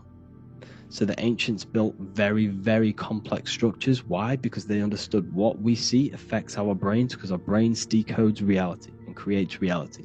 If you see a sophisticated building, this is going to give you a sophisticated mind and raise your IQ levels over time, subconsciously. I'm not saying if you look at this building, you're going to become smart. I'm saying if every single building in your environment, ment is mind, mental, every single building in your environment was this complex and complicated, it would increase your IQ on a subconscious level. It'd make you more complex, make you more intelligent. So they've dumbed everything down. They've dulled everything down. Look at everything. Everything is being dulled down. So anyways, I hope you all gained a better understanding on this. If you want to gain more occult knowledge and esoteric knowledge, make sure to read the Book of Wisdom Volume 2. If you're inside the university, you can get this book for free. Go to the general chat area and follow the instructions and you can order yours for free. Truly life-changing stuff. Because the issue is with the world is that no one really understands who they are, what they are, and why we are here. That is the issue for people's depression, for people's wrongdoings. They don't understand who they are, what their emotions are, what their mind is, what their body is, what reality is. This book gives you that. This book gives you the sense of understanding, the sense of well-being that will give you a better life because you understand life and what life is. And if you truly want to take your studies to the next level, we have the Ethereal University. This is the place for truth seekers, where you can connect with like-minded people so you don't have to feel insane, because not many people think this way. I've been there when people When you wake up and not many people around you are thinking the same way, and you start to feel a bit insane, and you can't really talk to people about these things. That's why I created this, so you can connect with people and learn at the same time and become the best version of yourself by understanding truth and knowledge. If you join, you'll gain access to free live calls every single week, every single Saturday morning. We do live calls. You can ask me questions and all sorts. So make sure to leave a like and a comment, and thank you all for tapping in.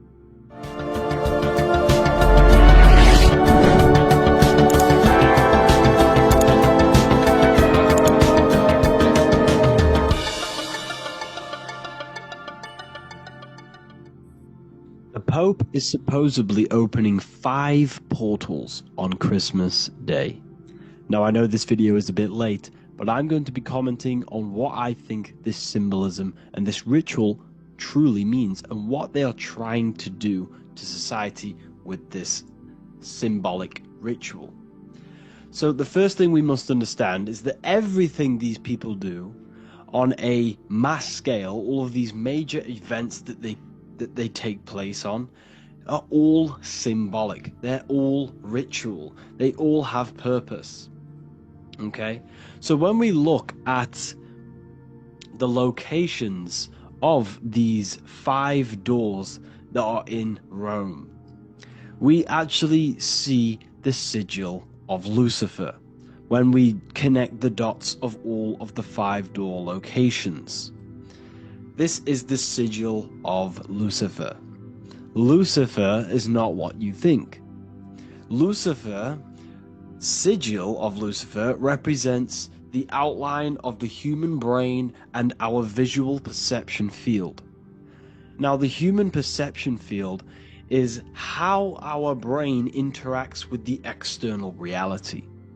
Our external reality is not physical. The only thing that exists outside of you is pure energy, formless, vibrational energy and light. Your brain is an energy decelerator. Your brain decelerates this light, this energy, into a material reality or perception that you can interact with. You don't look into the external world. The energy, the light, enters the eye retinas, goes through the optic nerve, and travels to the back of the brain called the visual cortex. And the visual cortex is what shapes your visual screen.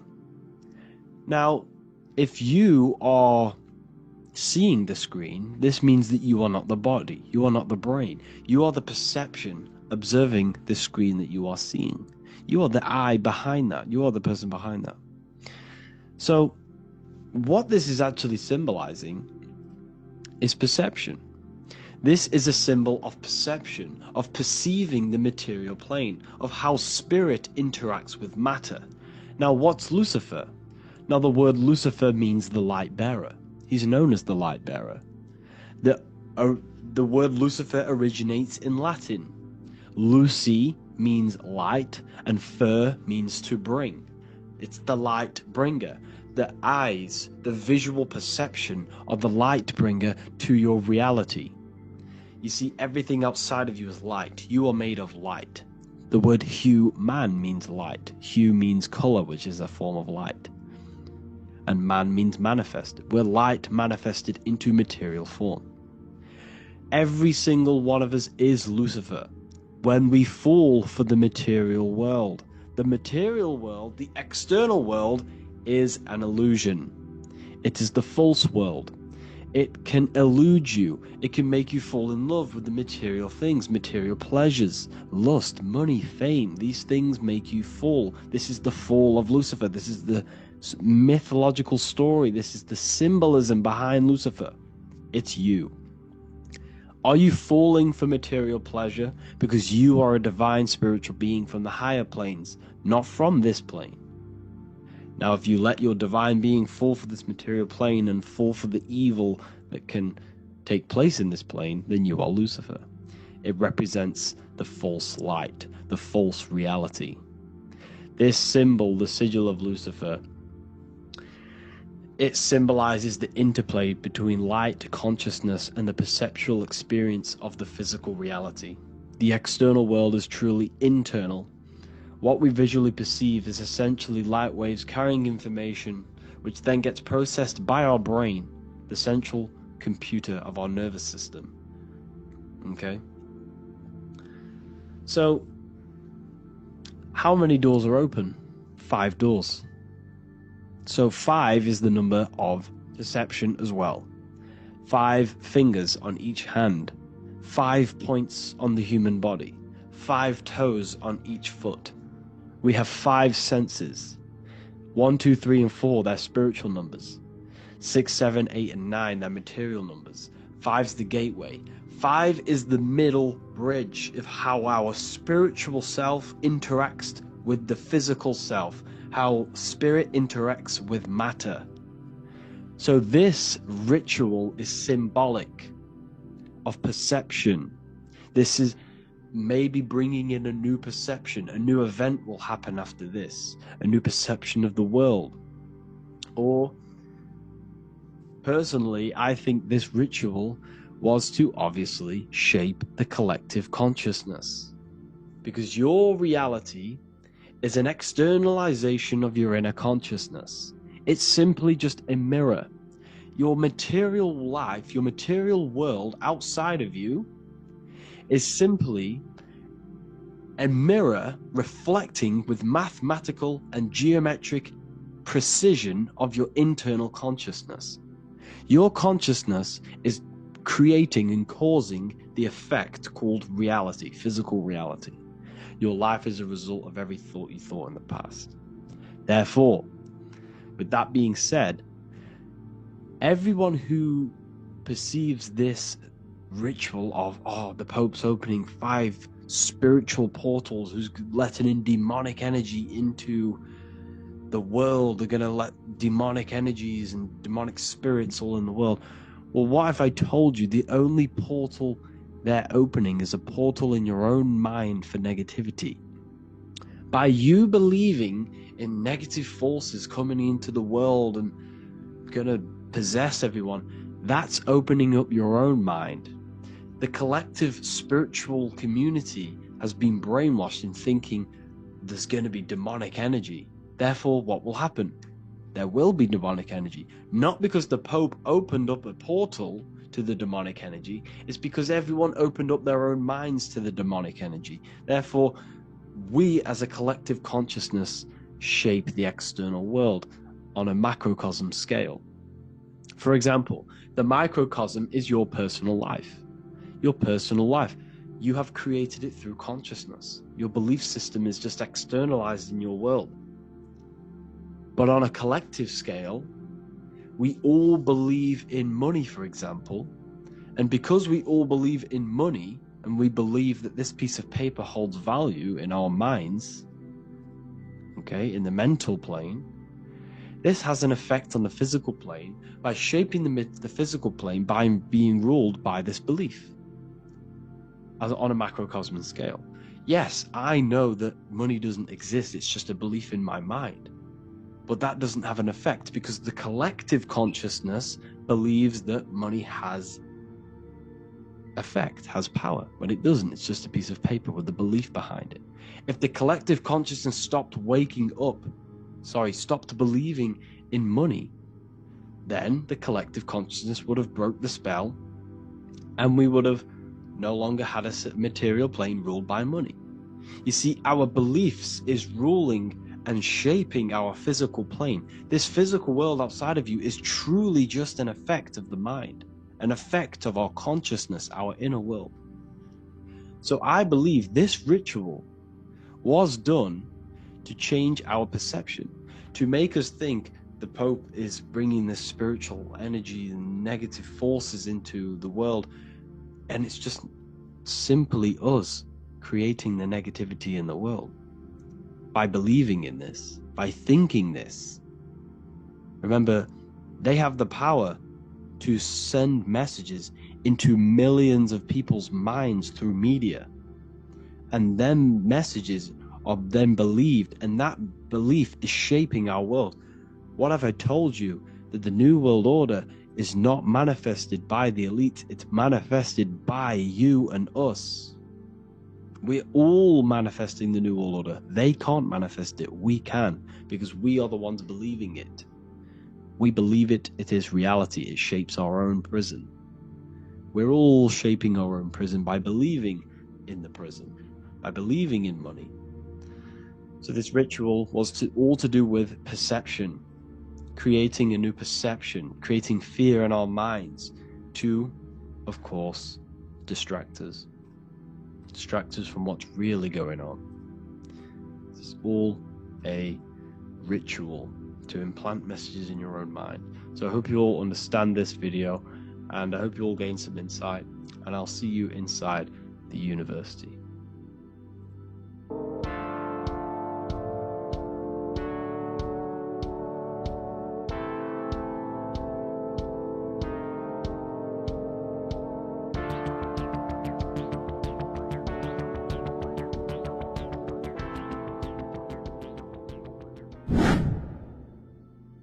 What is good, YouTube? Today we're going to be talking about the astral plane and how the cosmology fits into the astral plane. Okay, so first let's go over the astral plane and go over the different layers of reality so that you can understand reality more. You are a multi-dimensional being. You are not in these, you are in all of these realities at the same time. They all interweave into one big reality. But there are different planes, they are different vibrational dimensions, there are different dimensions of reality.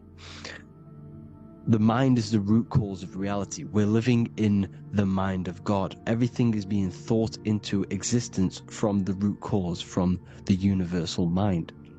This is why the ancient Egyptians said, all is mind. We're living in the mind of God. And we are a microcosm of this mind. This is why we all have the same mind. This mind is the world of thoughts. Now, this world of thoughts is just the thought alone. For example, it is the thought of a chair. But then when you start to imagine this chair and you start to mentally see the chair, you're now manifesting the thought, the singular thought, into some sort of form. So now you're imagining the chair. You're imagining the form of this chair, which is then manifesting into the astral plane. The astral plane is the world of thought forms manifesting. So when you are imagining something, you are seeing into the astral plane. Okay? Your third eye, it is an eye because it sees the astral plane. It is seeing the other side through imagination, through dreaming. Well, we'll go over dreaming later. So, the thought of a chair is a singular thought. The imagination of the chair is the manifestation of the chair. And in the astral plane, it's basically the world of all the chairs that could ever exist. So you're thinking of the chair as a singular thought, which is the mental plane. The astral plane is the imagination of that chair, is the thought, the manifestation of it. Depending on the vibrational state of the thought will depend what level of the astral plane it will go to. For example, if you're thinking about a chair to torture someone on it, it's going to go on the lower astral plane. Or if you're thinking and imagining happy things, it's going to go to the higher astral plane. So wherever your mindset is, that we call it a mindset because your mind is setting frequencies to certain things. Thoughts are frequencies. And a mindset is setting your frequency. Setting your mind to a certain frequency. So when you set your mind to a certain frequency and you imagine something in that frequency, you're going to match everything in the astral plane that are on that similar frequency, just like you would in the physical world. Because we're all in these worlds right now as we speak, but we can't see them with the two physical eyes. We can feel it though. When you're around someone and you've just met a new person, for example, you can feel their vibration, and if you're not on a similar vibrational match, you will not get along with that person, or you just won't not get along, but you won't connect with that person because you're on two opposing frequencies, not matching. And this is something you can't see, you can only feel, because it's the astral plane. It exists within the astral plane. Everything in the astral plane is made out of vibrations. So if you do astral project, and if you already know how to astral project, you will see beings and people and things that are on the same frequency as you. This is why before you astral project, you need to sort your vibration out before you astral project, because you are projecting your consciousness into this. It's the mind. The mind is the bridge. It can move between realities. You are a observer. You are a observing soul which observes different realities. And the mind is the bridge between all of these different realities. The mind can choose. If you want to project into the astral, you set your mind to it, you can. Okay? So, let's not get off track. The lower astral plane is where demons are. The higher astral plane is where heavenly beings are. Heaven and hell are kind of a real thing.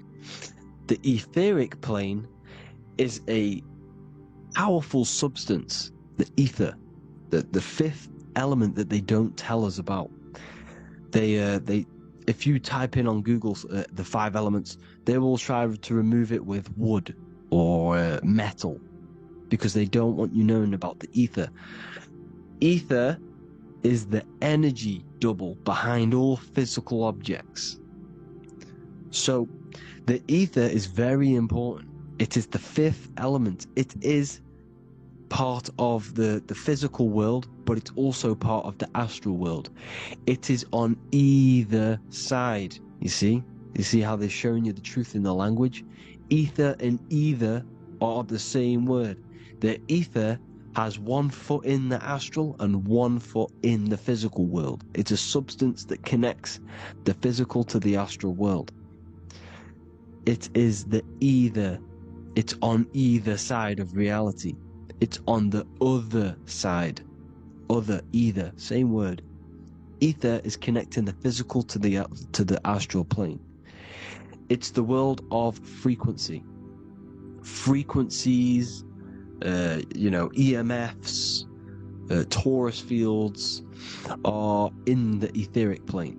It is the energy plane. It's where energy moves through the ether. Okay? So then you have the physical world, the world of effect. Everything you see in the physical world is the effect of the higher planes. Each plane is a product of the plane above. So, and it melts into each plane. The physical plane is the lowest plane, it's the most densest, and the highest is the most fluid. This is the most fluid, this is the most dense. This is where we get the saying, as above, so below from. As above, so below comes from the different planes of reality.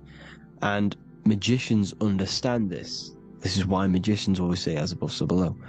Because they understand if you manipulate the higher planes of reality, you manipulate the lower planes. Because the astral plane is a direct copy of the physical world, but in the astral plane.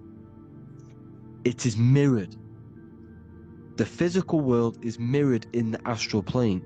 They are both the same world, but there's different vibrational states of the world. Kind of. It's hard to put this in words, people, so just try and understand. The astral plane is the double. It is whatever happens in the astral plane happens in the physical plane. This is why magic works. This is why demons work. This is why spirit communication works. Because if you manipulate the higher planes, you manipulate the lower planes. As above in the astral, so below. Leonardo da Vinci showing you to look up, pointing up. You gotta look up. He's telling you to change the mind, you change the physical world. You change your emotions, you're out on the astral plane, you change the physical world. You change your reality by changing the higher planes. This is the Masonic 11. The two pillars. This is the 11, also symbolizing the two hemispheres of the brain here. But the 11 symbolizes the two mirrors. 11. 11. 9, 11. 9, 11 adds to 11. 9 plus 1 plus 1 equals 11. The Twin Towers were in 11. Flight 11 was hijacked.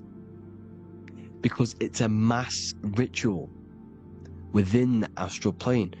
Now, we're going to go deep into that later, and I'll show you these rituals they do in order to manipulate the astral plane. So, this is what the 11 is. It's the mirroring of reality. If you contact spirits and conjure spirits, you can either summon or attract demons and spirits. Summoning is creating a spirit. You create demons. Okay? Like I said here, the mind is the root cause of reality. If you think of if you think of a traumatic event that happened in your life over and over and over and over again for years and years and years, where attention goes, energy flows. The mind is the director of energy. If you are directing energy into the specific emotion, the specific thing that is torturing you in your mind, that will manifest as some sort of being in the astral plane, which is called an elemental. And this elemental being that you have created through your thought forms and emotions will latch onto you and feed off this energy. So it's important that you get your mind right, okay? It's important that you file the mind and you discipline the mind. Make sure it's only entertaining positive things, because you are quite literally creating your own demons. The word demon has the word mon in it, and if you've watched my videos to know, mon means moon. The moon is your mind, the sun is your soul, the earth is your physical body. Demon is mon means mind, moon is mind. You create demons with your mind. Summoning. Now this is where the rituals come in. 9/11 was a ritual because everyone was thinking about this big fearing, the death of 9/11. Everyone was thinking about it, and all of their minds thinking about this horrific thing will manifest and summon a negative energy spirit elemental within the astral plane. That's how all of this works. This is why it was a mass ritual. Okay, Chris Brown, new album name 11/11, release date on the 11/11. This will be my 11th album and contain 11 songs. All of these people know the occult. This is Hermes Trismegistus with the star of Saturn, the six-pointed star, as above, so below. The mirroring of reality, physical and astral, the two Masonic pillars. So, as above, so below. What's above us? The stars. The stars are connected to the astral plane. This is why we call them stargates. When we dream, we are experiencing these different realities. And what are stars? They tell in the Bible, it says Genesis 1:14. And God said, "Let there be lights in the firmament of the heaven to divide the day from the night, and let them be for signs." Signs translates to things to come. Why things to come? The stars tell the future. Why? And why do we say as above, so below? As above us is the astral plane and the etheric plane. As above, so below. Whatever happens in the stars happens on Earth. The stars are connected to the astral plane. Above us is the astral plane. We are a star in a physical body. This is why we say Mr., Sister, stir equals star. The E and the A are interchangeable. We are stars, and the stars are the start of our incarnation. We start in the stars, same root word, and we descend through the 7 energies, which are our 7 chakras. Then we enter the heart of the solar system. The heart rearranged spells Earth. And this is the true cosmology. Here's the Masonic cosmology. This is Masonic now. Here's the firmament. Let there be a firmament in the midst of the waters to divide the waters from above from the waters that below. Genesis 1:6. The firmament, firmament comes from the word firma, Latin, I'm pretty sure, which means firm. When something is firm, meaning it's stable, it does not move, it is firm. The firmament is firm. So, is the firmament. Genesis 1:6. What does he say? Genesis 1:3, sorry. Let there be light. This is before the sun and the moon was created. Let there be light. Before the sun and the moon was created, light was appeared. So what's that tell you? This is a holographic projection from some sort of light being, some sort of projector. And that projector is the all-seeing eye you see in the Masonic cosmology. This is the all-seeing eye projecting the light beams. Let there be light. Everything is made out of light. The universe is created out of light waves. The torus field is one unit of light. The light projecting this reality is Polaris.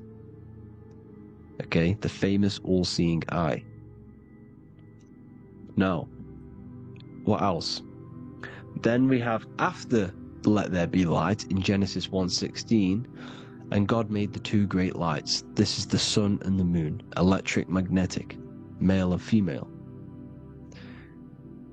Then we have the Masonic checkerboard, the black and white symbolizing dualities within the dualistic reality we're in, spirit and matter, light and matter, rest and motion, positive and negative, good and evil. Everything's dualistic here. Okay? And it's a dance. The universe is a dance between flickering of white and black light, which is the torus field. We're not going to go over that, but this is all connected to the astral plane. This is the true cosmology. The astral plane cannot work on a spinning monkey ball in the middle of space. Does not work. Cannot work. It's impossible. Okay? Impossible. So, even in the Quran, it says, Allah has made the earth for you as a carpet, flat. Quran 15:19.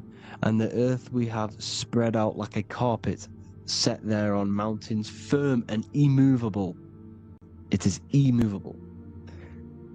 In the Quran, it also says 65:12, it is Allah who has created the 7 heavens of the earth. The 7 heavens meaning the 7 layers of heaven, the 7 planets. And Psalms 104:5, he set the earth on its foundations and it can never be moved. Never. So here you see in Isaiah 40:22, he sits enthroned above the circle of the earth and its people are like grasshoppers. He stretches out the heavens like a canopy and spreads them out like a tent to live in. We live in a tent. This is the tent. The projection of light. Here you see an ancient picture here. Here you see the ethereal barrier, meaning the firmament, the etheric barrier. And here you see his head popping out. Why is his head popping out? Because your head is heaven. Your heel is hell. Your head has access to the astral plane. This is why your head is heaven. The pineal gland, when stimulated, has access to project itself, project consciousness into the astral plane. Here you see another ancient picture here with the Masonic Royal Arch, with the zodiac here, the zodiac on the top, arching, because there's a firmament above us. Here's God in the brain. Consciousness is God. Here you see the Masonic Royal Arch, symbolizing the firmament. George Washington above the Masonic Royal Arch. These are the stars. This is Polaris projecting reality. His ancient churches with the dome, Polaris projecting reality with Jesus. Disney World is under the dome. The Seven Layers of Heaven, ancient paintings, all depict if you go and look at the ancient paintings, they'll all depict the firmament, the arch above us. This is where we get interesting. The Masonic Royal Arch has the 6-9, which is Cancer. The constellation Cancer, which is 6-9 is associated with portals because CERN is the 6-9. Okay, CERN is opening portals. They're trying to create a portal to the other side. Cancer has the word CERN within it, so there is a link between Cancer and the opening, the firmament opening above us, to ascension. Here you see the Masonic art with the Royal Arch and the light and the opening. Here you see the light and the opening. This is the opening of the firmament. Here's the Hebrew cosmology with Sheol, the underworld, and the opening. So Cancer is definitely some sort of portal in and out of this reality. I'm just connecting dots here. Now, we're going to go change a bit now. These celebrities that you are seeing they have not sold their soul to Satan, okay? They have not sold their soul to Satan. Satan is a demonic, low vibrational energy that has been summoned over the thousands and thousands and thousands of years of evil occult arts. So since Babylon was summoning this demonic energy, and this demonic energy in the astral plane will grow and grow and grow. It has no form. It has no physical form. Okay? But you can see it in the rappers. If your third eye is open, you can see clearly that these people are demonic. You can sense the energy that they're manifesting. Selling your soul is not what you've been told. It is gaining, because your soul is pure love, okay? Your soul does not want to do anything bad. So when you sell your soul, you're gaining physical gain. You're gaining physical wealth, for example. Like for these rappers, they will be given millions of pounds because the people in control of the music industry, which is the dark occultists trying to brainwash the masses, the people in charge, they're dark occultists. They understand Satan and the energy. They are satanic energy, which has been summoned in the astral plane. They see that they have influence over the masses, so they will go to them and say, I will give you this amount of money forever if you manifest this satanic demonic energy through the music and through social media to blind the masses, to brainwash the masses into this demonic energy. Because when you listen to music is frequency. Whatever you listen to, you become that frequency. So if you're listening to these people, they're throwing energy, this demonic satanic energy that they sold out to. Soul, same word. When you sold something, you've got your soul involved. They have exchanged money, physical gain, so that they manifest this satanic energy within the astral plane and through the music, through the videos, through social media, to keep us in this vibrational frequency, in this low state of consciousness. This is what it actually is. It's not, you're not selling your soul to some sort of devil. This satanic energy has no physical form in it is formless in the astral plane. It's a summoned energy. Now, the root chakra is red. This is why the devil is red, because it symbolizes the animal nature of man. When you are operating off your root chakra, you will kill, you will fight, you will do anything to survive, because it's all about survival mode in the root chakra. They want you keeping in that fighting mode, that surviving mode, so that you are manifesting this low vibrational frequency, this satanic energy, this demonic red energy. This is why the devil is red. And the devil has a tail with the red arrow pointing down because it symbolizes your light body. This is your Merkaba. Your Merkaba is your light body. Mer equals light, Ka equals spirit, Ba equals body. Merkaba, this is the devil's tail pointing down, the descension, your heel, up to your heel, hell. Ascension to heaven, head. You see? This is the all-seeing eye with the illumination coming off it, your head, when you're illuminated. The Merkaba is your celestial sphere to portray different planes of reality. It is the vehicle of ascension. It's your light body. It's in the word Kabbalah, Kabbalah, Ka, spirit, Ba, body, La, light. Same thing, Kabbalah, Merkaba. Same thing, it's all about the light body. This light body sees different realities. So when you see the goat in the music industry, it's this satanic summoned energy that's been summoning for thousands of years within the astral plane. When it becomes to the physical plane, it will manifest through different things. A goat, an owl, Satan, Moloch, Baal, same deity, same demonic energy that's been summoning in the astral plane. And this is why the Baphomet has a goat head. Drake's new album is the goat. The Polo G, the Masonic G, with the goat.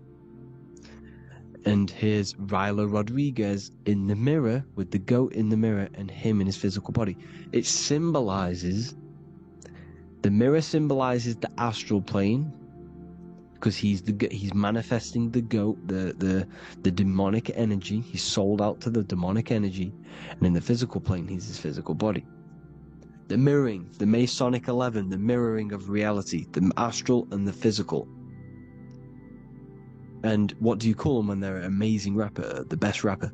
You call them the goat, because the goat, you're the goat because you're manifesting the goat energy, the satanic, demonic energy within the astral plane. So Baal, Moloch, all the same thing.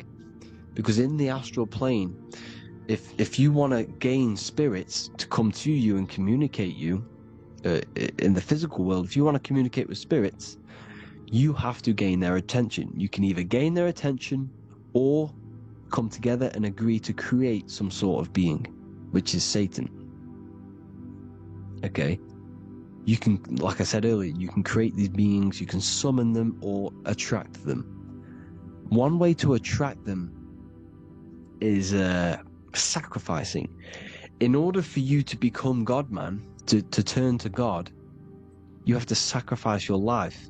You have to sacrifice, not drinking, not doing things, not doing anything demonic, not doing anything bad, not eating meat. You have to sacrifice yourself to become the light. However, if you want quick, instant gains in the physical world, you can sacrifice something else to communicate with these spirits, because these demonic energies feed off demonic energy, your demonic energy. So these dark occultists will give away babies, they'll sacrifice, torture babies so that they gain, so that they can communicate with these spirits for physical exchange. Yes, you can do this. These powerful spirits, these powerful demons can give you powers. They can give you certain things. And this is what they are doing. They're summoning and attracting these demonic energy. This is why, trafficking is one of the most, Balenciaga. Baal is the demonic energy in the astral plane, which requires child sacrifice for his presence. Balenciaga, and they were trafficking children. They were trafficking, killing them, and offering them to the spirits. This is what they are doing. Balenciaga. It's in the name.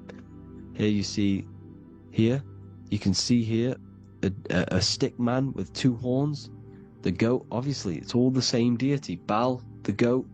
Moloch, is Moloch the owl, the Egyptian owl?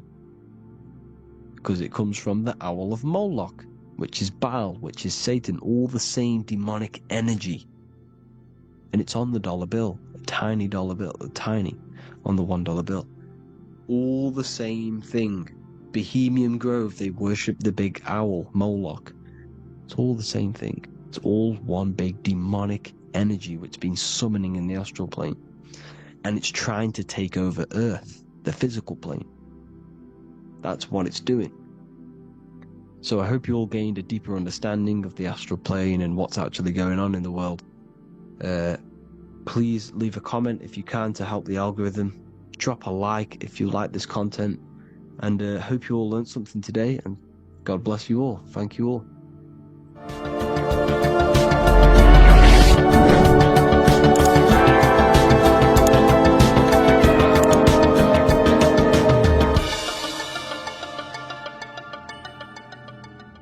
In this video, we're going to be talking about the evolution of consciousness. You are born human, however you possess consciousness, which is the awareness behind your being, the awareness behind your thoughts, the experiencer behind your five senses, the experiencer, the observer behind your thought, emotions, and senses. You are an eye, an invisible consciousness looking through a lens which is your body. Your body produces this physical world that you experience. Your brain produces this world. Your brain and body is a technological computer.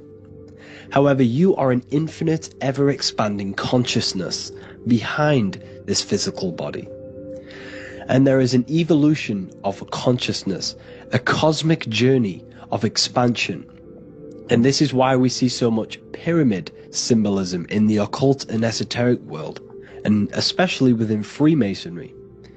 Because the pyramid represents climbing, an evolution, a raising state of consciousness, a journey. Steps symbolize a journey upwards. This is the raising and the evolution of consciousness, our inner world. The transmutation of our inner selves, of our souls and consciousness and our minds. So when we see this pyramid, we're seeing a evolution, a way up to source consciousness. And the eye in the pyramid represents your source consciousness. It represents illumination. It represents divine guidance through this evolution of consciousness. This is why we see the ladder. Consciousness is ever expanding on an infinite journey of evolution. Each individual is a part of this cosmic process, contributing towards the ongoing expansion of both mind and awareness. As we evolve, we collectively explore deeper levels of existence, expanding the boundaries of thought and consciousness. The mind has the ability to expand infinitely into new realms of thought, into new dimensions of mind. The mind cannot be filled up. It is not a physical substance. The body can be filled up because it is a physical thing, but you cannot fill the mind. Therefore, the mind is constantly expanding, ever expanding into new fields of thought. So what we see in Freemasonry, the ladder, is again a journey, an elevation of consciousness. When we are born with an infant consciousness, and as we gain older, we gain an adult consciousness. Our inner world, our inner mind, and our emotional intellect changes and evolves. We are significantly different from when we were very young as an infant.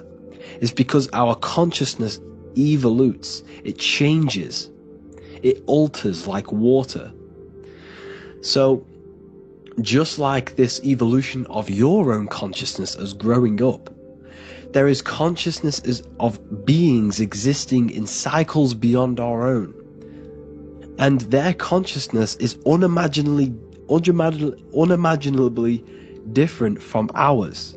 They operate on a higher level of understanding and knowing, experiencing reality in ways that transcend our current comprehension. Our minds right now cannot comprehend the highest states of consciousness. There are entities, there are beings beyond our own, existing in higher dimensions of consciousness that we cannot comprehend because they have expanded. They are on a further way up the ladder of consciousness. However, we are all on the same journey. None of us can take the same journey. There is one ultimate goal, reaching source consciousness. However, this is always ever expanding. However, we are all on a different journey. There is one truth, one source, one goal. However, there are billions in different ways of reaching it, and we are all on these different paths to source consciousness, to this ladder, this evolution of universal evolution. Okay? Their awareness is attuned to new dimensions of existence, reflecting a more advanced stage in the cosmic journey of consciousness evolution. So when you take DMT, you are shot into these higher realms of consciousness where you meet these beings who look similar to these images. They are not speaking to you physically. They don't speak to you three-dimensionally through vibration and words. They speak to you mentally. If you have done DMT, then you know this. And if you have met these beings, then you know this. You might have even met some of these types of beings on mushrooms or any psychedelic drugs. Because ultimately, when you take these mind-altering substances, it's altering your consciousness. It's merging your consciousness with the spirit of that substance. And you are essentially attuning your mind to higher dimensions of consciousness. That's why we say we're getting high when we take these substances. Therefore, when you meet these beings on DMT, you are essentially meeting beings who are attuned to higher dimensions of consciousness, and they speak to you mentally. They speak to you telepathically through thought, because the universe is mental. Everything exists within the mind. The way you are now, your physical existence, is a state of mind. Mind, thought creates matter. Spirit and matter are two opposing ways of thinking. If we have a very spiritual mind, we have an expanded mind, we are a spiritual person through the mind. However, if we have a very low state of consciousness where we think about food, sex, lust, and all physical things, then we have a physical consciousness. Matter and spirit are two opposing forces, two ways of thinking. The mind attunes itself to different levels of understanding in different dimensions. So, essentially, this is what we're looking at. The body is a vessel for the fluidic, formless consciousness, a temple that houses the essence of our awareness. While the five senses are limited to perceiving only the physical plane, the mind transcends these limitations, capable of perceiving the full scope of reality. It is through the mind that we access deeper truths beyond the material, tapping into boundless nature of existence. Physical existence is a thin band, a thin layer of reality. It's like 0.001% of reality. And your five senses are only tuned into this layer of reality. But the five senses are, by design, only allowed to perceive physicality. But the mind has the power to expand beyond this physical five sense state. The mind has the power to expand and evolute. It is a conscious decision whether you want to take this path or not. You can stay in a three-dimensional way of thinking, or you can expand your consciousness from within. It's not an external journey. There is no God going to save you. You must save yourself. Therefore, behind every single one of these eyes is the same source consciousness. However, we are all different cells in a different journey. The organs in your body, the cells in your body are all alive. They all possess same consciousness, universal consciousness. However, we are all on a different journey of evolution. As above, so below. As the baby is in the mother's womb, When the baby becomes conscious there is a world outside of its mother, what does it do? It presses and seeks a way out to be born in the other world outside of its mother. It is the same with your consciousness, your mind. When your mind becomes aware that there is realities beyond the immediate surroundings, it seeks a way out. And this is exactly what I'm doing to you now.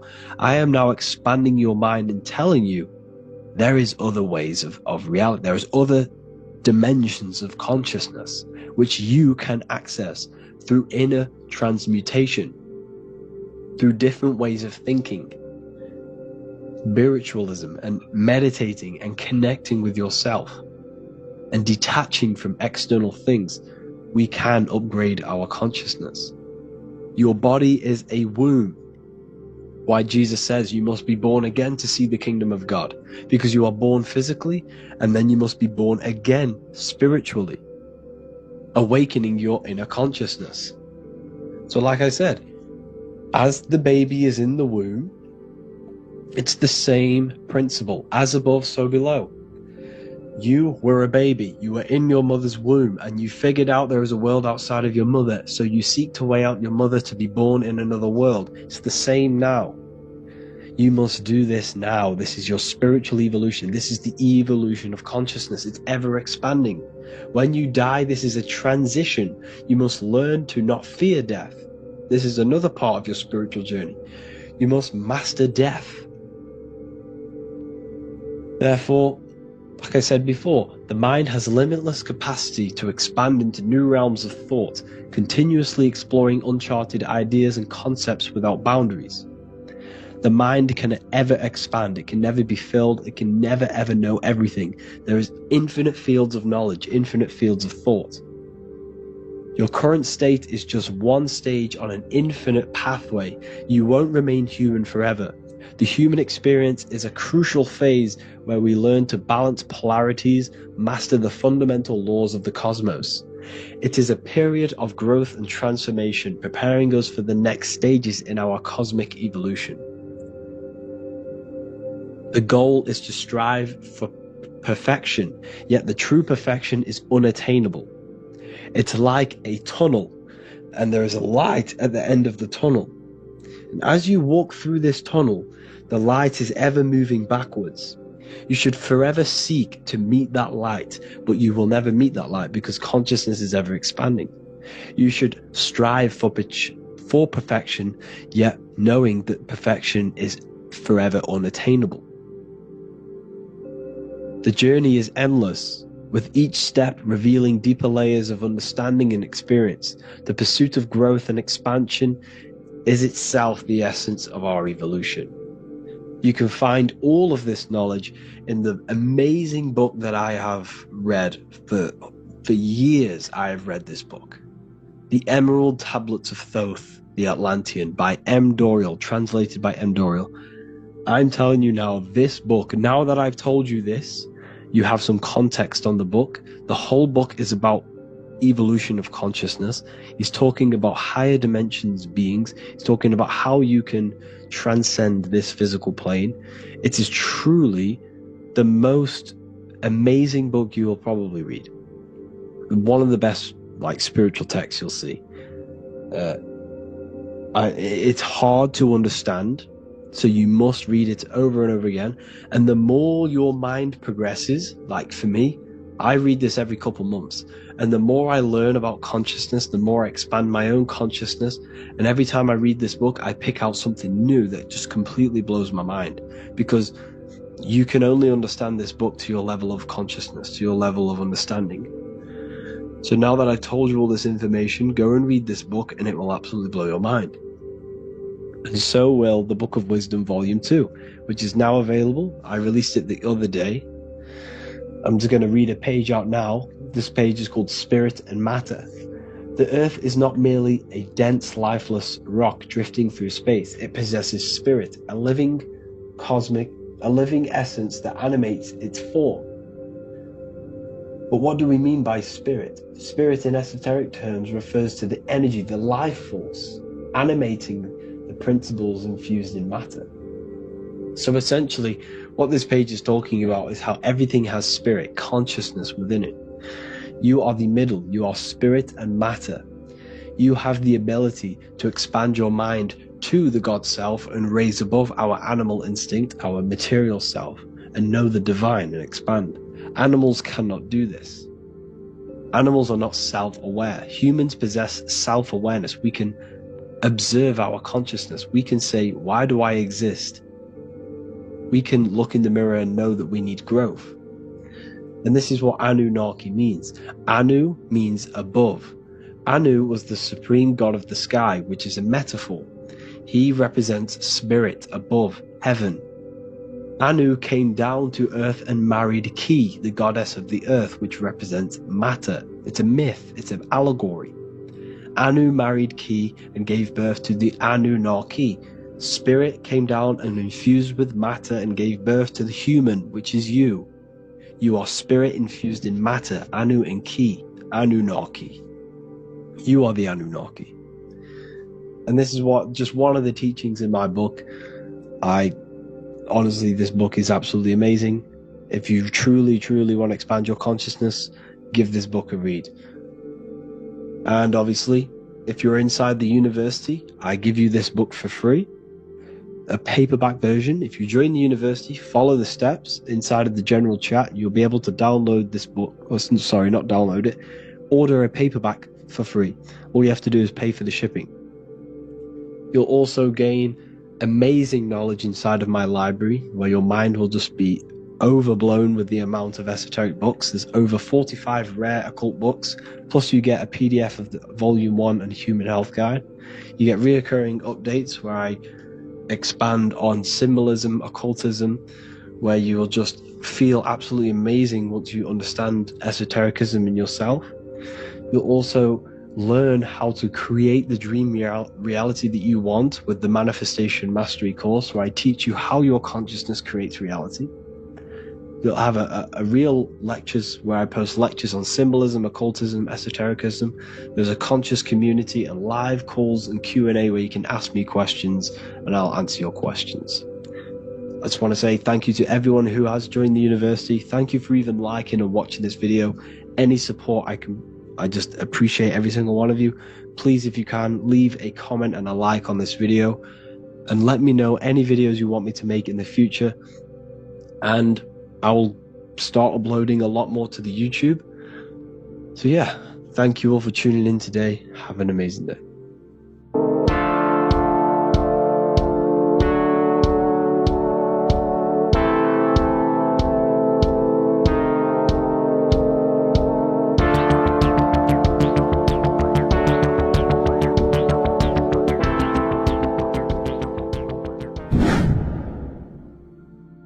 What is good, people? We're back with another video, and today we're talking about the chakras.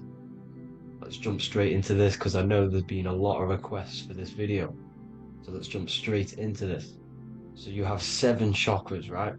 7 chakras, and these chakras are feeding off your electromagnetic field, known as your aura. This is both positive and a negative pole, male and female, right? This electromagnetic field is made out of electric and magnetism, and together they come as electromagnetic. Now, your chakras, the word chakra just means wheel, spinning wheel, because that's what they are. They're spinning wheels of energy. They do not exist on this physical plane, they exist on the etheric plane. Okay? Now, these energy centers are known to regulate your emotions, and each energy center controls the organs and cells in that particular area of the body. So for example, your sacral chakra will control the cells and organs of your sexual reproduction area. Okay, the navel chakra or solar plexus will control the digestion in your body. Same with the heart, same with the throat, right? So they are like mini brains for each center of your body. They run along up the spine, but notice the crown chakra exists outside the body. It's just above the head. Now, this process of the chakras is obviously the 7 colors of the rainbow, starting from red, which is the lowest vibrational color, all the way to violet, which is the highest vibrational color.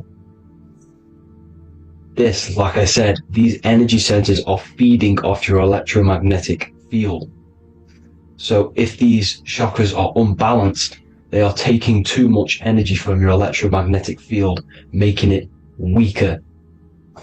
Now, this is the North Pole. As you all know, the Earth is flat, and we live inside of a giant torus field, and the North Pole is the Earth's heart chakra. And this is why the Aurora Borealis, or the Northern Lights, whatever you want to call them, that's why they are green, and they are being emitted from this center point of the Earth, because it's symbolizing the heart chakra, which is green, right? Now, you do work your way up to these. However, this is a torus field. You are a torus field. You have different layers of this torus field, right? And you need to balance all of these chakras, but you can't move up these chakras until you open the one below it. So it's like a stairway. You can't go to your solar plexus without going through your sacral. You see? So you have to work up these. However, you have to work up these and then live from the heart, because the heart is the center of the torus field. It's the balance between male and female poles, positive and negative poles. So you have to balance all of these chakras and then bring them all into one, which is the heart chakra. Now, they exist on the etheric plane. They exist on the etheric plane, and the etheric plane is a layer of the material plane. It's the one higher than the material plane, and then after the etheric plane, it melts into the astral plane. So they exist just between the physical and the astral aspect. Now, this is the yin and yang matter, which is the lowest root chakra, physical matter, and then to spirit, because high vibrational matter turns into spirit, low vibrational spirit turns into matter. So they're interchangeable. This is the yin and yang. Now, when you see ancient paintings with the halos, you see this is like a toroidal field coming out the top of his head, you see, with a halo. This was symbolizing in the old days, in the ancient days, that they've aligned their chakra, they've reached Christ consciousness, which is God consciousness, right? Now, this electromagnetic field is the apple that we bit out of in the Bible, because you see that apple is a torus field. So they were metaphorically or personifying the torus field. That's what the Bible is. It's a massive personification. It's all metaphors. You have to read it properly. It's got a greater meaning behind it. Now, when we bit from the apple, we ate from the tree of knowledge, which is good and evil. Our lower mind took over, so we materialized to feed our physical bodies. We materialized through Saturn. That's what Saturn does. Now, if you don't understand that, go and watch the video previous to this one called Occult Secrets of Saturn, and that will show you how Saturn is the materializer.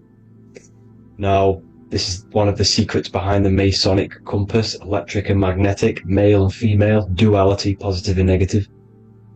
Now, like I said, they teach you about the torus field, about a magnet in school, but they don't teach you about your electromagnetic field.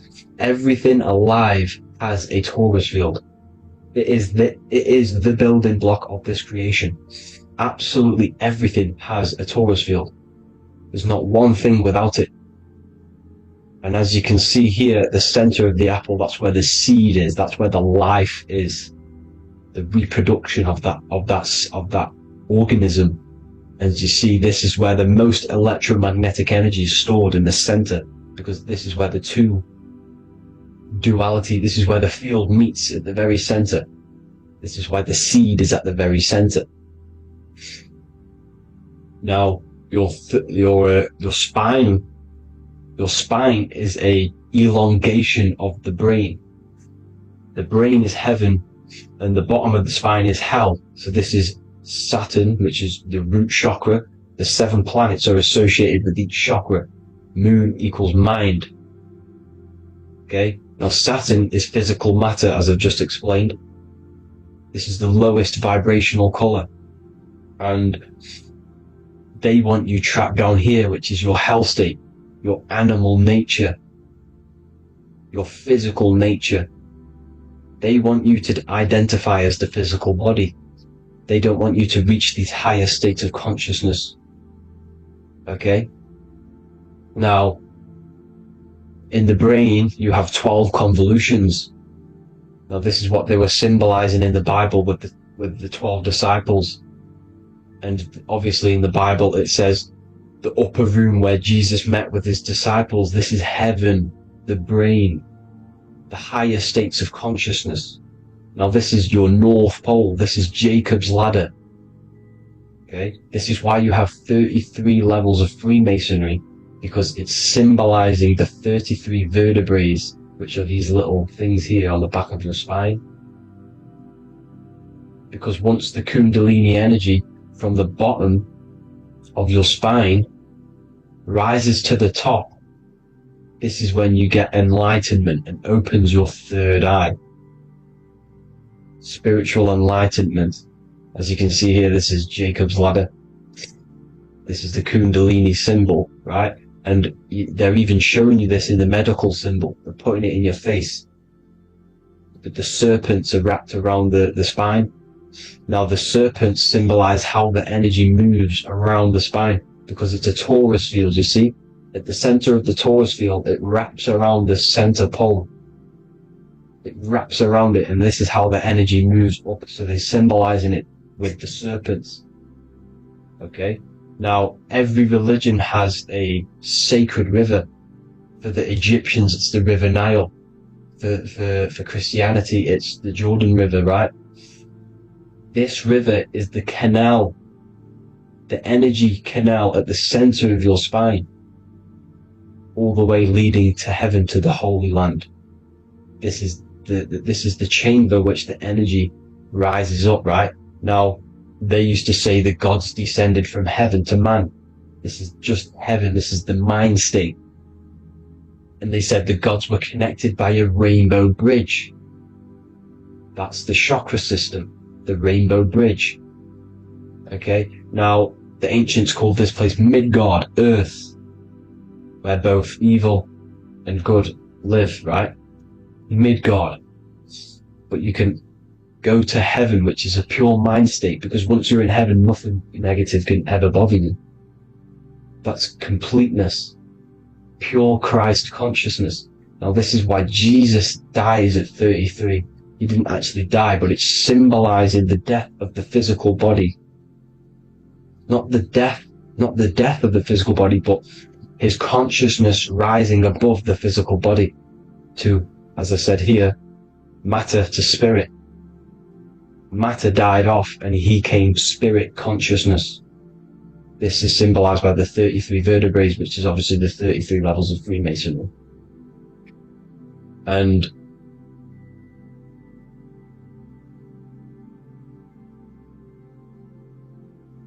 now the pineal gland, which is at the very top of this Jacob's ladder, or the River Jordan, the canal, your 33 vertebrae on your spine.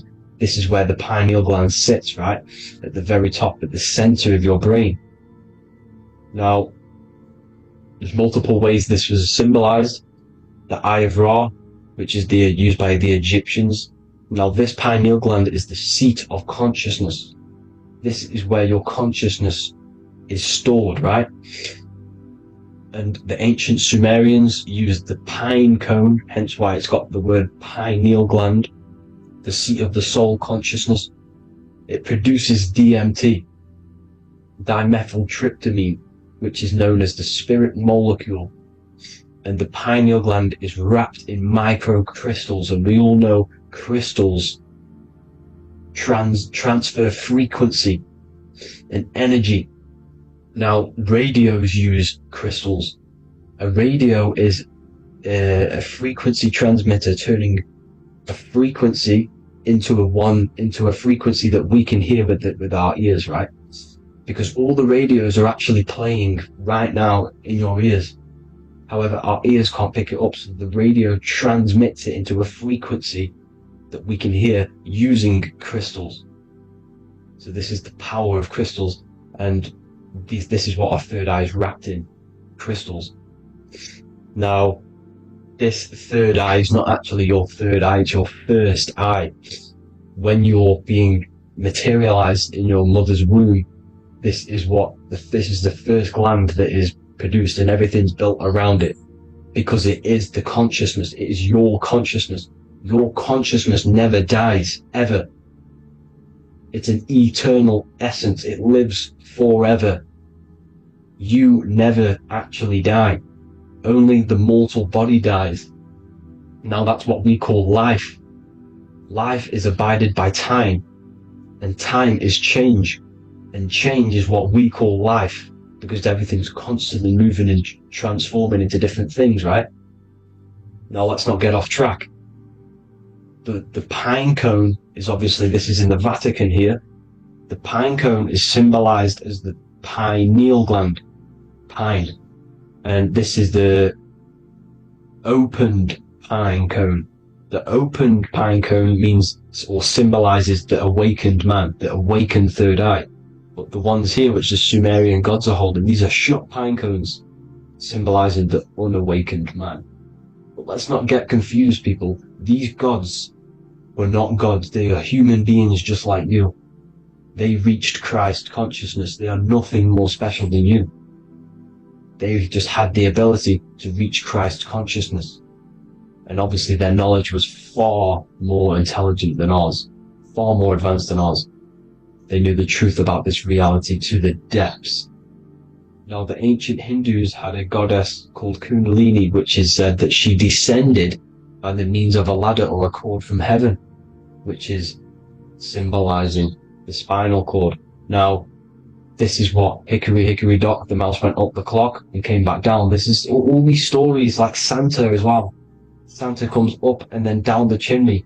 This is symbolizing the Christ oil. There's an oil which is produced in your pineal gland, right? And this oil travels down the spine. And once it's down on the spine, you must have to raise your consciousness, just like I said with the chakras.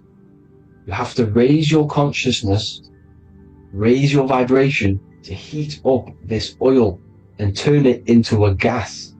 And it travels back up the spine through like the serpents up the spine, and this awakens the third eye once it's coming back up the spine and hits the pineal gland. This is the secret behind Santa and Hickory Hickory Dock, because Santa comes down and feeds the presents and goes back up the chimney, and he lives in the North Pole, the positive pole. This is the North Pole, people, and the presence is your sacred oil. This oil, your physical body is the furnace. It's the spiritual furnace, which you have to heat up this oil by raising your frequency and turning it into a gas to rise up this chamber, the River Jordan, to your third eye, right? Now, this is an alchemical process. Your body is the alchemical furnace. It says in the Bible, if therefore thine eye be single, thy whole body shall be filled with light. I shouldn't have cut that out, but that's what it says. The light of the body is thine eye. If therefore thine eye be single, thy eye shall be filled, their body shall be filled with light. This is symbolizing the pineal gland, enlightening the body, the spiritual body, filled with light. Now, as I said, they want you kept down here, which is the root chakra, which is your animal nature, which is obviously mind, matter over mind. This is the symbol of Saturn, right? As you say, we're built of body, mind, and spirit, the Holy Trinity. That is the sun, moon, and earth. The sun's your soul, solar. Moon is your mind. Earth, which is the cross, which is your physical body. The 5 elements, right? So body, mind, and spirit. So the Saturn symbol is actually made out of the cross on top, which is the earth, and the moon on the bottom, which is symbolizing matter over mind, because earth is physical matter. You don't want to be matter over mind. You need to be mind over matter. See, they want you identifying as your physical body. They don't want you to realize you're an eternal consciousness. You're an eternal essence of consciousness which never dies. They want you trapped in your animal nature. And this is why the Baphomet has a goat head, because it's symbolizing your animal nature, which is evil. Not evil, but you're more likely to do evil things, right? Which brings bad karma. That's your animal side. This is why the Baphomet has an animal goat head. As you can see here, he's got the Kundalini energy here. So when you see the inverted cross, the cross is your body, as you can see here. The inverted cross means your chakras downwards, down here. Your head's down here. Your mind is down here. But your mind needs to be up here, which is the upwards cross, which is Christ consciousness. And as we all know, 7 colors of the rainbow, 7 planets, 7 chakras. Red light is low frequency and long range. This is why Saturn is the slowest moving celestial body. And it's the lowest chakra, because it's low frequency, long range. The moon being the crown chakra, which is high frequency. This is why the moon moves around the quickest. The moon is your crown chakra, which moon in mind. See, so there are multiple ways of your chakras becoming blocked. Now, each chakra has a specific intelligence. It has a specific thing that it's doing for the body, right? Now, this can be overused. It can be abused. For example, masturbation. That keeps you down here in your sacral chakra, because you're abusing the energy center. You're abusing your sexual energy, which is then becoming unbalanced. So this is how energy, this is why these centers are pulling more energy out your electromagnetic field, because these centers are wheels. The chakras just mean spinning wheel of energy. So when you're abusing these certain centers, you're pulling energy out of your electromagnetic field, which is making your field weaker, which is making your frequency lower, which makes you prone to diseases, prone to lower negative energy, right? So you need to align these chakras. You need to unbalance them. And as you can see here, you can screenshot these to see how they're blocked. I'm not going to go over each one because it'll take me forever, but have a little read yourself. This is why they're blocked. Now, the ancients used to say Aum when they meditated. Now, these are the 7 vowels. There's not 5 vowels, there's actually 7. Now, when they say Aum, they're aligning all their chakras by saying this when meditating. This is where the Aum originated from. Now, emotion is energy in motion. So if you're feeling a certain way, that's the energy you've put in motion. It's a reflection. We live in a mirror reality. Everything's mirrored. Everything's mirrored. As within, so without. As above, so below. Everything's a reflection of some sort. So whatever you're feeling, you're doing something wrong. It's telling you you're doing something wrong from the root cause. Because your energies are the effect. You're feeling the effect of something you've caused. The law of cause and effect. Nothing escapes it. Now, the Jehovah's Witness believe that exactly 144,000 faithful Christians go to heaven or be resurrected, right? This is not true. This is symbolic. 144,000 go to heaven. Now, the petals on the chakras, this is the root chakra, this is the crown chakra. Now, if you add up the first 5 chakras, the petals, add up the petals on the first 5 chakras, you get 48. And then you get to the third eye, which has 2 petals. 48 times 2 equals 96. 96 plus 48, which you got from here, equals 144. The last chakra has 1,000 petals. Times 144 times 1,000, you get 144,000. This is a frequency. This frequency is the frequency of the ascension up your chakras. This frequency is a high frequency which turns that oil into gas, which rises up the spine, activating your third eye. Right? So this is all the religions are all symbolic for this sacred secret of Christ consciousness. As it says in the Bible, the kingdom of God is within. It's not out there, people. You must look within yourself. You are God. You are a spark of His consciousness. Infinite consciousness, right? So 144,000 is a frequency, and you must achieve this. Like I said, these people in the past, they're not gods, people. These were just humans. Nothing special. They just reach Christ consciousness. Now, they keep you in these lower vibrational states with the food, right?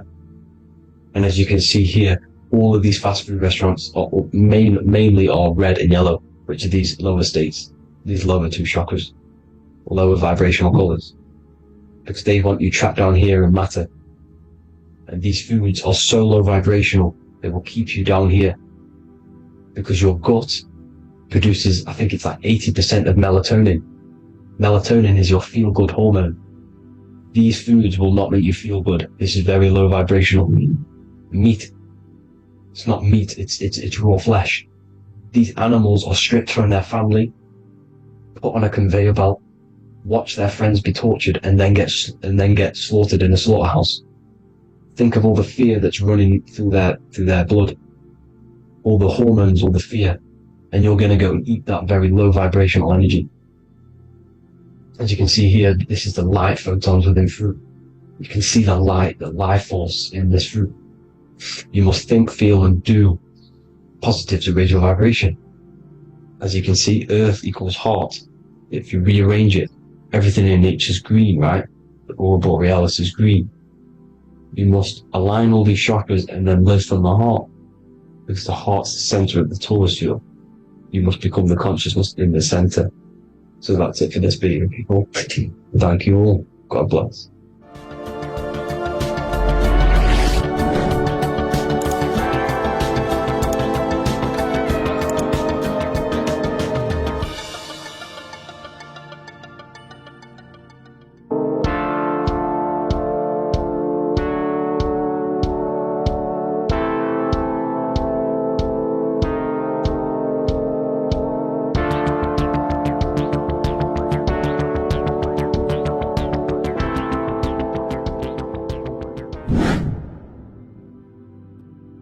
What's good, people? We're back with another video.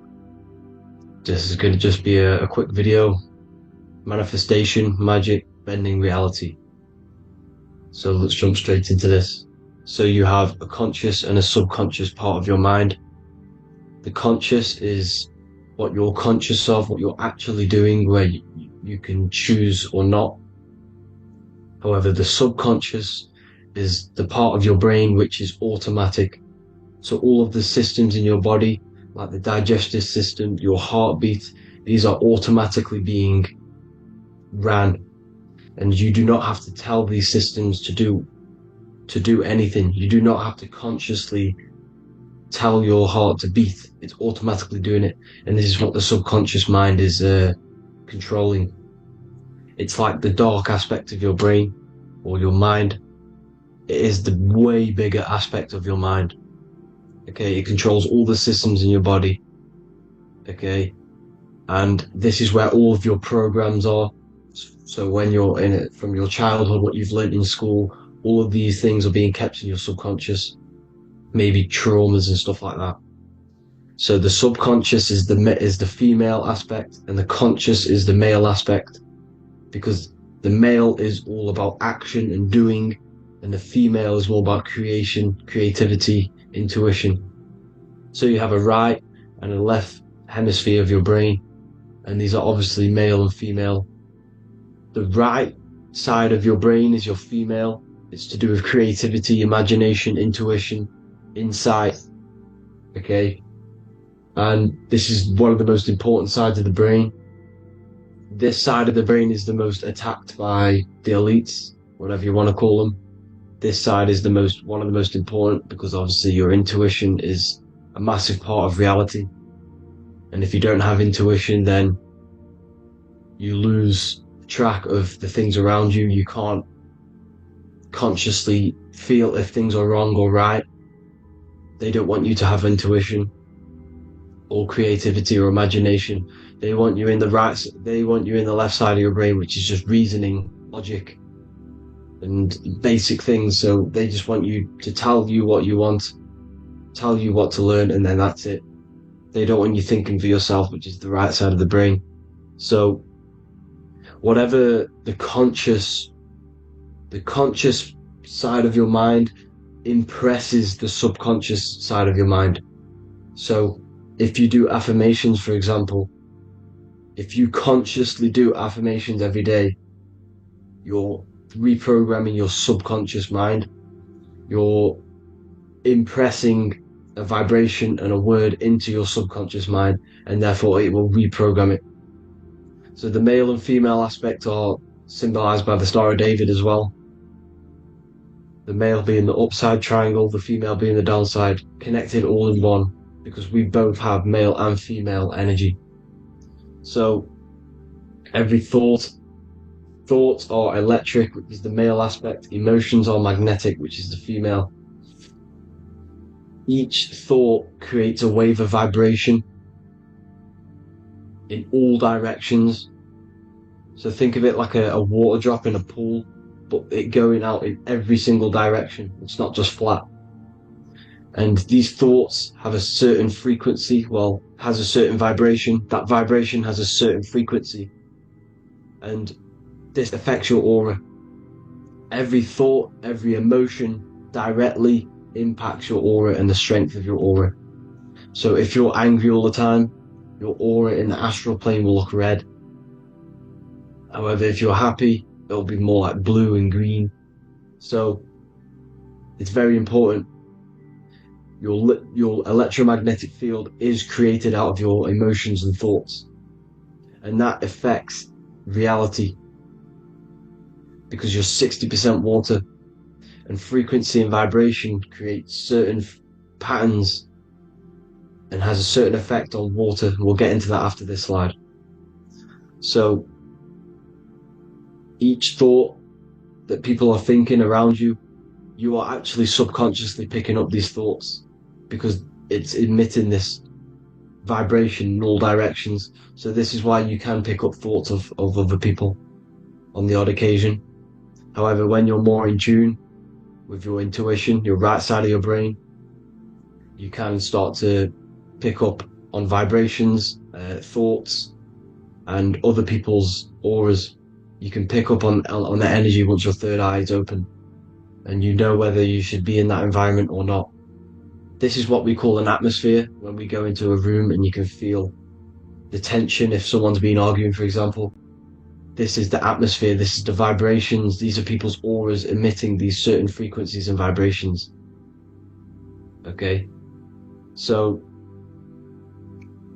our aura is contained of multiple layers. Obviously we have the physical body.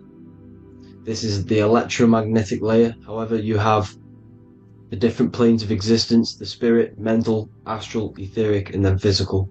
The physical is the lowest plane of existence. And the physical plane is a product of all of the planes above. So the mental impresses on the astral impresses into the etheric, and then the etheric creates the physical object. So the mind is the root cause of reality. The mind is the cause of everything. Your consciousness is pure cause. There's no effect. Everything you see in this reality is the effect. Everything that you experience is the effect, because the root cause was the mind. The decisions you made you experience that certain experience. And that decision was created on the mental plane. And this is just pure thoughts. And thoughts are things. If it exists in your mind, it is a thing. It's a certain frequency. So if you have a certain level of thoughts, if you're thinking positive, for example, you're going to have a strong aura, you're going to have a higher vibration, and that attracts like. Like attracts like when it comes to thoughts and vibrations and electromagnetism. So if you're thinking positive all the time, speaking positive, doing positive, you're then creating a higher vibration, and that's going to attract people on that similar frequency to you. Everything is electromagnetism, frequency and vibration. Everything. You see, so this is why, for example, if I put my hand to a TV screen, if my finger was the same vibration as the TV screen, it would go straight through it.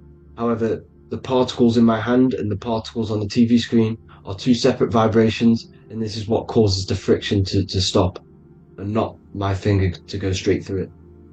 So like I said, when you don't feel the vibe of someone, when you don't feel right, you don't really get along with someone, this is a vibration.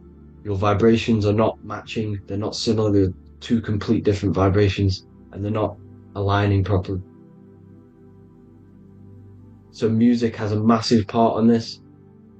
Music is a massive, massive tool for the elites, because music is frequency. And in 1975, the musical instrument are all tuned to 440 hertz. So Spotify, Apple Music, most of the music on YouTube is all set to 440 hertz. And 440 hertz is not divisible by 3, 6, or 9. And when you can't divide a frequency by 3, 6, or 9, it's not a natural frequency. As you can see here, this is 432 hertz. This makes a nice geometric pattern. However, 440 hertz is a distorted pattern. So when you listen to this, this actually shuts off the whole right side of your brain. Like I said at the start, this is the most attacked side of your brain. It's to do with creativity, imagination, intuition. When you listen to 440 hertz, it shuts off the whole right side of your brain. And obviously shutting off all of these forms of your brain. Music is a very, very powerful tool for the elites, because it's the only thing which can enter your soul or your ears without consent, your body without consent.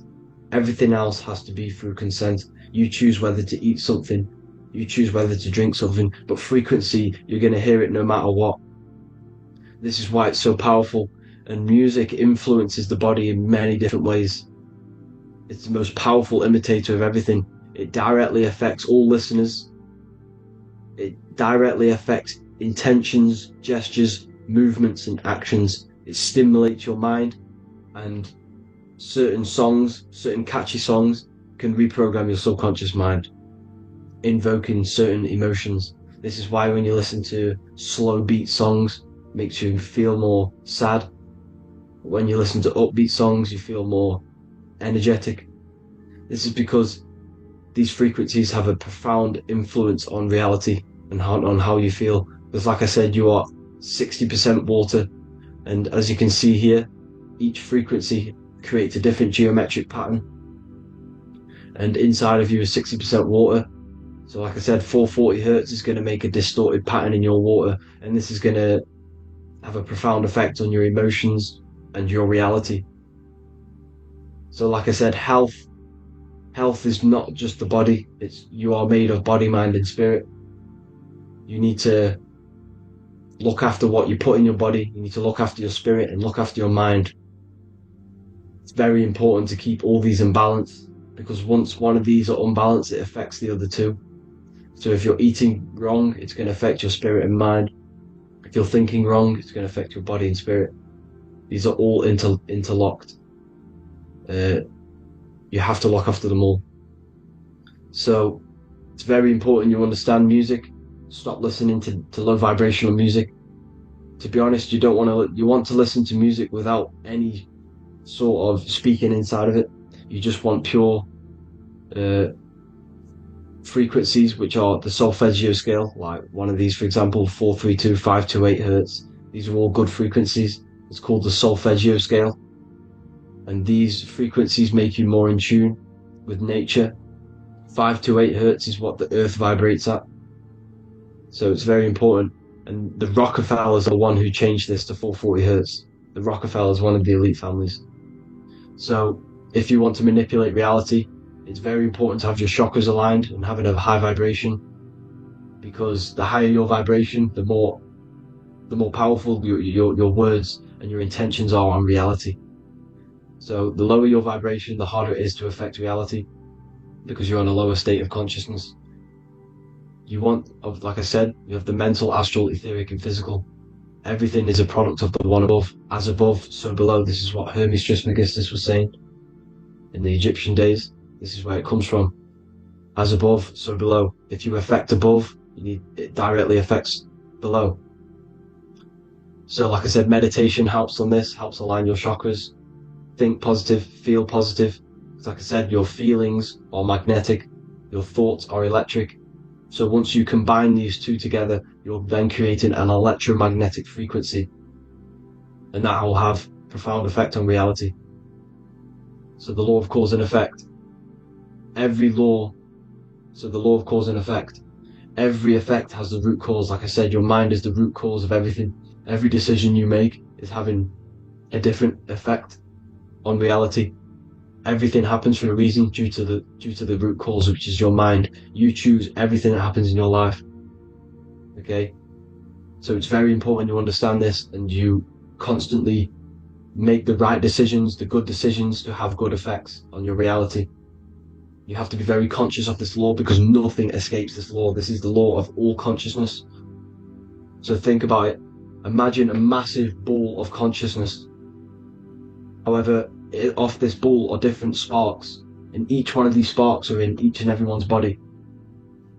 This spark is governed by these laws, the law of cause and effect, the law of correspondence, the 7 Hermetic principles. It's very important you understand this, because this mass ball of consciousness is what is obeying these laws, and everyone has this spark of consciousness inside their third eye. And like I said, everyone is the same consciousness. This is why if you do bad unto someone else, that will directly affect your reality. So if you hurt someone, it's going to come back to you in one way or another, because you are that same consciousness. This is like a mirror reality. As within, so without. Whatever you feel on the inside, you're gonna see that on the outside. You're gonna experience that reality, whatever you've impressed. So there's different ways to bend reality to your will. This is kind of a sort of magic. So obviously you have black magic, which is manipulating reality to harm and influence others, or to be very selfish. And then you have white magic, which is manipulating reality for the good of humanity. So you do have to be very careful with your intentions, people, when you're trying to manipulate reality, because this is nothing to be played with. If you are manipulating reality for the wrong reason, it's going to come and bite you in the ass in some way or another. Because everything is balanced. Everything balances out in this reality. Nothing escapes the laws. Not one thing escapes the laws. So if you're stealing from yourself, because it's just going to come back in one way or another. Inside of everyone's heart, you know whether you're doing good or wrong. You know, you can feel it when you do something wrong. You can feel it when you do something good.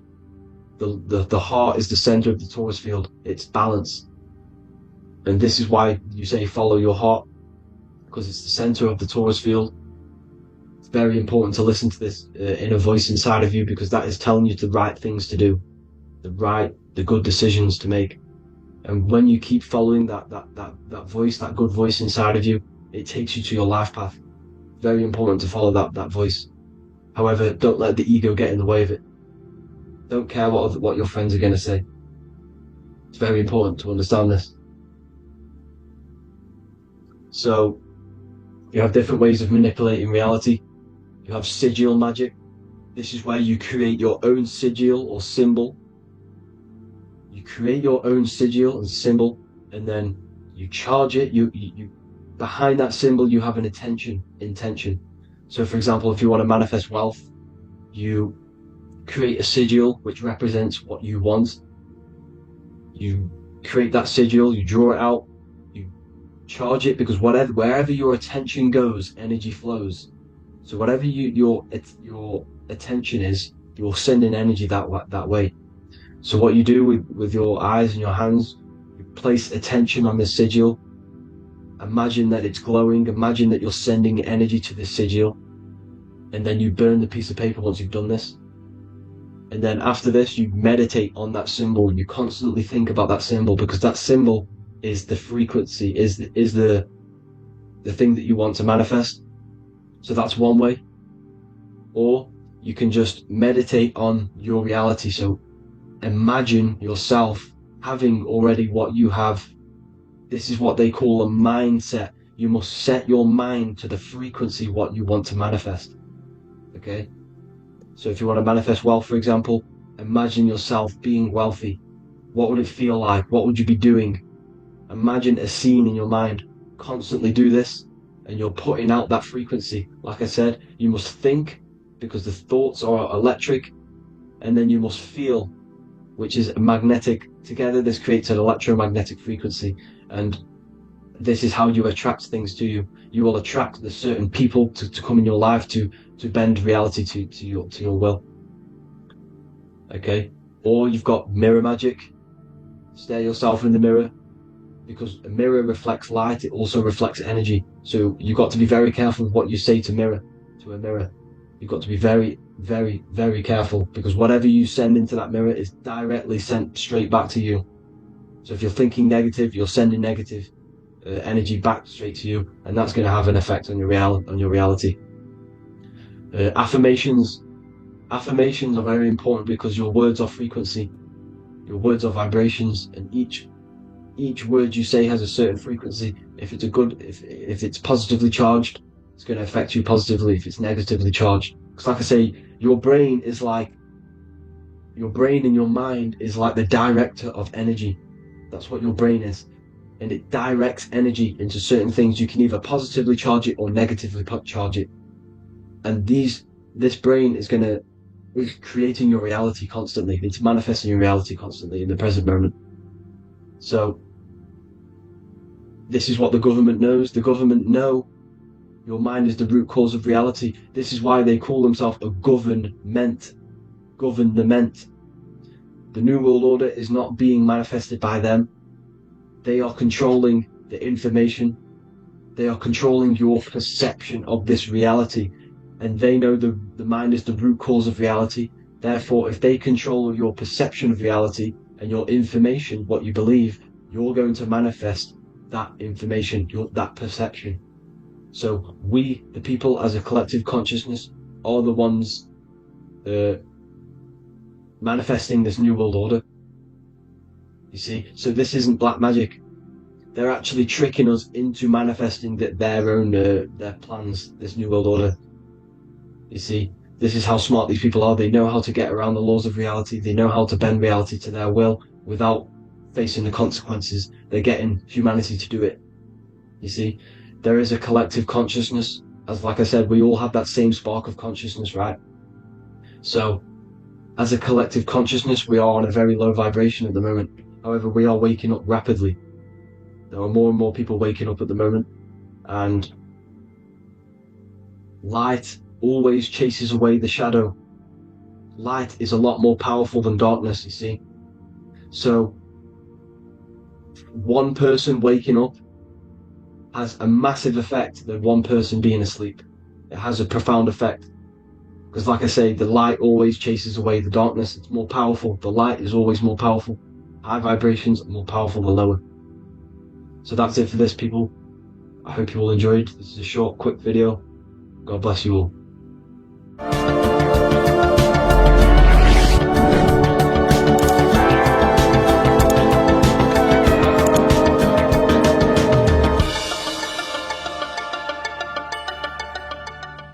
Greetings everyone, it's Revival of Wisdom.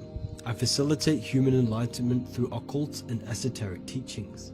I hope this video expands your mind into a new field of thought. In this video, we're going to be discovering the true esoteric meaning of the 7 planetary energies. So let's jump straight into this. In order to fully understand this, you must understand the esoteric teaching of as above, so below, and as within, so without. Our inner world is mirrored into our external material reality. We have a physical voice, which you are hearing right now, and I also have an inner voice, which no one else can hear. The inner world is invisible. and the external world is visible. In other words, the inner world is the spiritual world, and the outer world is the material world. The inner world of ourselves reflects and projects our outer world, which means everything in our external reality is somewhat reflection of our internal self. You are made in the image and likeness of God. You yourself are the universe experiencing itself in a three-dimensional physical form. The Newtonian science has programmed you to believe that you are a physical being inside of a physical universe. They did this to limit your mind to only believing there is a physical universe and that you are separate from the universe or God. But you yourself are the divine essence of the universe, experiencing itself in a physical plane, which means everything you see is inside of you, including the stars, the planets, and the elements. As above, so below. As within, so without. An example of this is the four physical elements: fire, earth, water, and air. In the external world, these are physical elements. In our internal world, they represent the four bodies of consciousness. We have four different bodies. We have a material body, we have a spiritual body, an emotional body, and a mental body. The mind is not made out of the same substance as the body. The emotions is not made out of the same substance of the mind and the body. These bodies exist in four different dimensions, four layers of consciousness. With that being said, the four physical elements are inside of us.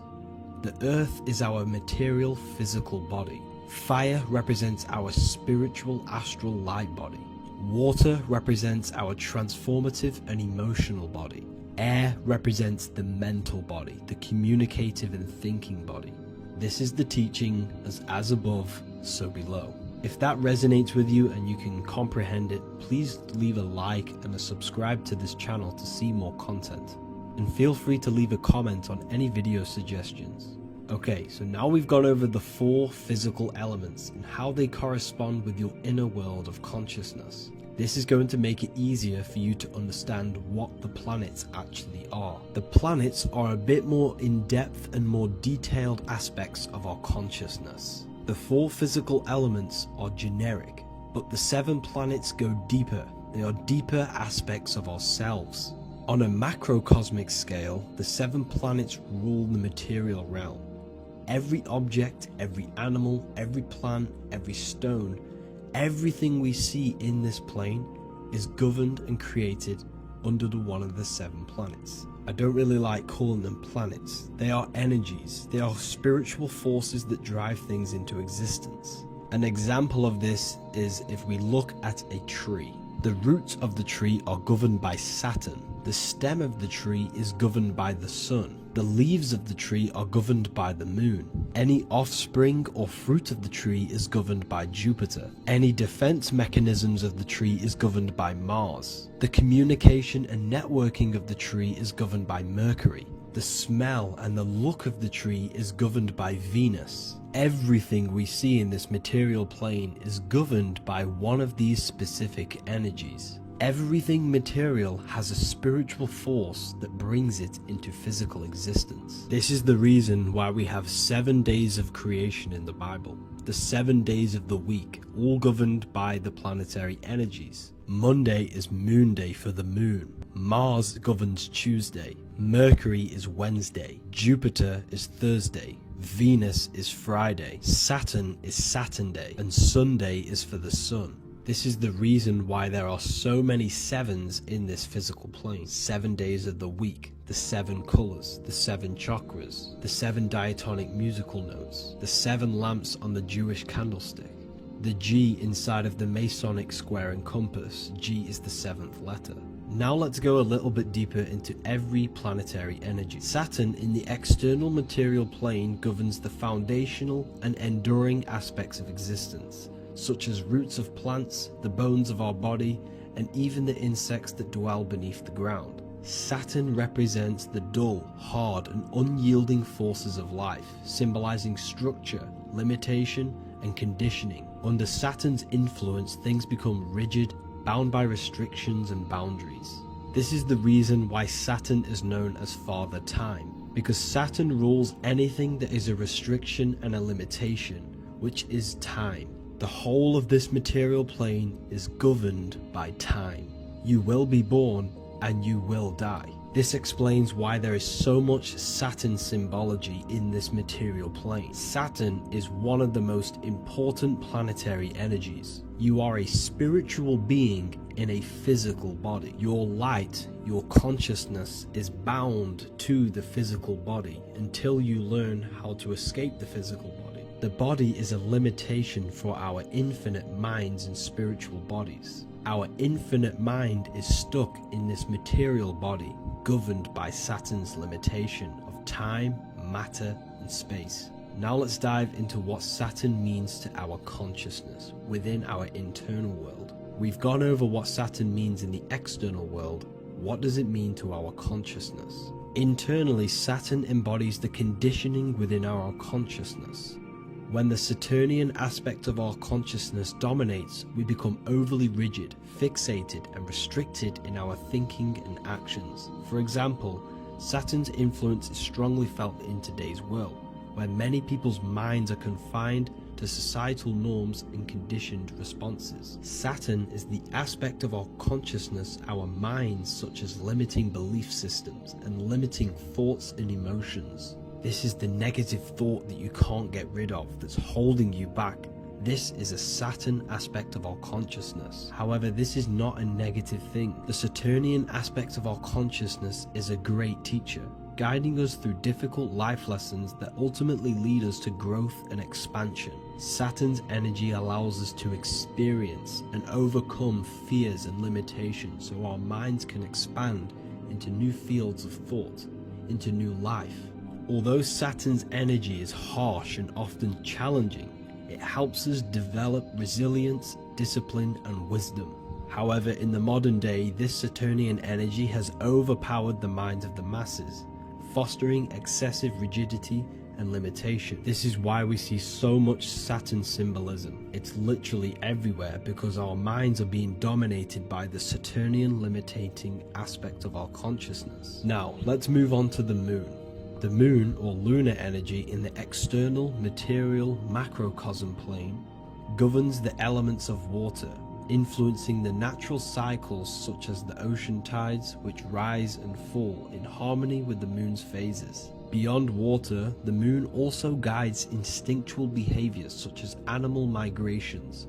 Birds, insects, and other creatures rely on the moon's subtle energies to navigate their journeys. For example, dung beetles use polarization patterns in the moonlight to orient themselves and travel safely home. The moon creates the months. M-O-N is moon. There are 28-day cycles, and this 28-day cycle of the moon is reflected in the woman's body, known as the menstrual cycle. The moon is a feminine energy, governing the feminine elements such as water and the feminine cycles of the body. The moon is the womb. This is why eggs have the same color as the moon, because eggs are ruled by the moon's energy. Now that's the external world. The internal world, the moon symbolizes the emotion aspect of our consciousness. It represents the subconscious mind, the seat of intuition and psychic abilities. Just like in the external world, things are born out of the moon, such as eggs and the womb. The subconscious mind acts as a womb for our conscious mind. Our deep subconscious emotions and programs are born into light into the conscious mind and controls the conscious mind. The moon represents our hidden psyche, our shadow self.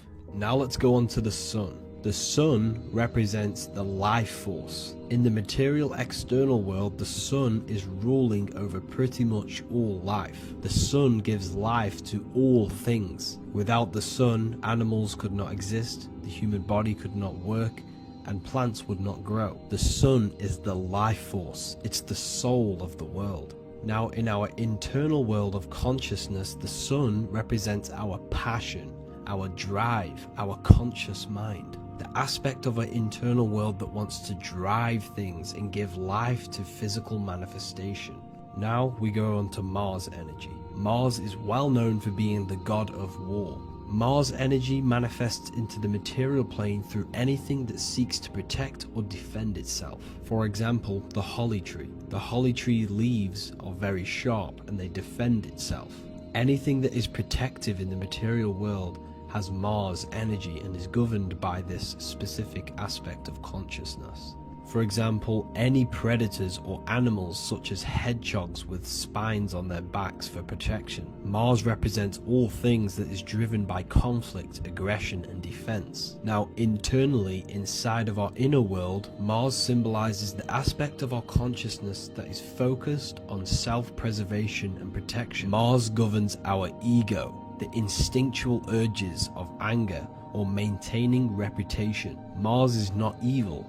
It's necessary. Sometimes it's necessary for us to protect ourselves. Mars is the aspect of our consciousness that is anger, rage, the desire to fight or conquer. When this energy is activated within our consciousness, we become defensive, assertive, and even combative, ready to dominate others and destroy obstacles in our way. Now let's move on to Venus energy. Venus in the external material world manifests its energy through the aesthetics of creation. This planet governs the beauty and harmony found in nature, including the nurturing environment of a mother's womb where life begins. Venus embodies the essential love, not only in romantic relationships, but also in the bonds between family members and all living beings. Venus represents relationships. We have relationships between plants, animals. They all depend on each other to give life.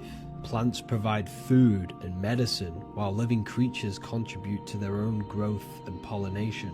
Internally, Venus represents the aspect of our consciousness that yearns for relationships and connections with others. This is an aspect of our consciousness that encourages to care for our physical appearance and embracing beauty. Aesthetics play a role in our interactions and self-expression. This is why there is a beauty brand called Venus. Now let's move to Jupiter energy. Jupiter in the material plane manifests its energy as forces of fortune, abundance, and wealth. This energy manifests itself as plants, as fruits that we can consume and eat in abundance. Anything that is nourishing and cultivated by the earth for humanity and animals. Jupiter embodies the giving energy that provides for and sustains life, fostering growth and ensuring that resources are available to all. Its influence is seen in the natural cycles of abundance, where fruits must grow and ripen before they are enjoyed, symbolizing the importance of effort and patience.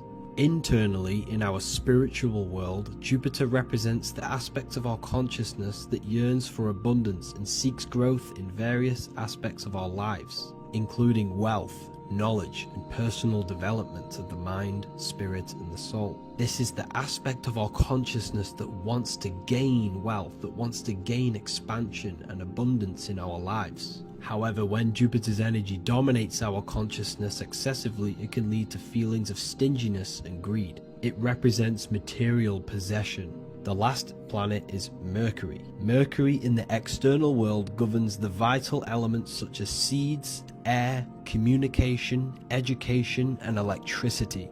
Known as the messenger of the gods, Mercury rules over intellect, communication, and the transmission of knowledge. Mercury's state of consciousness manifests itself in the material plane as the network between trees and plants, how they all communicate together. It represents the intelligence behind all physical things. It's the intelligence behind the seed that allows it to grow into a plant. Mercury's creative energy is manifested in the nervous system of the human body and all living animals. The intricate messenger that transmits signals from the body to the brain and then to the mind. This intelligence within us allows us to facilitate thought and movement. Internally, in our spiritual aspects of consciousness, Mercury is the state of consciousness that seeks knowledge, understanding, and intellectual growth and expansion. This part of us is curious, eager to learn, and driven to communicate ideas and information. It represents our mental body. The Roman god Mercury is often depicting flying because this symbolizes the air, air represents our mental body. When the Mercury aspect of our consciousness dominates, we become highly intellectual, constantly seeking information, analyzing situation, and communicating our ideas. While this can enhance our understanding and ability to interact with the world, an excess of Mercury's influence can lead to overthinking, excessive analysis, and focus on intellect over emotions or intuition. Okay, so they are the 7 planetary energies in the external world and your internal world of consciousness. These energies are manifested in the Roman mythology as human beings. They are depicted as human beings, but this is nothing but symbolism. These gods never existed physically. They represent aspects of our consciousness and spiritual forces that govern the material plane. Every material object, every intelligence, every piece of life in this universe is governed and brought into existence by one of these spiritual forces. Now, I hope this video has expanded your mind into a new realm of thought. Make sure to leave a like, a comment, and subscribe to the channel for more occult and esoteric information. You can read more about this topic and many more occult and esoteric teachings inside of my books, the Book of Wisdom Volume 1 and the Book of Wisdom Volume 2. I honestly advise that not everyone reads these books. These are books which will completely transform your view on reality. You will feel a lot better reading these books because you will find a connection with yourself and the universe. Understanding truth and knowing thyself gives you a sense of well-being. Like I said, this is not just a book. This is a beginning of your journey of expansion and growth. Reading them can be life-changing. Inside my university, I host live calls where you can ask me questions, and you can watch all the pre-recorded live calls. You also gain the ability to manifest your own reality through the Manifestation Mastery course. There is also a library with all of the PDFs that I've read in the past of occultism, symbolism, and esotericism that you can gain access to. There is a whole lecture section where you can watch all of my occult lectures.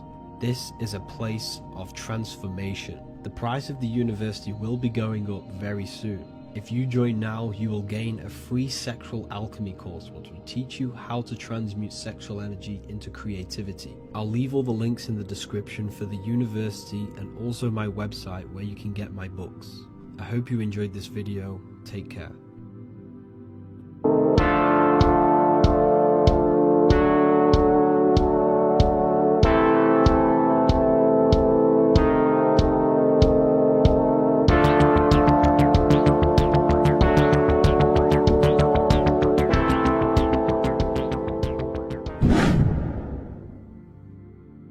Welcome back, people. We're back with another video. Let's jump straight into this. Make sure to tune in till the end because this has got so much information in this video. So sit back and enjoy. So everything's Taurus fields. The Earth's a Taurus field. Everything's Taurus, which is electromagnetic field, electric and magnetic. The center of the Taurus field is where the two opposing forces meet in the center. And this is what creates the plane of inertia, the dielectric plane of inertia. Okay? You got red shift, blue shift, positive, negative, south and north pole, right? This is what the ancients were showing with the tree of life. As you can see here, this is the plane of inertia and this is the Taurus field. Everything consists of this. Everything is a Taurus field. A atom is a Taurus field. Okay, now the inertia is the 0 point. So this plane is a 0 point.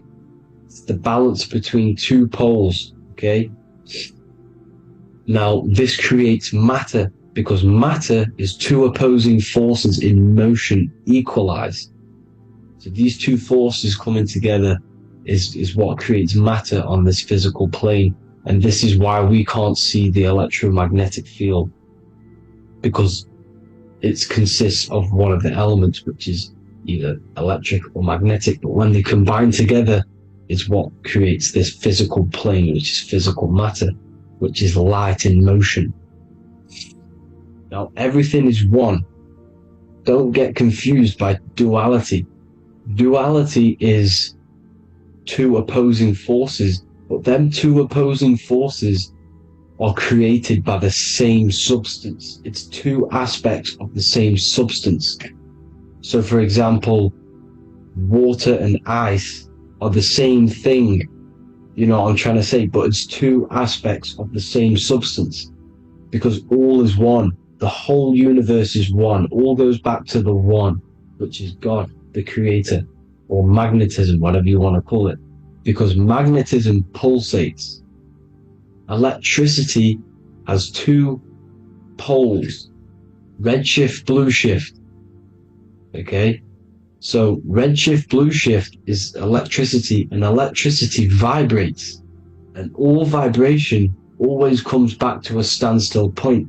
But magnetism is what pulsates. This is why your heart pulses. You breathe, which is a pulse. This is the breath of the universe, magnetism. Now this is why the earth is green, okay? Earth can be spelt heart. If you just move the H to the beginning, it spells heart, okay? Because the heart is the center of the torus field, which is the heart chakra for us humans, okay? We consist of the same field, as you already know. Heart being the center, which is green, which is the center of the seven colors. The center of the seven colors. This is the most powerful chakra in your body. People think it's the crown chakra, but it's the heart chakra because it's the center of the torus field. You must align them all and combine them all into one, which is the heart chakra. Now, earth is green. Nature's green. Okay, this is because we live on heart chakra, the plane of inertia. It's the center of the torus field. Okay, and this is what the Egyptians called Isis, which is nature. Nature is balanced, and nature is female, Mother Nature, because it looks after us with the fruit it grows with abundance, and the water. It's a female energy, Mother Nature, and this is the symbolism of an equal, balanced arms. This is the scales, it's balanced. Mother Nature is balanced. This is why the sky is blue, because what comes after the heart chakra? Blue.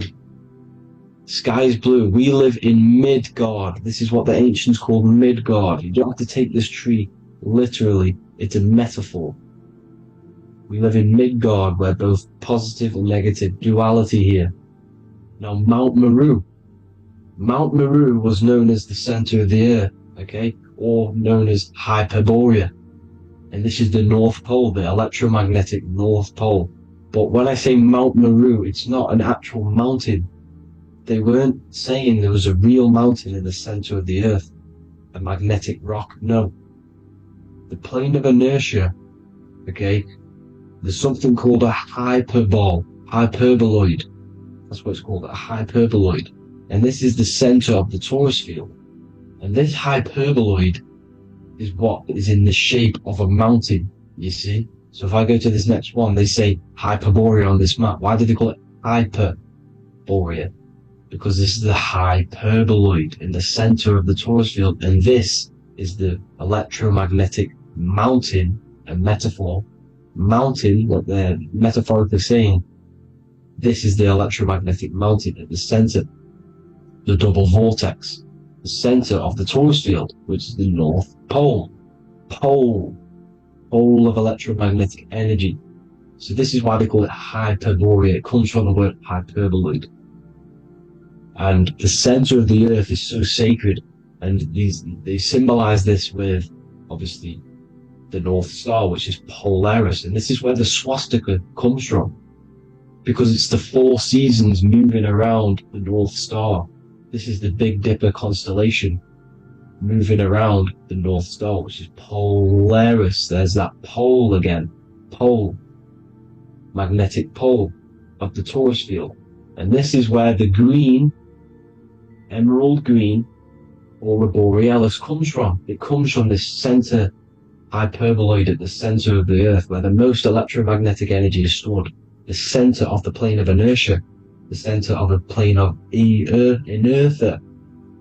This is the all-seeing eye as well. As you can see, they got the sun, the moon, This is the Masonic cosmos, the sun, the moon, and the all-seeing eye, because the eye is Polaris, the eye of the stars. It's all a big eye. Now, the eye means a lot more as well. It's not just that. There's different ways you can interpret symbols. Now, this is the emerald tablets.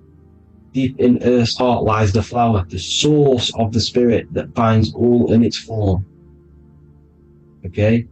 The flower of life is thine own place of thine spirit, and stream through the earth as thine flows through thy form, giving off life to the earth and its children, renewing the spirit from form unto form. This is the North Pole. This is what he's talking about. He's talking about the Aurora Borealis. Aurora Borealis. It's the Earth's aura. Emerald green. Heart chakra. Plane of inertia. Green. Earth. Heart. You see? All related. Now, there's many symbolism of this. So much symbolism of the ancients. The 7 layers of heaven. 7 layers of heaven, which are the 7 planets. Okay? These planets are the solar system. It's the solar system because we are the soul. We are the sun, the soul. And we're inside of a solar system, which is the 7 planets. That's why there's 7 layers of heaven. Okay? The rings of Saturn, the rings of the planets are moving around us. Okay? So, this is what the ancients were depicting in their cosmology. Now, this is the Hebrew cosmology of the earth. This is the Mayan cosmology of the earth. You see, it's all an enclosed system. We live inside of a giant torus field. All is atum. It's what the ancients said, ancient Egyptians said. All is atum. Atoms are torus fields. Don't be tricked by the modern science today with the current model of an atom. It's completely wrong. They're hiding the torus field. They're hiding the electromagnetic field, which is in everything. Absolutely everything is in motion, and motion comes from this field. And you see, this is upside down, but this is the I think it's pretty sure it's candles, but the 7 candles, the 7 planets, the 7 Elohim. You see? It all goes back to the stars and the heavens. Now, this is how the earth really works, with the stars on the outside of the cosmic egg, and then the torus field spinning around the sun and the moon, the positive and the negative charge. The sun gives you energy, the moon takes your energy. The moon controls monthly cycles. Moon is mon. This is etymology. Mon, month, money, demon, monster. Stir is star, moon star. We are all stars. Youngster, minister, superstar, Hollywood star. We're all stars. We come from the stars, which is heaven. Our soul comes from the stars. You see? We are the universe, the image of man made in the universe. We are a microcosm of the universe. The universe is a macro. We are micro. We consist of everything. The body, mind, and spirit. The sun, the soul. Moon, the mind. Earth, the body. Body, mind, and spirit. We have 12 systems in the body, which are governed by the 12 zodiac signs. Starting at the Aries, which is the ram of God, all the way down to Pisces. And Capricorn, kneecap. It all goes back to the stars. We are the stars. We are the universe. Everything is inside of us. Everything. Like I say, the Temple of Solomon, the Temple of the Soul, and man. The soul, the temple is the body. The soul is the soul, and the man is the mind. The temple of the soul and the mind. Body, mind, and spirit. We consist of the 5 elements. Air, spirit, water, earth, and fire. We consist of everything. We are the universe. We're made in God's image, which is the universe. You see? Now, everything goes back to the stars. The ancients worshipped the stars because the stars govern everything. They govern the systems in the body. They govern your life. This is why your zodiac is so important, your sign. Each zodiac has a specific element associated with it as well. Aries, which is the first sign, the Ram of God, the Lamb of God, which is a fire sign.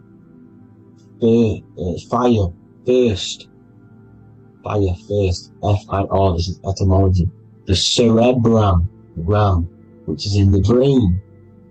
Aries, the ram, controls the head, the face, and the nose upwards. So it controls the cerebrum, the Torah, which is, I'm pretty sure it's a Hebrew Bible, which is the Taurus. Tornado comes from the Taurus field. You see? Everything's inside of you. It all goes back to the Taurus field, and the Taurus field is everything. Now, like I said, 12 zodiac signs, 12 systems, 12 cranial nerves in the brain, the 12 disciples of the Bible. All symbolic. You have to read the Bible properly.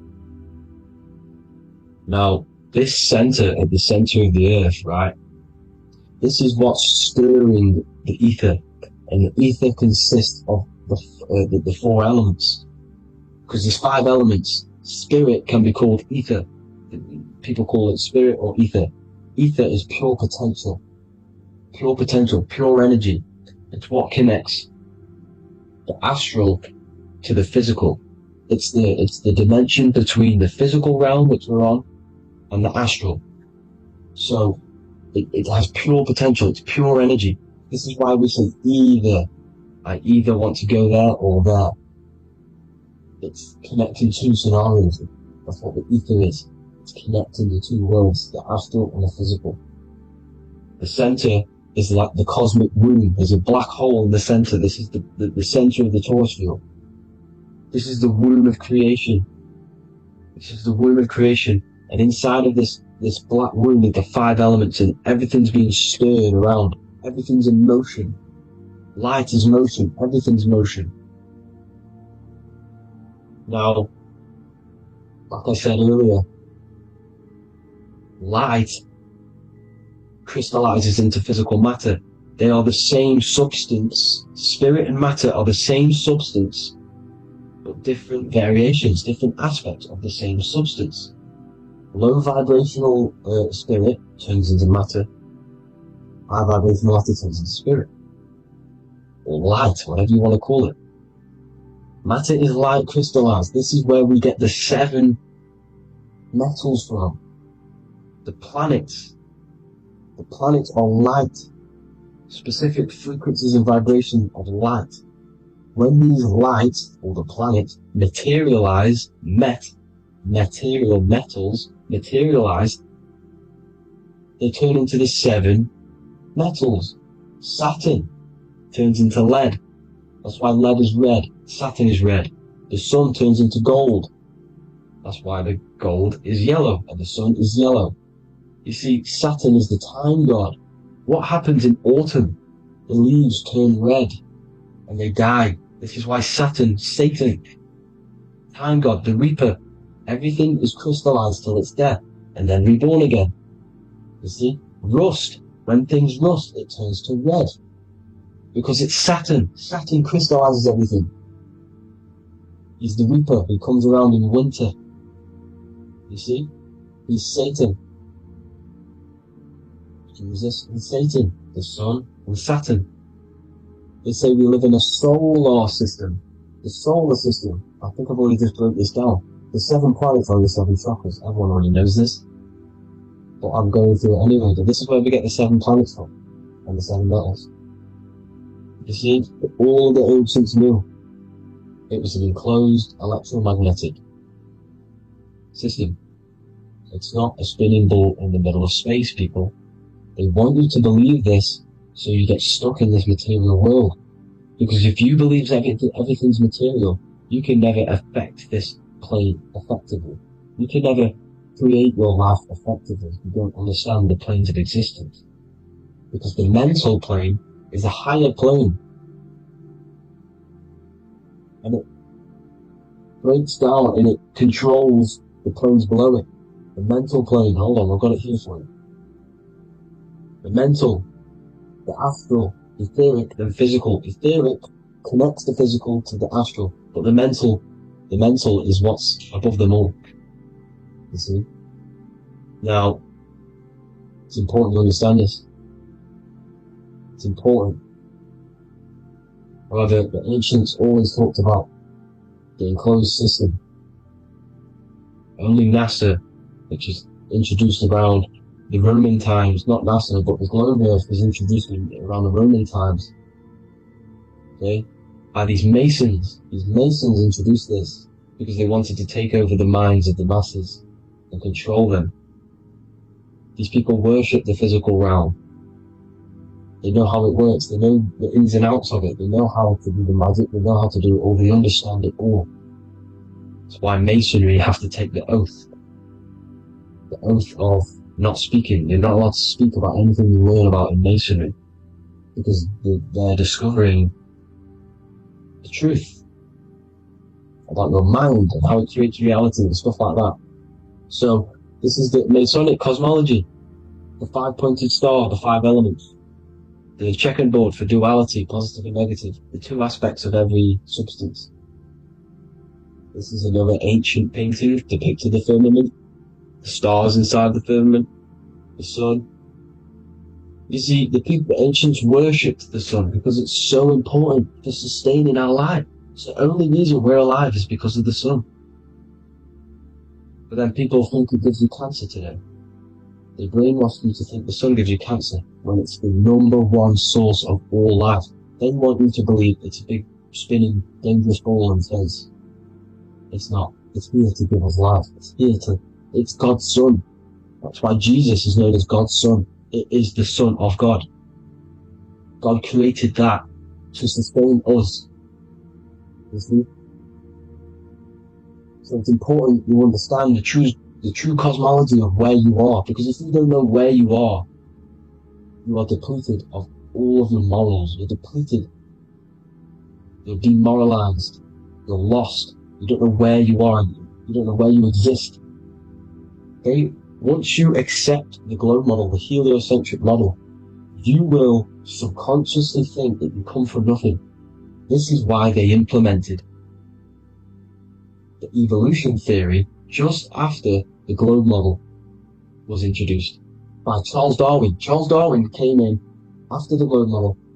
He's a Mason, he was another Freemason, and implemented evolution where we came from monkeys, because they want you thinking less of yourself so they can manipulate your mind.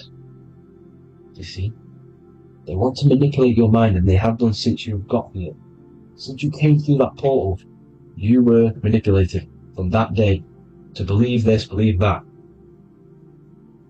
The true cosmology, the truth will set you free. You will understand things better. You will feel better in yourself when you know the sun is here for you. You'll feel better in yourself that you know that you didn't come from a monkey. You were created as a human, a manifester, a creator. You're so intelligent. Your mind is amazing. You can manipulate matter, mind over matter. See? Thank you all people for tuning in. Tap in with yourself. Love yourself. Find the truth. Spread the truth. Nothing dies. Nothing in this creation dies. Everything's energy. Everything's light. Light can never die. You're a light being. That's why it says Q. Q-man. Q is light in Hebrew. Or Latin. Either one of the two. You are light. You're a light being. You never die. Ever, ever, ever die. Ever. Stop thinking you're going to die. This body will die because it contains electricity. And electricity always goes back to a standstill point because of vibration. Electricity vibrates. You are pure light. You will never ever die. Thank you all people. God bless. Make sure to like, subscribe and share.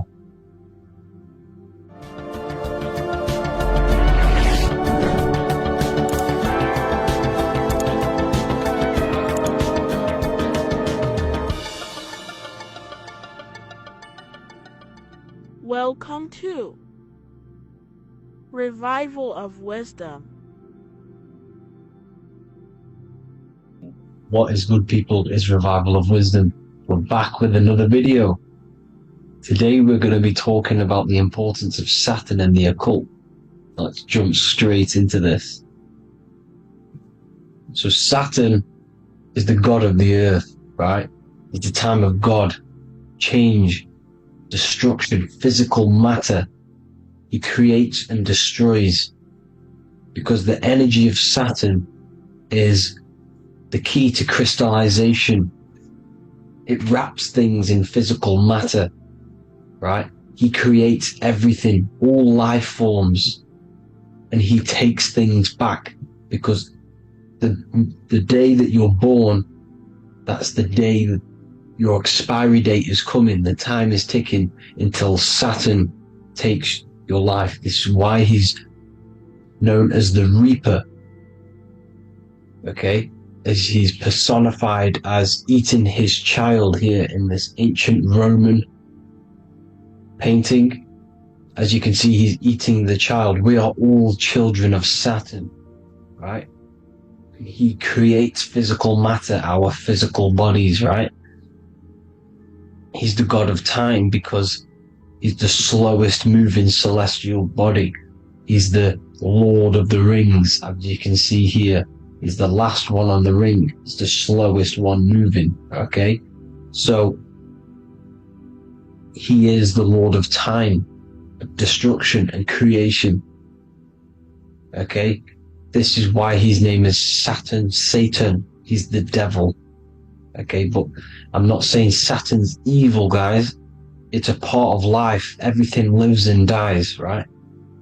He's the key to crystallization.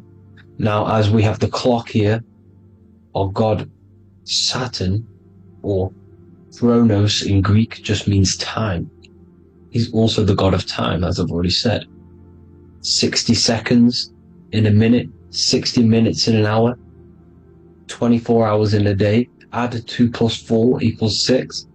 60 seconds, 60 minutes, 2 plus 4 equals 6. That's 666, okay? And as you see on the clock, 6 take away 12 equals 6. 7 take away 1 equals 6. 9 take away 3 equals 6. 6 is the number of Saturn. It's associated with Saturn, right? He's the god of time, of justice. Everything goes back to the Reaper in the end. Everything lives and dies. Now, the artwork of him, he's always got the Reaper staff. You see, it's personifying death.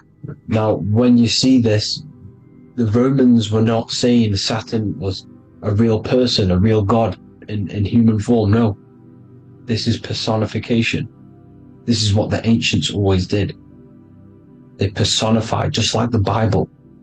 It's all personification. So the personifying Saturn eating its children because it eats, it's the Reaper. No one can escape the Reaper. No one can escape death. Now, Saturn is 666, which is in the Bible, the number of the beast, right? The number of the beast, Satan, 666, right? So on the North Pole of Saturn, you have a hexagon which makes a cube, right? Now this hexagon, when you join up all the corners, creates the 6-pointed star known as the Star of David, right? In the Jewish religion. Now, as you can see, the 6-pointed star has 6 points, 6 mini triangles, and a 6-sided hexagon. That makes 666. And also, you have Saturday is named after Saturn, the 6th planet, the 6th day of the week, and has a 6-sided polygon on its north pole. That's also 666. Now, this Star of David, this symbol goes back thousands of years, and it originates from Saturn. It's not the Star of David, right? It originates from Saturn. It symbolizes the physical and spiritual aspect combined into one, which makes us humans, right? Also symbolizes the male and female combined into one. These two sacred energies create the human. We consist of both male and female energy, also known as the Seal of Solomon. And we all know if Solomon was a real person, he talks about communicating with 72 demons. He could apparently in the text, he could communicate with 72 demons, and this is sorcery. This is black magic. Now, this symbol is associated with hexing people. When you place a hex on someone, that is a form of witchcraft, which a hex is just a curse. When you're cursing someone, this is black magic. Now the black magician would stand in the middle of the symbol and cast his spells onto other people. Now, this symbol is obviously on the $1 bill, twice on the $1 bill, and it's very, very ancient symbol, and it originates from Saturn. And let's keep going. So the cube. So I've just said how you see the cube on the North Pole of Saturn, right? The cube is limited. It's a 3D shape. It symbolizes limitations to the physical 3D dimension, the third dimension, the physical realm which we are in. Now, as you can see, the color associated with Saturn is black, right? Black is infinite potential. Black is the creation of all things. Before there was light. Light is born out of blackness, darkness, okay? Now, black is physical matter. And as you can see, the black cube, black symbolizing physical matter, the cube being limited, as the physical realm that we are in is limited. It's not like the fourth dimension where everything can exist in a thought. The third dimension is limited, right? And this is what Saturn is. It limits you to the 3D 666. Your body limits you to your physical body. Now these black cubes are placed everywhere, as you can see: Australia, Denmark, Manhattan. There's one in New York. As you can see, the Apple have a cube. The Nintendo GameCube. Trump Tower is a black cube. This is worshipping the energy of Saturn, the god Saturn. Okay, it's not a god, it's a celestial energy. However, it rules over Earth because it pretty much created the physical realm. Now, as you see, when you go to a funeral, you wear black, a black suit symbolizing Saturn, which is the color associated, black. And as you see in Mecca, they walk around the black cube in rings. As you can see here, they're stood around in rings, like the Saturn, the rings of Saturn. The Mercedes symbol. You probably wouldn't notice that, but yes, it's Saturn. And when you graduate from university, you wear a black cube on your head. This is all symbolizing Saturn. Okay? Now, as you can see, the Jews here have a black cube on their third eye whilst they pray. Notice how he's shutting his eyes into blackness, darkness, and he's wrapped around a black strap around his arm. This is symbolizing the wrapping of physical matter, of how physical matter wraps things into existence. And as we all know, the Star of David is a Jewish symbol. So he has the black cube and the Star of David, right? So all of these religions are secretly worshipping Saturn. Okay, this is all Saturn worship, Kronos, the god of time and destruction, the physical reality. Now, as you can see, it's symbolized everywhere in all major corporations.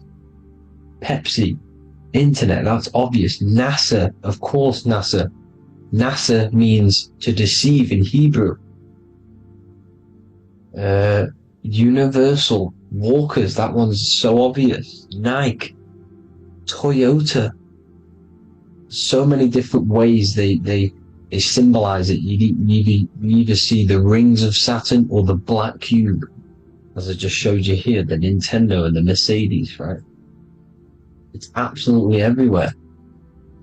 Now, they also use 666 to symbolize it, as I've just broken it down to you. 666, the World Economic Forum. We all know how they're trying to enslave us into this new world agenda. Google Chrome, CERN, Disney, Coca-Cola, Cadbury's, all of these have 666. Now every UPS barcode has 666. And even www. is Hebrew for 666, as you can see here. Monster. It's the same Hebrew letter that means 666. Drake, 6 God. That's his God, Saturn. Why? Because they love physical realm. They love the physical dimension, the third dimension. Because they can rule here through riches. They can build an empire here. It's not like the fourth dimension. They don't want to ascend. They want to stay down here in the physical realm. Okay? Now this is why they're cloning. They can move their consciousness into other clones to live forever. This technology exists. This is why they love the third dimension. As you can see, all of these sellouts here, Drake, Leonardo DiCaprio, you know, all of these people doing 666 because this is their God. This is their God. They love the physical realm. They sold their souls for wealth and fame in this physical realm. So why would they leave? You see? Now, this isn't all just evil, okay? So you have 7 chakras, right?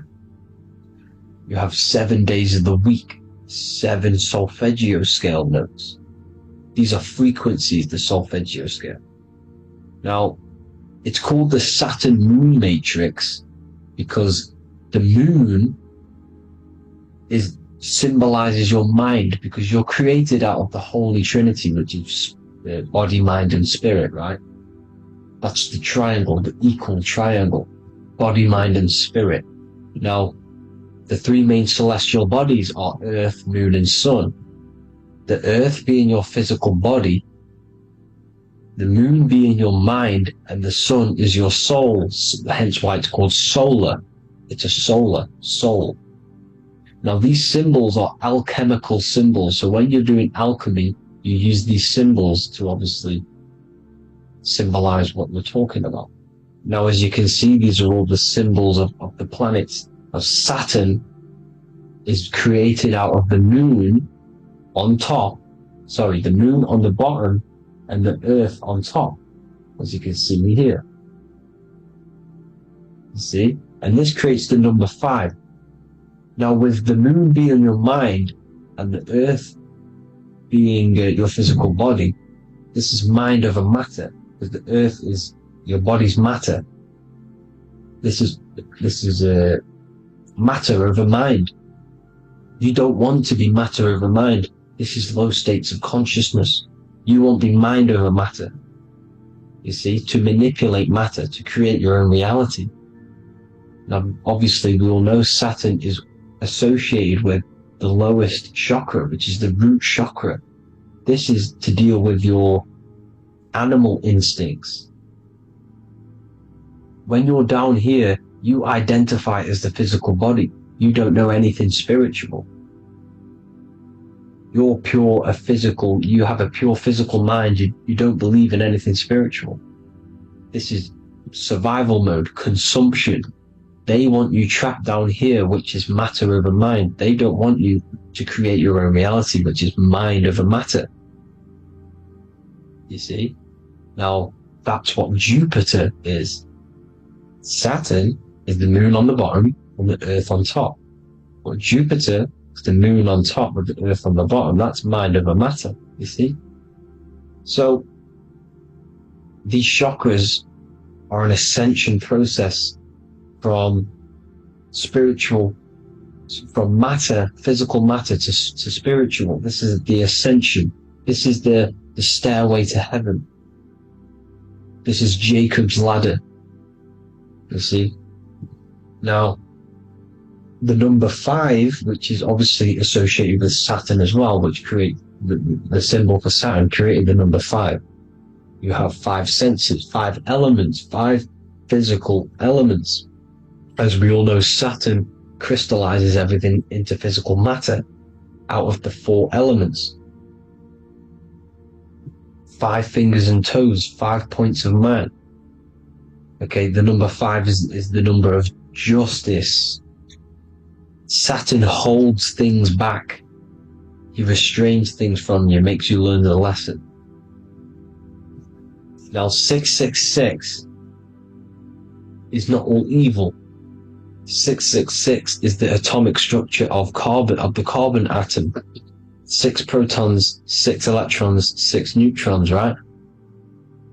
We are carbon-based life forms. All life forms are based on the bonding properties of the element carbon. Because Saturn crystallizes everything into physical matter. Now, the Masons symbolize this with the checkered boards. They have the black square, which is obviously matter, as I just said, the black cube, and spirit is the white square, because white is eternal light. White and light, you see. Black is physical matter. Now, this is what we are. The point of our soul is to transmute from matter to spirit, but these are interchangeable. This is the constant cycle between spirit and matter, spirit and matter. High vibrational matter turns into spirit. Low vibrational spirit turns into physical matter. You see? Now, we are carbon-based life forms. This is what 666 is, the number of the beast. When I say we, the physical body is the beast. It's the animal. It's the carbon suit to operate in this physical dimension, in this physical realm. See? It's the vehicle used to operate in this physical realm. But your mind isn't from this physical realm, you see? The brain is the physical manifestation of the soul. Okay? So, as you can see here, the spine is an extension of the brain. Everything goes back to the brain. This is literally what your physical body is. You see, this is the nervous system, and everything reports back to the brain, and everything's controlled from this control center. And this spinal column, at the top of the spinal column, is your third eye, which is known as the pineal gland. And this is the seat of consciousness. It's the center of consciousness. That is your true self, pure consciousness. This body is just a physical body. This body is mortal. This body runs out, but your consciousness lives forever. They don't want you knowing this. This is why they keep you down here in your lower chakra. They want you to believe everything is just physical. They don't want you to believe in the spiritual side of reality. Because this way they can manipulate you, right? They want you matter over mind, because they know your mind creates reality. They know your mind is the root cause of reality. You manifest your own reality from the inside out. So this is why they control your perception of reality. They control your information in order to manifest their new world order. You, who are ignorant to knowledge and wisdom, you who are ignorant are manifesting their agenda because you accept their information and their perception of this reality. Now, this is why they tell you the globe model, the heliocentric model, to trap you into physical matter. Now, if you understood about this true form of this realm, you'd understand that there's a spiritual side behind everything. The spiritual side, something has to exist.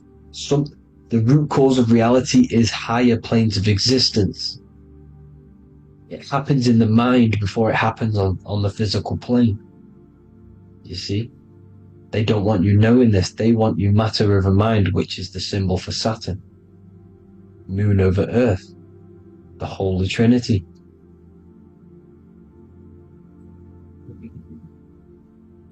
Now, as you can see, the cube also makes IXXI. This is Roman numerals. This is Roman numerals, and when it's translated from 9/11. Yes, 9/11. This is the secret code of the One World Order. The two twin towers, when the two become one. Okay, when the two become one, this is how you reach the higher states of consciousness, the physical and spiritual. Now, as you can see, the 9/11 memorial are two black cubes. It's two black cubes. This is all Saturn worship. Now, I'm not saying that Saturn is an evil celestial body, right? No, everything has a good side and a bad side, right? It's duality. The spirits of Saturn on the dark side are the most evil demonic spirits. Now, these are the spirits that these are invoking through these rituals, right? Yes, 9/11 was a massive ritual. It's a satanic ritual, okay? Now, we all know Elon Musk. Elon Musk is coming with the mark of the beast.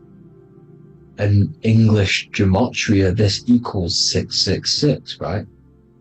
666, as I said, is the number of the beast. You are the beast, your physical body. You see how the Bible twisted things up to make things more confusing, right? But it's there. You just have to have the knowledge to be able to read the Bible properly. As we all know, we had this virus. I'm not going to say the name because I'll get flagged. This virus adds up to 666 because this is all part of the New World Order. It's all part of keeping you in this physical dimension. Okay? Now, as you can see here, Novus Ordo Seclorum on the back of his shirt, on Elon Musk's shirt, this is also on the $1 bill, Novus Ordo Seclorum. This means New World Order. Yes, New World Order. This is on the back of Elon Musk's shirt. And as you can see here, he owns Neuralink, which is the brain chip which they're going to be implanting this onto your brain. This is the New World Order, to connect you and merge your consciousness with AI. Neuralink and Meta, he owns Meta as well, which is the metaverse. These are going to be linked in, hence why they have the same symbol, but just in a different format. It's the infinity symbol. And the infinity symbol comes from the torus field. As you can see here, your electromagnetic field from around your body. Now, the end goal is for this New World Order is to trap your consciousness inside of an alternative reality being projected from the metaverse. Because the metaverse will be the reality, Neuralink will be the brain chip inside of your brain, projecting your consciousness into an alternative reality while they harness your energy of your physical 666 body. Now, this stuff gets real deep, people. Now, this is the end goal of the New World Order, is to connect you with AI. This is why they're trapping you and keeping you in these lower states of consciousness in the Saturn associated root chakra, so you don't find out about the spiritual side of reality. Because if you knew the truth of this reality, you wouldn't connect to AI. You see, you have the power within you to travel to other worlds, the astral plane, for example. You travel to different worlds when you are sleeping. Okay? They want you to know it's just a dream. However, their end goal is to trap your consciousness and feed off your energy, spiritually and physically. Okay? I don't know why these people are just pure evil. As I said, evil love bondage. They love the physical dimension. They don't want to ascend to other realms. These evil love the third dimension. This is why evil spirits will inhabit bodies, exorcisms, because they miss being in the physical realm. They miss it. Evil love bondage.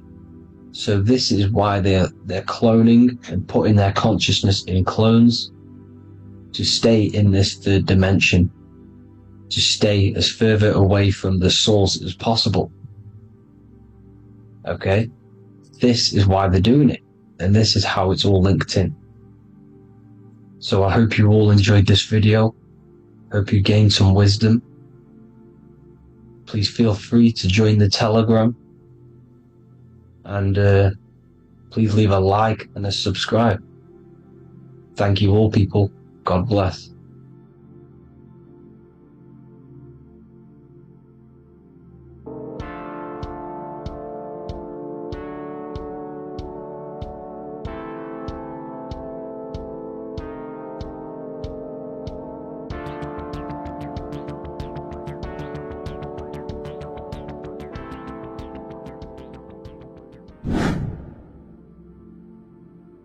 What is up, people? How are we all doing? Today, we're talking about the flat earth cosmology.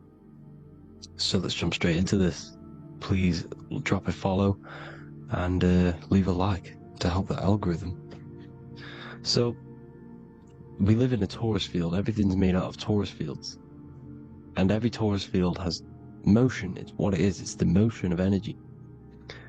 And every torus field has a center, which is the black hole. It's a womb of creation. It's counter space. Now this is why the North Pole is magnetic, because the center of this torus field is the most magnetic part, the strongest part of the field. So this is why all compasses will point you to the center. And the Earth's magnetic field is spread across the whole of the Earth. And it's spinning, as you can see here. It's like a tornado at the center. And this tornado is the force which is spinning the sun and the moon around us. You got the sun, the moon, Polaris, just like in the Masonic cosmos here. The sun, the moon, Polaris, the all-seeing eye. Now we'll get into Polaris a bit later, but the sun is the magnetic force. Is the electric force, because every field is electromagnetic. Now, the sun is electric. It's positively charged. It's gonna give you energy. It's feeding energy. The moon is more magnetic energy, which is taking your energy away from you. And this is why you become sleepy when the moon comes out. Because it's taking away your energy. So, these two forces is the balance. It's the yin and yang. It's the balance. Everything in this creation is balanced. Because the torus field is the Earth is the plane of inertia, the 0 point within the field. Because physical matter is a result of two opposing forces equalized on the plane of inertia. And that is where matter crystallizes into physical results. And this physical plane is the plane of inertia, planet Earth. And at the center of this plane is the black hole, the womb of creation. And outside of this black hole gives birth to light. So the torus field is constantly rotating, going into counter space, the black hole, and then out of counter space gives birth to the white hole, white light. You see? So it's going around, black hole, birth again, black hole, birth again. And it just keeps going around. It's an infinite cycle of energy. And this is where the infinity sign comes from. This is the motion, this is the force which is creating everything to spin inside of this circle. Okay? And it's making the stars spin. It's making the sun and moon spin around us, around this center point. Now here you see Horus and Set. Horus and Set putting their feet inside of this dome. This is the Royal Arch, the arch of the dome above us, which is like you see in the Masonic cosmos, the Royal Arch of Freemasonry. This is the dome above us, the firmament that the Bible talks about. You see, they're putting their feet in because Set symbolizes the moon and Horus is the sun. Horizon, Horus. Horus is rising, the sun. So they're both putting their feet around the center magnetic pole, which is the pole, North Pole. And above the North Pole, you have Polaris, the pole of electromagnetic energy. You see? And this is how we get the sun and the seasons. Because the sun, for us, when it becomes summer, it's on the Tropic of Cancer. Then it spirals outwards, going out and out and out, then goes to the Tropic of Capricorn. That's winter for us. Then it comes back in and creates summer again. So it's constantly spiraling around this center magnetic North Pole. You see? So this roof above our heads is the firmament, and this is what they've taken off of us. They haven't physically taken it, but mentally they have taken this away from you. It's a female energy, and this is what the Egyptians called Nut, the sky god Nut.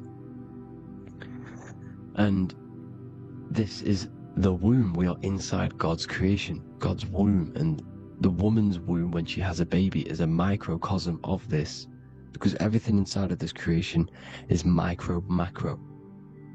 It's a reflection of the bigger things, as above, so below.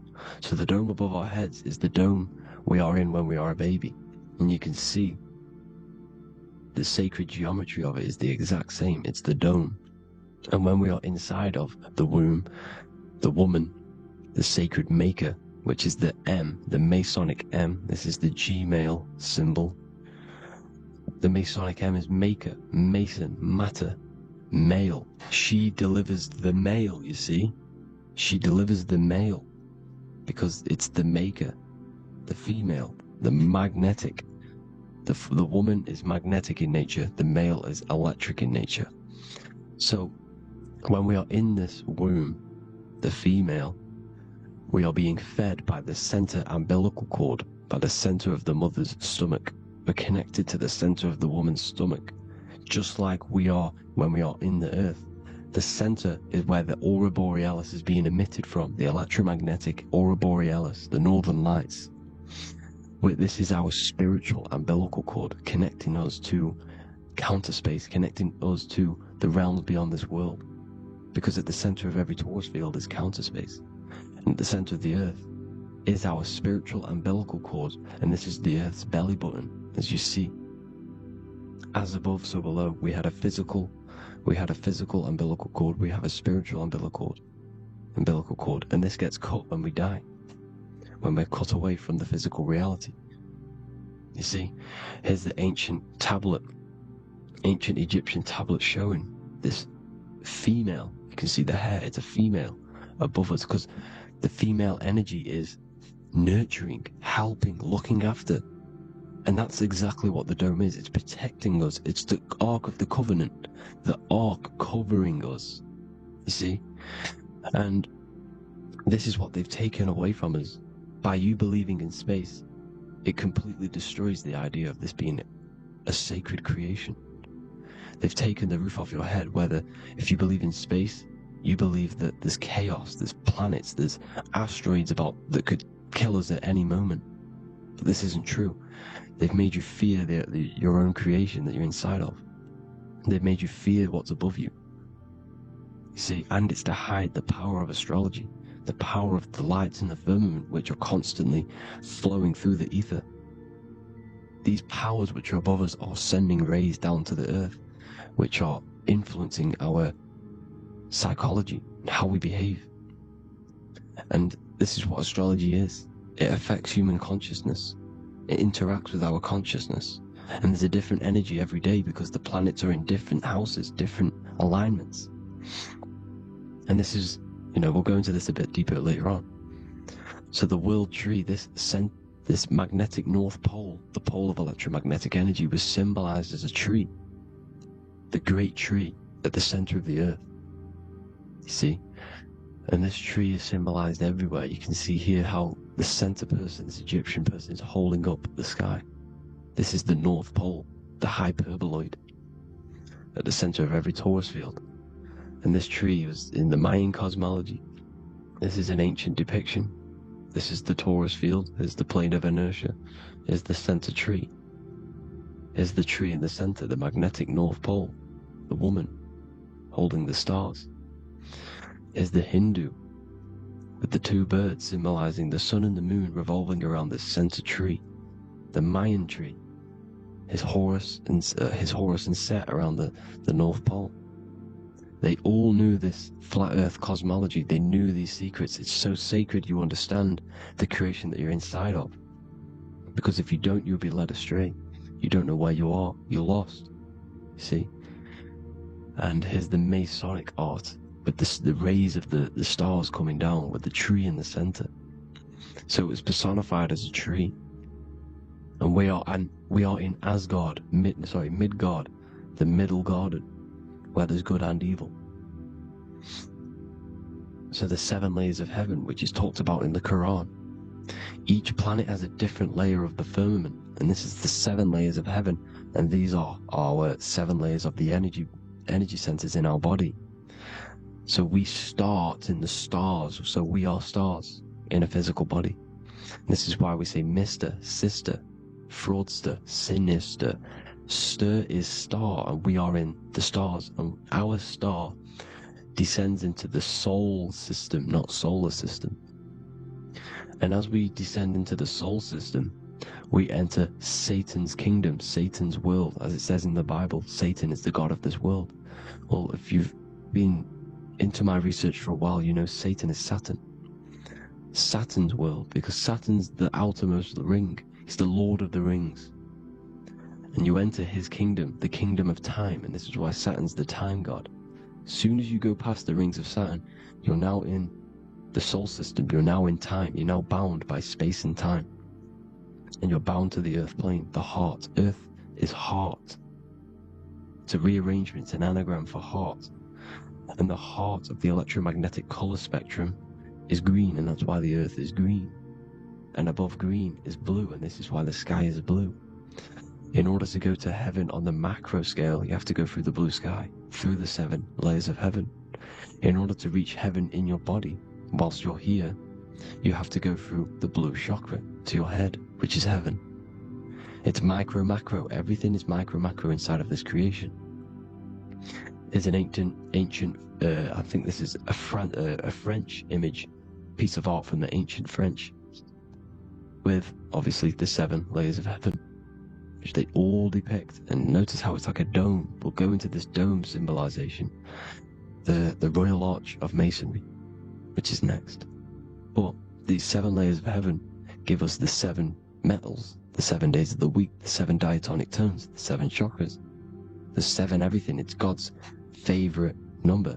And this is why the Masons use the G inside of the compass, because the G is the 7th letter, and God starts with G. You see?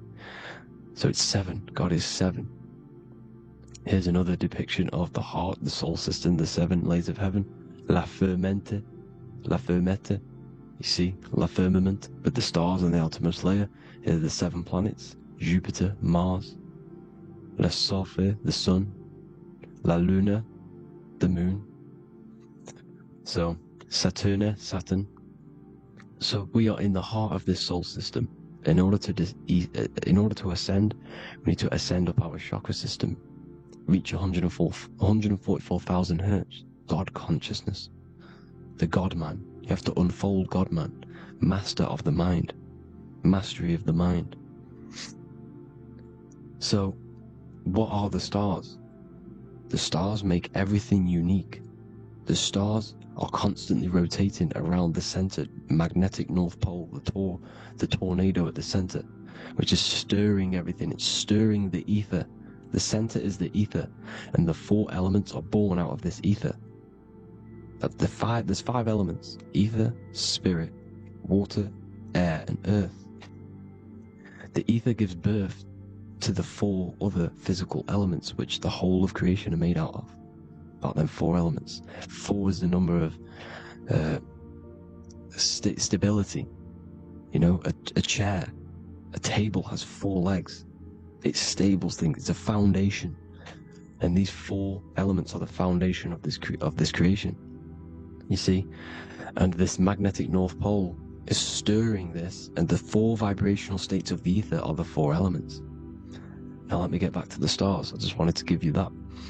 The stars are being stirred around this center point, center. It's stirring everything, and they're always in different alignments. Every millisecond they're moving in different placements of the stars, and the planets are called the 7 wanderers because they're not fixed. The stars are fixed, but the planets are called the 7 wanderers, the 7 layers of heaven, because they move faster and slower than each other. Each planet is slower and faster, has a different rate of speed it's moving. So these alignments are mixing in with the energies of the different 12 constellations, and this is why you have a unique characteristic. You have a unique look, a unique energy, a unique personality. This is because when you were born and you took your first breath, that energy which was in the ether, because the ether is all around you, and energy travels through the ether. The energy that the stars were casting down and the energy that the planets was mixing in with the 12 constellations was in the ether. So when you came out of the womb and your first breath, because breath is spirit, okay, so that first breath you took, that is the energy that is imprinted within your DNA, your soul, and you reflect that energy, you emit that energy. That's the energy that is with you forever until you die, until this physical body dies off. And that's what the stars are. The stars are giving a unique energy, characteristic, personality to every living thing. Every dog, every cat, every animal has a unique personality because it was born at a different time and place in the sky.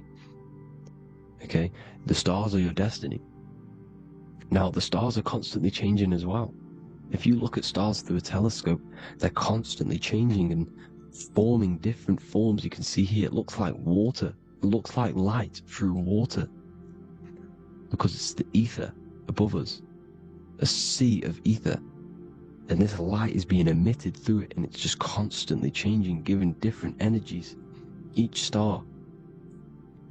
So this is why this is what the zodiac is. It's the expression of energy. It's the expression of the stars. And each constellation has many different personality, different energies, different traits.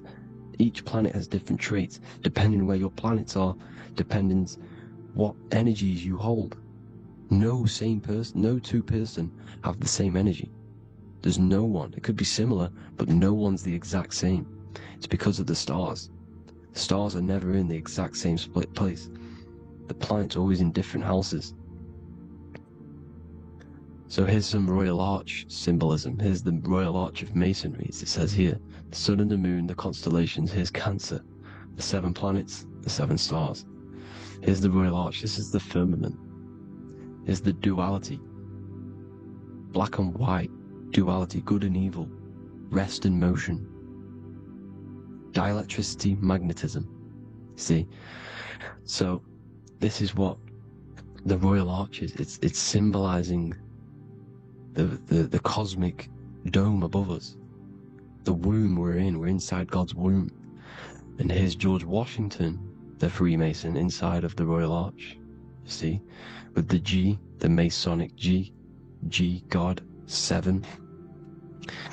Here you see another depiction of George Washington with the stars in the dome above his head, his Polaris, the Sky Vault, Polaris. We'll get into that later. Go inside of all of your ancient churches, you will see the dome. Go to the Vatican, you'll see the dome. All of your ancient churches have this dome because it's the dome above your head. The ancients knew this. This was known. We did not live in space. It was known back then. They all knew. This is Crown Court, which is one of the most important courts in the UK. You can see it's clearly so much Masonic symbolism. You've got the 4 pillars of Masonry. The Royal Arch is like an arrow pointing upwards to Polaris. His Disney World is under a dome. in his Polaris, the sky vault. You see? And also 666 in the symbol. There's more. 7 layers of heaven. Here's an ancient depiction. The firmament. Here's the astral plane outside of the firmament. The Royal Arch. You see? It's everywhere. Here's Polaris, the 8-pointed star. Polaris is in between the sun and the moon. It's at the center of the Taurus field. And Polaris corresponds with the pineal gland as well, because it's the all-seeing eye. See?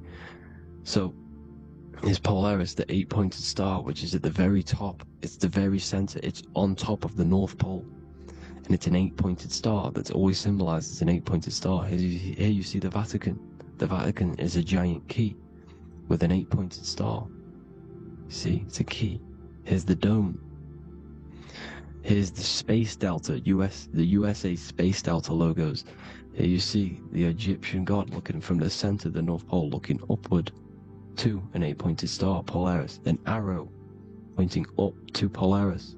Here's another, the bear holding a key with an arrow up to Polaris. 7 holds the key to Polaris. Here's an eagle holding a key above the North Pole to Polaris. Polaris, and here's another one. There's another bird, like a dragon, holding a key to Polaris. Because Polaris is definitely something to do with leaving this creation. Okay, maybe, I can't say for sure, but maybe it's to do with ascension, and this is why the Vatican hold the key to the 8-pointed star. And this is why the space, well, we all know space is a lie, but they're showing Polaris and its sacred symbology. Maybe it's to do with something leaving this creation, going to another. Here's some North Pole symbolism. As above, so below. You see the four seasons of the Big Dipper constellation going around Polaris. This is Polaris, this is the Big Dipper constellation, and this is the swastika. This image gives us the swastika, because all the symbols we use are created in nature.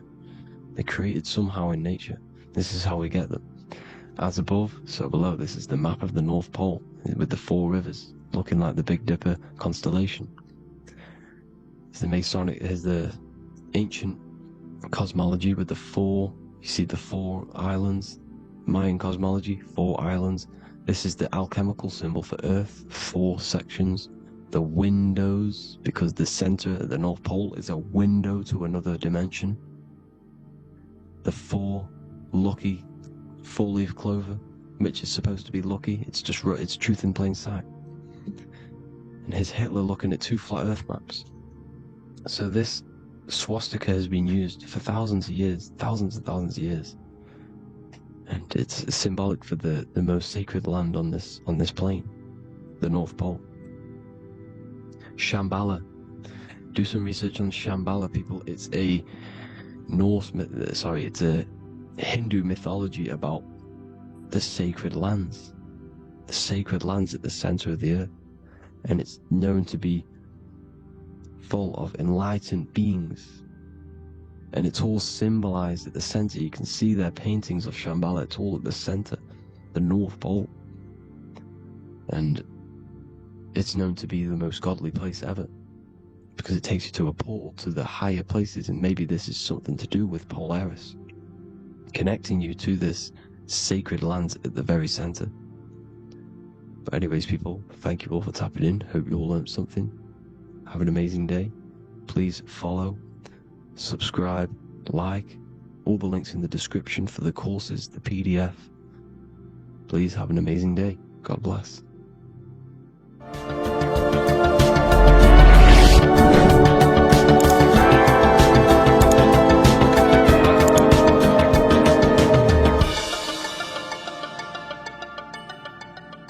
Welcome to Revival of Wisdom.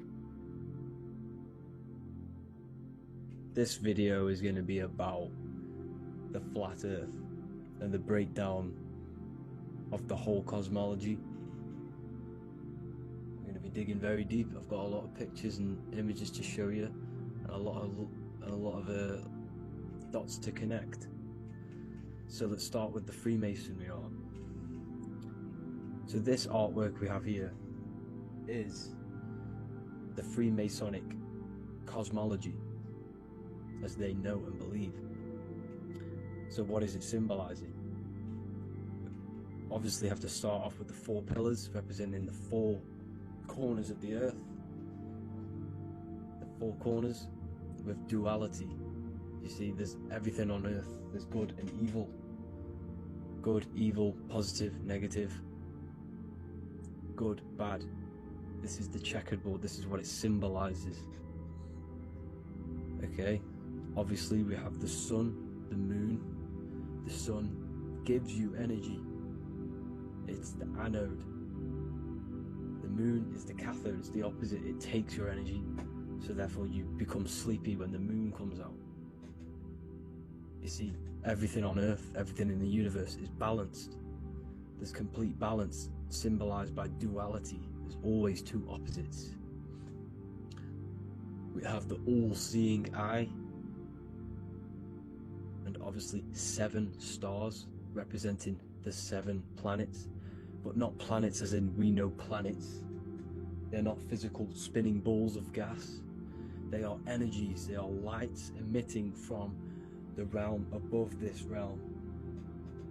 They are lights through the firmament, through the electromagnetic field. So let's go through that again. The 4 corners, duality, positive and negative, cold, dry. Everyone on earth has an opposite. Everyone, there's 2.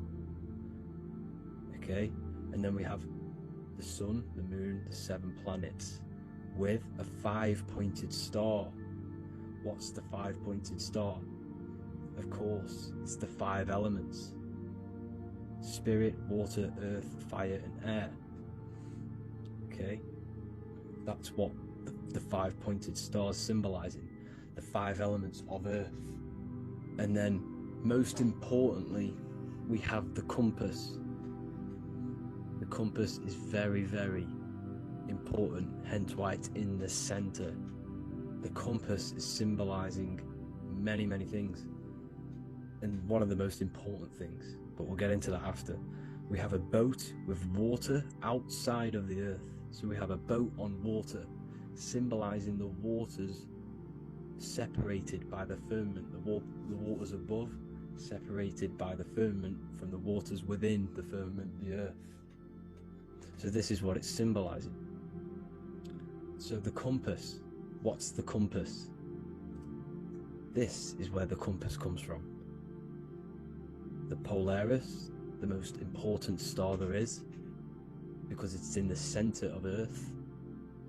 The sun, the moon, and the black hole, black sun. Because all creation comes from center, the seed center. Okay, but we'll get into this after. But also, this is a very important Masonic symbol because they use this symbol a lot. This is one of their main symbols, hence why Neil Armstrong has the Masonic ring with the compass on it. The people who supposedly went to the moon, which obviously they faked to push this globe model, because the globe model is based upon fear. Because the globe model, if they can sell you the globe model, they can sell you anything then. You don't know where you actually are.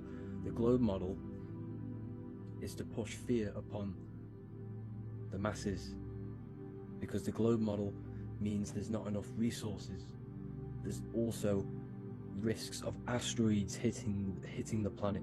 There's also risks of space extraterrestrial invasions, global warming, asteroids.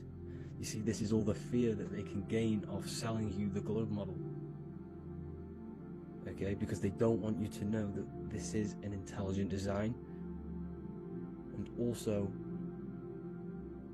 they're hiding God, the creator, the source. This is why they are satanic. They are opposites. They are lefty, Lucifer, right, righteous, godly.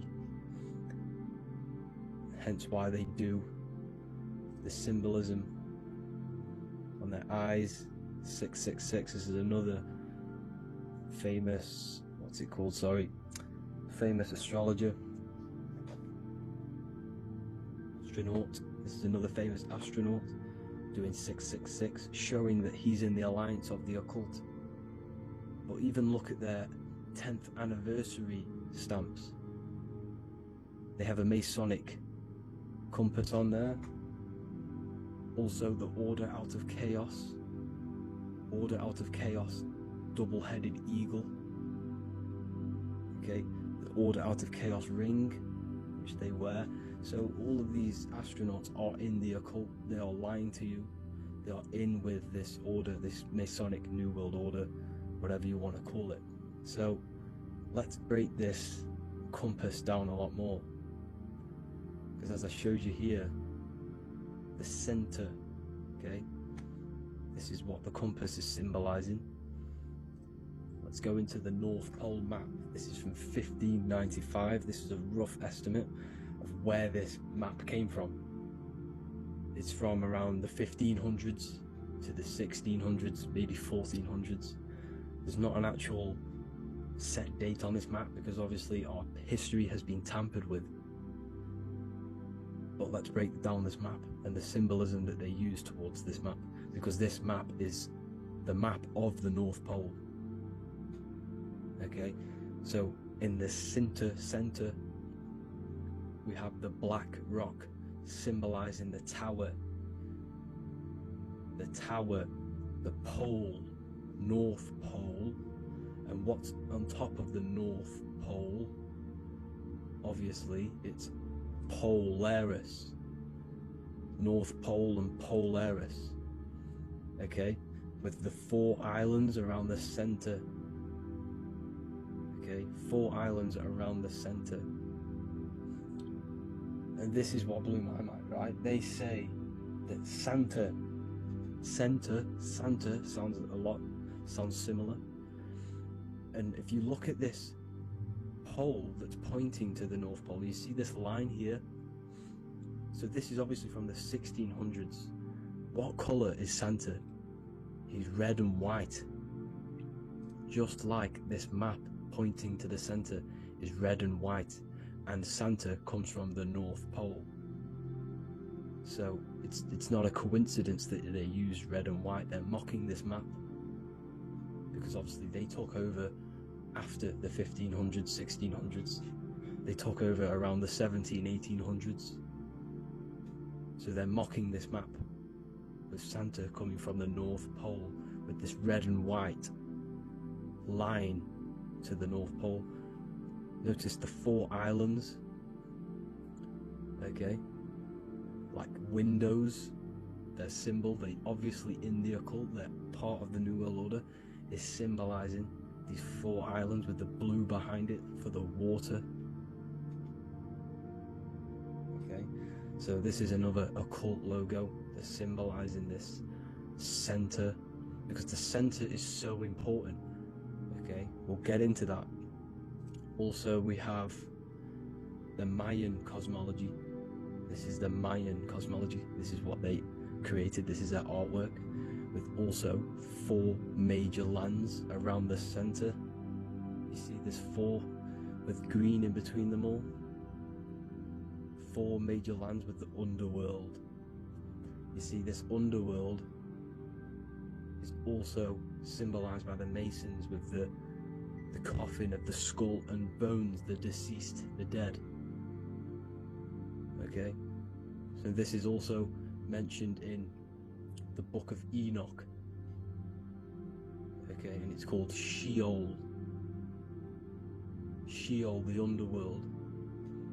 Okay, and in the Book of Enoch, it says all spirits of the dead go to these hollow places, that they will wait until their appointed time of judgment. And it also says in the Book of Enoch, there are 4 hollow places underneath. 4 as above, so below, representing the 4 islands. As above, so below. That's where that could link in. Okay. The Book of Enoch is very important because it was found in a cave thousands of years ago. And there's a lot of truths about this realm and about this world we live in. So let's go back to the Mayan cosmology. So the ancient cosmology, they all must have had some sort of communication. They must all be at peace with each other, because all of their cosmologies link together. You see, the Greek, Babylonian, Indian, Celtic, okay, they're all linked in together.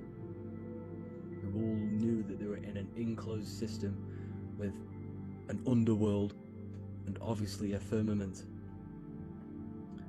Okay, so this is what they all knew. They all must have had some sort of communication. They were a lot more advanced than us. They knew the center of the realm. Okay, and obviously the United Nations flag also symbolizes their center. You see how it has like a grid with a circle around the center. It's symbolizing that center of the realm, because that center of Earth is so important. The United Nations flag, all have it. See, some different ones will have that circle around the center. Because the center is the seed. All things come from a center. So the torus field is so important because it is the spark of life. It's the building blocks of the universe, this creation. Because all things have a torus field. Just like an apple with what's in the center of an apple, a seed. Because the center is where the energies hold, it's where the energies meet, and it creates that spark of life. Just like your heart is the center of your body, and it has an electromagnetic field. Because the center, all things come from the center. So this is why the North Pole is so important, because this is why it's so important, because this is where the creation sparked from, the center. This is where the most electromagnetic energy is stored. So this is why the northern lights come from the center. It's electromagnetic energy. This is what the northern lights are. It's being emitted from this black hole in the center. Okay? And obviously what else is on the center? Polaris. Polaris is the center star. Okay? So the center star is what sits on top of this North Pole, Polaris, because it's a pole of electromagnetic energy, symbolized as a black rock, a black hole, pole. You see, because all creation comes from void. Light is born from darkness. Without light, darkness can't be born from light. You see, but light can be born from darkness. This is why darkness is so important. And this is why there's a black hole in the center of our realm, like the black sun. The black sun. The Polaris star, the North Star. You see, so this is this North Pole, Polaris. This is what they're talking about. And this is why compasses are an 8-pointed star, because Polaris is symbolized as an 8-pointed star. This is where a compass will point you to. It will point you to that center. So notice how a compass has this black hole in the middle. You see? And it will point you to this meeting point, the north, because in the center is the center of the torus field of the earth. This is where the most electromagnetic energy is. You see, everything gets sucked into the black hole. Okay, this whole reality is being projected from that center point, just like your eyes suck in light. It's a black hole. Your eyes suck in the light of this light being emitted from this center place, this electromagnetic energy at the center, which is the seed of everything, of everyone. You see, just like an apple has the seed in the center in darkness, because in the center of the apple it's dark, it's black, it's pitch black, but that's where the seeds are, that's where the life is. But Polaris is so important because it's that center star which lines up. It is the pole, it's the top of the pole of the Taurus field. So Polaris would be here at the very, very top. And this is where the compasses point you to. And this is why the Star of Ishtar, the 8-pointed star of the Sumerians, also talked about this 8-pointed star, and it's called the Star of Ishtar. Okay? And who is Ishtar? Ishtar is the goddess.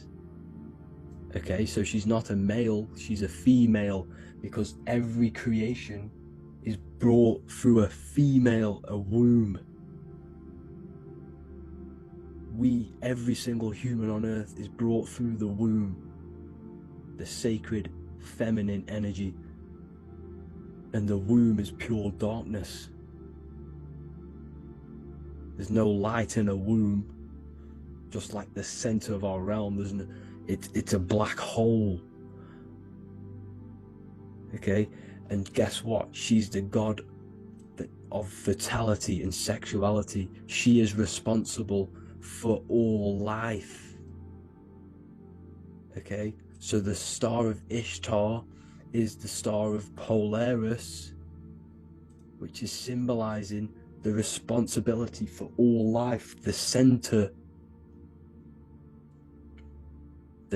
of our realm, the black sun, the black hole. Okay, so this is what that god of Ishtar of the Sumerians is talking about, the goddess, the womb, the seed of creation. So this would be the portal, more than likely the portal in and out of our realm, because it's the top of the Taurus field. And what's above this realm is the heavens. So this is where you get sucked in from the heavens. Your soul gets sucked in and brought onto this plane of existence called Earth. These are some space NASA symbols. Look how much Polaris symbolism there is, and notice how it's at the center. You see this circle? This is like a half circle, and at the center is an 8-pointed star of Ishtar. It's the same thing, it's Polaris, it's at the center.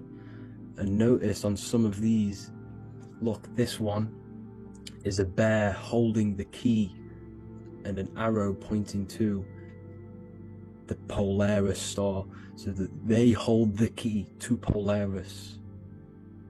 Another one with like a demon holding a key to the what? Polaris on top of him. Also an eagle, which is a Masonic symbol, the eagle holding a key. On top of the center, you see, and notice how there's an arrow going up to the Polaris and an arrow down, as above, so below, to Earth. So you can go out to Earth, out of Earth, and into Earth through Polaris, and the eagle holds the key. You see? The eagle holds the key, just like this. This demon dragon holds the key to Polaris. And look at this one, Earth, with an arrow up to Polaris, the 8-pointed star. So Polaris is more than likely that portal which the Anunnaki used, the Sumerian gods used, because the Anunnaki symbol is also an 8-pointed star. Okay, And like I said, that center is the seed of creation. The center is the black hole. Okay, just like your pineal gland is at the center of your brain. The pineal gland is at the center of your brain. And that's what connects you to that spirit realm, to the source. That's it for this video, guys. Thank you all for tuning in. I hope you all learned something today. Please leave a like, a comment, and please subscribe to the channel for more content. God bless you all. Welcome to Revival of Wisdom. Welcome people. We're back with another video. Please make sure to hit that like button, subscribe, and turn on notifications to never miss a video. The Earth is a giant torus field consisting of a positive and a negative pole. The Sun being the cathode with a positive charge and the Moon being the anode with a negative charge. This is why the Sun rules over the day, giving you lots of energy, and the Moon taking your energy from you, making you go to sleep. Now, the plane that we live on is called the plane of inertia, and at the center of this plane of inertia is the North Pole. This is where the two electromagnetical energies meet. Now, this is where the most electromagnetic energy is stored. This is why all compasses will point north, because it's the most magnetic place in this reality.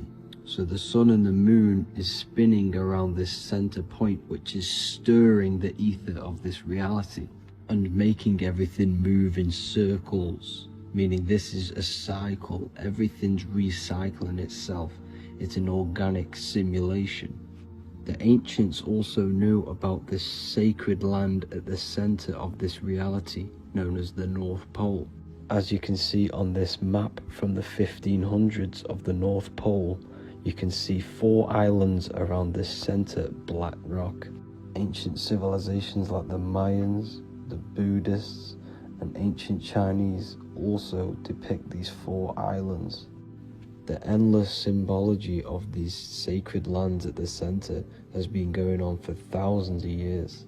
These sort of secrets are now kept by the elites, but as always they have to show the truth in plain sight, and this is what they are doing with the Windows symbol and also the Wizard of Oz. Now in the Wizard of Oz, as you can see, there's something called Munchkin Land. Munchkins are these unusually short people. Then on the ancient 1500s map it says Pygmy, and then the Pygmy people in mythology are also these unusually short people. Just like Santa and his elves, they come from the North Pole, and elves are these unusually short people. These stories that we are told about Santa and Munchkins are putting truth in plain sight about this sacred land. This sacred land at the center of the earth is where the Aurora Borealis comes from and is being emitted from this black hole in the center, also known as the Black Sun. The Aurora Borealis is the Earth's aura, hence why it has the word aura inside of it. It is the life-giving essence to all life within this realm. As this dualistic reality we live in consists of both physical and spiritual, the Black Sun is like our sun for the spirit. It's our spiritual umbilical cord, connecting us to the spirit realm. And the rising sun is the opposite. It's our sun for our physical 666 carbon suits, known as our human body, our physical aspect. As it states in the 40,000-year-old emerald tablets, deep in Earth's heart lies the flower, the source of the spirit. The flower of life is as thine own place of spirit, and streams through the earth as thine flows through thy form, giving off life to the earth and its children. So the North Pole is the core of this spiritual reality, and the closer you get to it, the more spiritual and lucid it becomes. So the elites have covered this up in order for us to forget the true nature of this reality. And they did this cover-up by introducing the globe model. Nicholas Copernicus was around in the 1400s, and he introduced the globe model. As you can see, he is a Freemason. He depicts himself with a globe and a Masonic compass in all of his paintings and portraits. Galileo was also a Freemason, as you could see in all of his portraits with a globe and a Masonic compass. He was also a massive part of introducing the globe model after Nicholas Copernicus. So yes, the globe model was a spiritual and political move to gain more control over the masses. After the globe model was then introduced, they introduced the theory of evolution by another Freemason, Charles Darwin.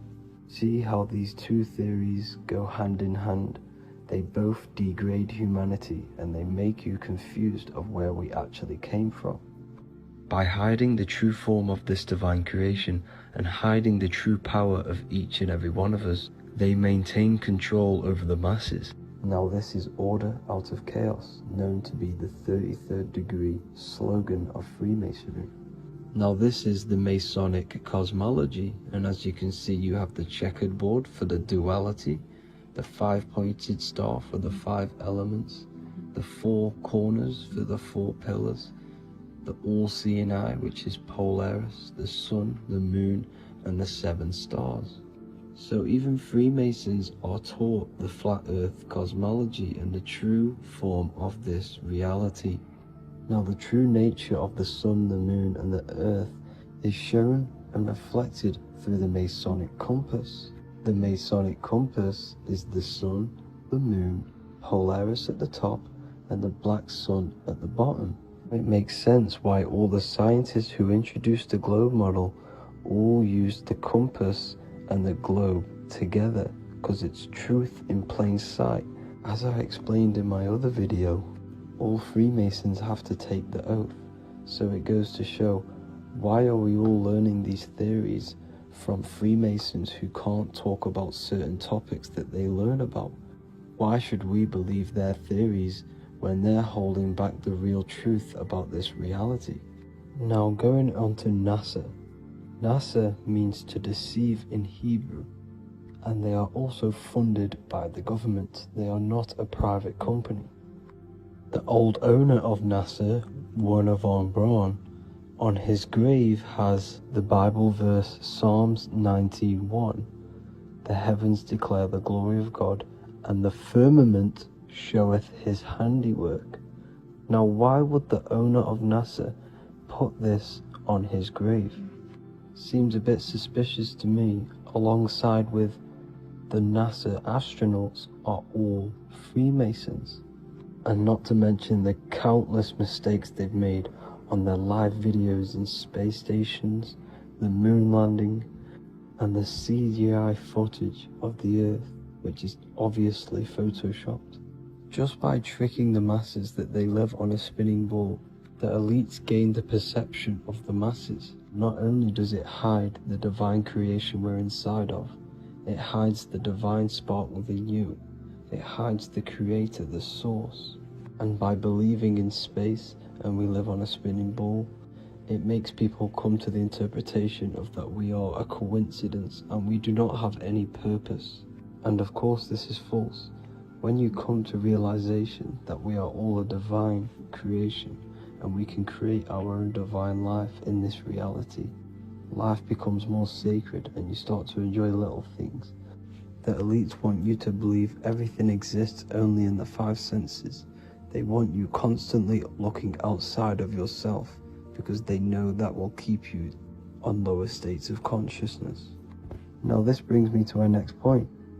By tricking the masses into the heliocentric model, the elites started to advertise aliens in the movies, in cartoons and magazines in the late 1940s.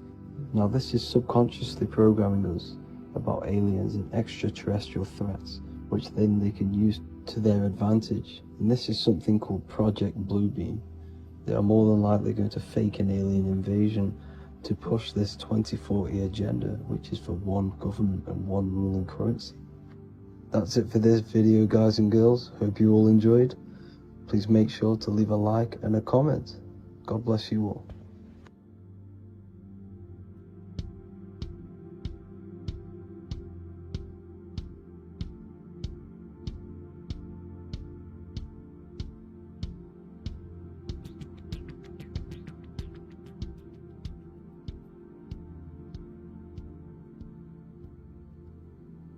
Welcome people, we're back with another video.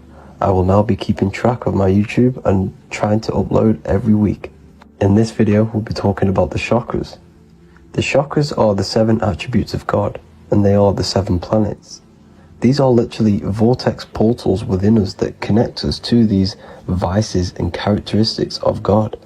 Each one of these energy centers are a spinning wheel of energy which controls the cells and organs in that particular area of the body. For example, it's literally a mini brain for that area of the body. Each chakra has a vice which you need to turn to a virtue in order to climb up through the system. They work like a stairway system. You have to go through each chakra in order to unlock the one above. This process is turning matter into spirit as you descended from spirit to matter. Saturn is Satan, that's why it's the lowest chakra, and that's why the devil is red, because red is the lowest vibrational color. When you are in these lower states of consciousness, you are in your animal nature. This is your physical side of your nature, and you are mainly being driven by your animal instincts, or your ego. Moving back to your higher self or your spirit self is not an easy process, it takes a while. However, with discipline, consistency, and motivation, you can achieve this, and this is what the ancients called Christ consciousness. Once you have achieved this, it is basically a state of mastery of the mind. You no longer lust for the lower animal nature things. Now let's start with the root chakra. This is located at the base of your spine, and you can feel this chakra by tensing your anus. This energy center is in control of your survival needs, your vitality, stability and security. Now, if this chakra is unbalanced, you will feel insecure, fear, anxiety, unstable, low self-esteem, anemia, over or underweight, and constipation. In order to balance this chakra, you need to feel grounded, embodied, stable, calm, centered, a sense of safety and trust in yourself and the world around you. The next chakra is the sacral chakra, which is located around the belly button area. You can feel this chakra just by sucking in your belly. This chakra is to do with relationships, self-worth, creativity, empathy, and most importantly, sexuality. This is the most important one in order to start to raise your vibration overall, is giving up the over-sexualized nature. In order to balance this chakra, you need to come into harmony with all the toxic relationships that you have. Get rid of the fear, the anxiety, the isolation, and 100% get rid of the over-sexualized nature. Lust is one of the most lowest vibrations you could possibly feel. It is literally manifesting hell. In order to work on this chakra, you need to feel self-worth. You need to do creative things, empathy, healthy relationships, and 100% being confident. The next chakra is the solar plexus. This is to do with personal power, will, metabolism, eating, happiness, and your self-esteem and self-identification. You can feel this chakra just above your belly, below your ribs, and you can suck in this area. If this chakra is blocked, you will feel lack of confidence, difficulty in manifesting your desires, low self-esteem, misuse of power, misuse of dominance, weak will, and shame in yourself. Biggest one for this chakra is overeating, as it's to do with metabolism. If you are overeating, you are literally unbalancing a lot of your lower chakras, not just the solar plexus. In order to work on this chakra and balance it, you want to have a positive self-identification. You want to feel happy, a happy self-esteem, effectiveness to people, not overeating, and a strong willpower. Now for the heart chakra, one of the most important chakras. Chakra is to do with love, understanding, trust, hope, openness, compassion, balance, and forgiveness. The most important because your heart is the tree of life in the body. It is the center of the toroidal field. It is the most powerful chakra. Your heart is 5,000 times stronger magnetically than your brain. Once you have hit the heart chakra and you start surpassing the heart chakra, you are now turning matter into spirit, as the lower three chakras are dense and physical, and the above the heart chakra are turning to spirit. As you can see already, this is a hard and long process of working on yourself physically and internally. The symptoms of a blocked heart chakra would be lack of love or too much love, difficulty to accepting or giving love, lack of compassion, loneliness, and lack of emotional fulfillment. Finally, a lack of connection with a divine or to nature. In order to balance this chakra, the most important thing and the most powerful thing you can do is loving people, accepting and giving lots of love. Second most important thing to balance the heart chakra is balance. You need a balanced life. You need balance in all aspects of your life. Now for the throat chakra. This is a very important chakra as it's to do with communication. A symptom of this being unbalanced is a lack of self-expression and putting on a front all the time, acting with the ego. In order to balance this chakra, you need to constantly self-express yourself. You can't be putting on a front. That voice inside your head, you have to let it come outward. Don't just block it off with a wall. Self-expression will lead to you gaining friends who actually like you for being you, and not these fake friends that you have to put on an ego for. In order to balance this chakra, you need to express yourself, express the word that's within you. Don't be lying to people, don't deceive or be deceptive. The next chakra is the third eye chakra. This is starting to get very advanced and you are coming very close to spirit. Just before we head on, I want to announce the PDF is now available, containing all the presentations I've ever made, all into a condensed 38-page PDF. The link will be below this video for you to access. And if you want to learn how to create reality using your mind, how to attract your desires, how to get out of the situation you are in, the link will also be there for the Manifestation Mastery course. Now for the third eye chakra. The third eye chakra controls the pineal gland, which is your first eye. It's to do with your psychic abilities, channeling, telepathy, astral travel, visions, and connection to the higher self.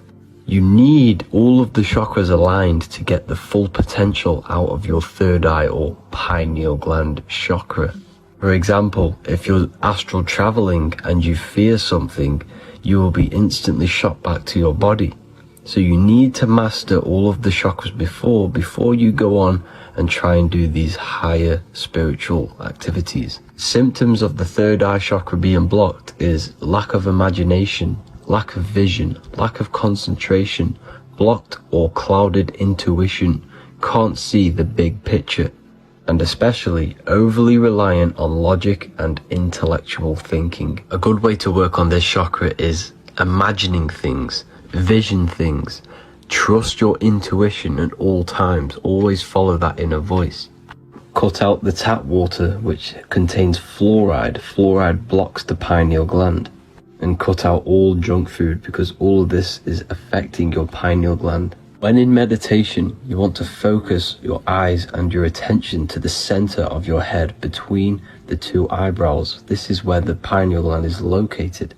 This will help and awaken the pineal gland over time when you keep doing these meditations. Finally, for the crown chakra, this is to do with universal consciousness, all-knowing, enlightenment, cosmic connections, the God source. This chakra is blocked by being cut off from spirituality, plagued by the senses, being tricked into the five senses and being tricked into thinking you are the body.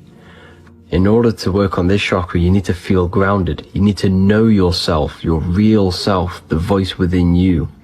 Have common sense, have specific decisions that you're making, be very direct. Now we've got out of the way all of the chakras, I can now introduce methods and meditations which will help you unblock them spiritually. When meditating, you want to get into the present moment in a nice, comfortable position. Bring yourself to the present moment by saying, I am here right now, nothing else matters. Keep repeating this over and over with your eyes open or closed.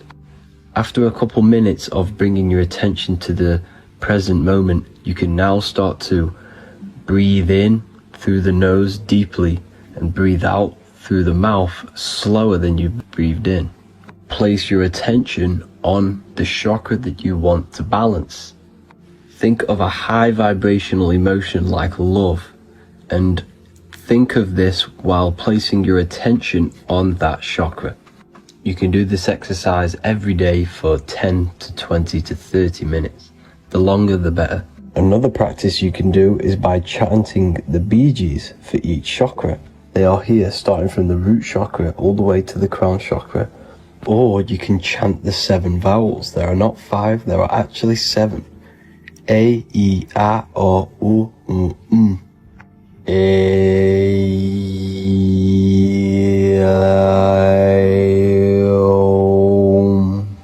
This is the proper way of pronouncing the 7 vowels. These are so powerful because these are the only things that exist. It is literally the sound of God. By pronouncing them right, you can actually create a lot of power within you and align your chakras. That's it for this video, people. I'd appreciate a comment and a like to help the algorithm. I appreciate you all. Love and light.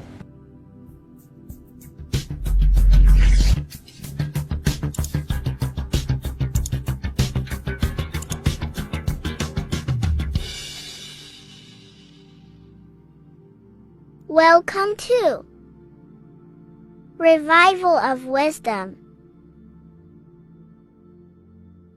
Welcome people. We're back with another video. Please make sure to hit the like, the subscribe button, and turn on notifications to never miss a video. The Vatican is a giant key from a bird's eye view, and it also contains an 8-pointed star. The Anunnaki Sumerian gods also depicted this 8-pointed star.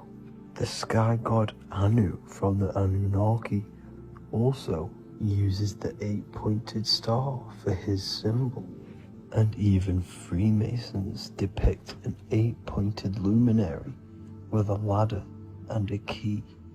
This is symbolizing the key to ascension up to the 8-pointed star, which is Polaris. Polaris is always depicted as an 8-pointed star. Polaris is the standstill star at the very center of our realm, which is perfectly aligned with the North Pole. The Earth is a giant torus field, and at the center is where the most electromagnetic energy is stored. This is why all compasses point to the north. Hence why a compass is an 8-pointed star, because it points you to Polaris, which is the North Pole, the center of this realm. The 8 points of the 8-pointed star symbolize the 8 points in space and time. So yes, Polaris is the portal which you ascend through if you outgrow this consciousness by aligning your chakras. Our earthly realm is a macrocosmic reflection of us, and we as humans are the micro reflection, with the earth containing its 7 chakras as well as us. The North Pole is the 7th chakra, which is the crown chakra. So the key to ascension is held by the Vatican, hence why it's a giant key, because they mislead the masses through their religions, which teaches the masses to look outside of themselves. As stated in the 20,000-year-old emerald tablets written by the Egyptian god Thoth. On Earth, man is in bondage, bound by space and time to the Earth plane. Encircling each planet, a wave of vibration binds him to his plane of unfoldment. Yet within man is the key to releasement. Within man may freedom be found. So the 7 planets are associated with each 7 chakras. The lowest chakra being the root chakra, which is associated with Saturn. This is why the elites love Saturn and reflect it in all of their symbols. Because the chakras are an ascension of spiritual principles, starting from the material and ascending up to the spiritual, the crown chakra. However, evil love bondage, and they are trapping souls in the physical realm by stopping and provoking the ascension process. They do this by abusing the energy of Saturn, and Saturn is associated with the lowest chakra. The lower 3 chakras are associated with survival mode, which keeps the consciousness in a constant state of fear and only aware of its surroundings. Once you start to ascend up your chakras, you become more consciously aware of spiritual deeds. And this is the process of returning back to your true spiritual form. Going back to Polaris and its connection to ascension, Kanye West symbolizes this on his music video 24. As you see him rise up into the sky, you see an 8-pointed shape around him, which symbolizes the 8-pointed star, as you see the beam of light. And even NASA symbolized this in their Space Delta logos, a bear holding a key with an arrow up to Polaris, the 8-pointed star. Here's another NASA logo of an arrow from the Earth to Polaris.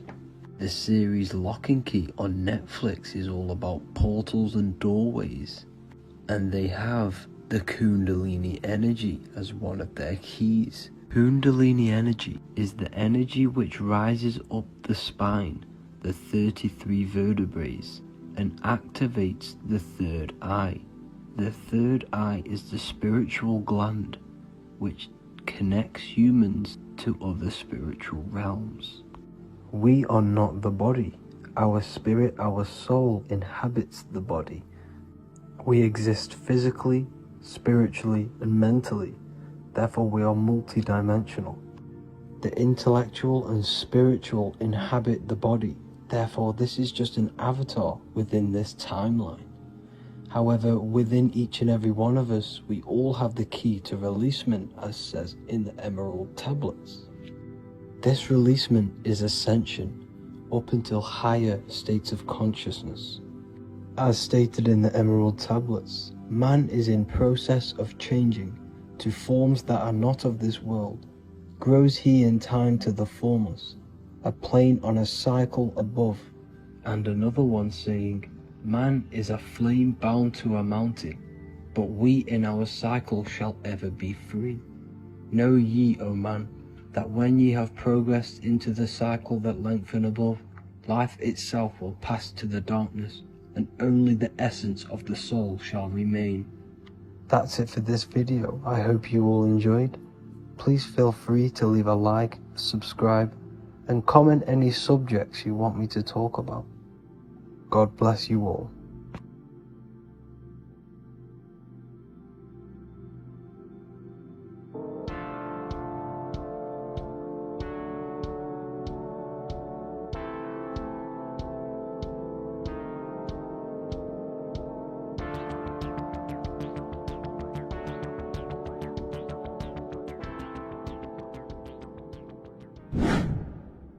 Hello and welcome to another video, people. Before we start, please like, comment and subscribe if you wish to see more content. Today we're going to be talking about the mental universe and how everything is mental. This is the #1 law on the Kybalion. If you've never read that book, it's called The Kybalion. A very good book. It's the first law because this is the most important thing you need to understand. Is how everything exists within the mind. Behind every single one of these eyes is the same consciousness expressed in different bodies. The mind is what gives perception to what you're experiencing. Behind every single one of these eyes is the exact same consciousness, but the brain that they inhabit is giving them a different perception, a different being, a different body. Now, this is the difference between humans and animals. Humans possess a advanced consciousness, an advanced mind that gives us the ability to be aware of ourselves mentally, physically, and spiritually. We can reflect on ourselves. When a dog looks in the mirror or an animal looks in the mirror, it doesn't know what it's looking at. It doesn't realize it has a consciousness. It can't reflect on itself. It can't say, I want to improve in this area. It doesn't have that consciousness. We have a divine consciousness. Take away the N for divine, and you get with a D, put it with a D, you get divide, because we have a divided two-way consciousness. An animal only has one. However, it's still the same mind. We're all mind. We're all mental. We all exist within the mental plane. Look at this person walking. The body, the brain, is sending electrical signals through the 12 cranial nerves, which the 12 disciples that spread the gospel of Jesus, right? You have 12 cranial nerves in your brain. There are 12 disciples which spread the gospel of Jesus. Jesus represents the mind, the intelligence, the invisible intelligence that we all are, the same intelligence, the same exact consciousness, which then sends a command into the brain. Then the brain sends these 12 electrical signals through the 12 cranial nerves to control the rest of the body through the nervous system. This person walking is not, the body is not walking. The mind is telling it to walk. And the brain is it's a supercomputer which is decoding these demands given to it by the mind. Because the pineal gland will have something to do with the ether, because the ether is physical and non-physical. The mind is sending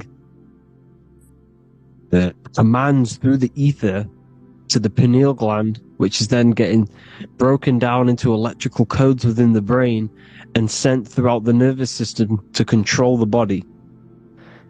And this is why in the Sims simulation, because the body's the simulation, it's a false reality, it's the fake reality, it's not the real you. You are formless. There is no form, but the third dimension is a dimension within your mind.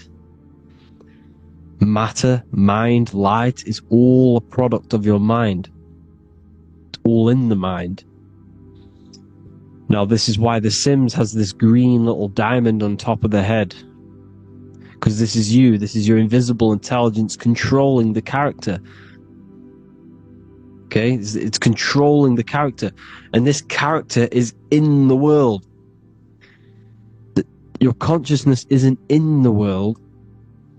The world exists within you, but the body is a vehicle for that realm that you land in. When you have a dream, your mind transcends this body into another body, duplicates your body into another universe, unite.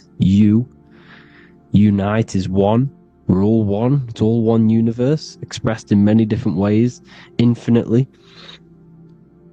And the vehicle that you land in is the body to operate in that realm. This is the all-seeing eye, as you see here. The eye, this is all the intelligence. This is the ball of consciousness, God, expressed in different bodies. We're all this same one. in different bodies. As you can see here.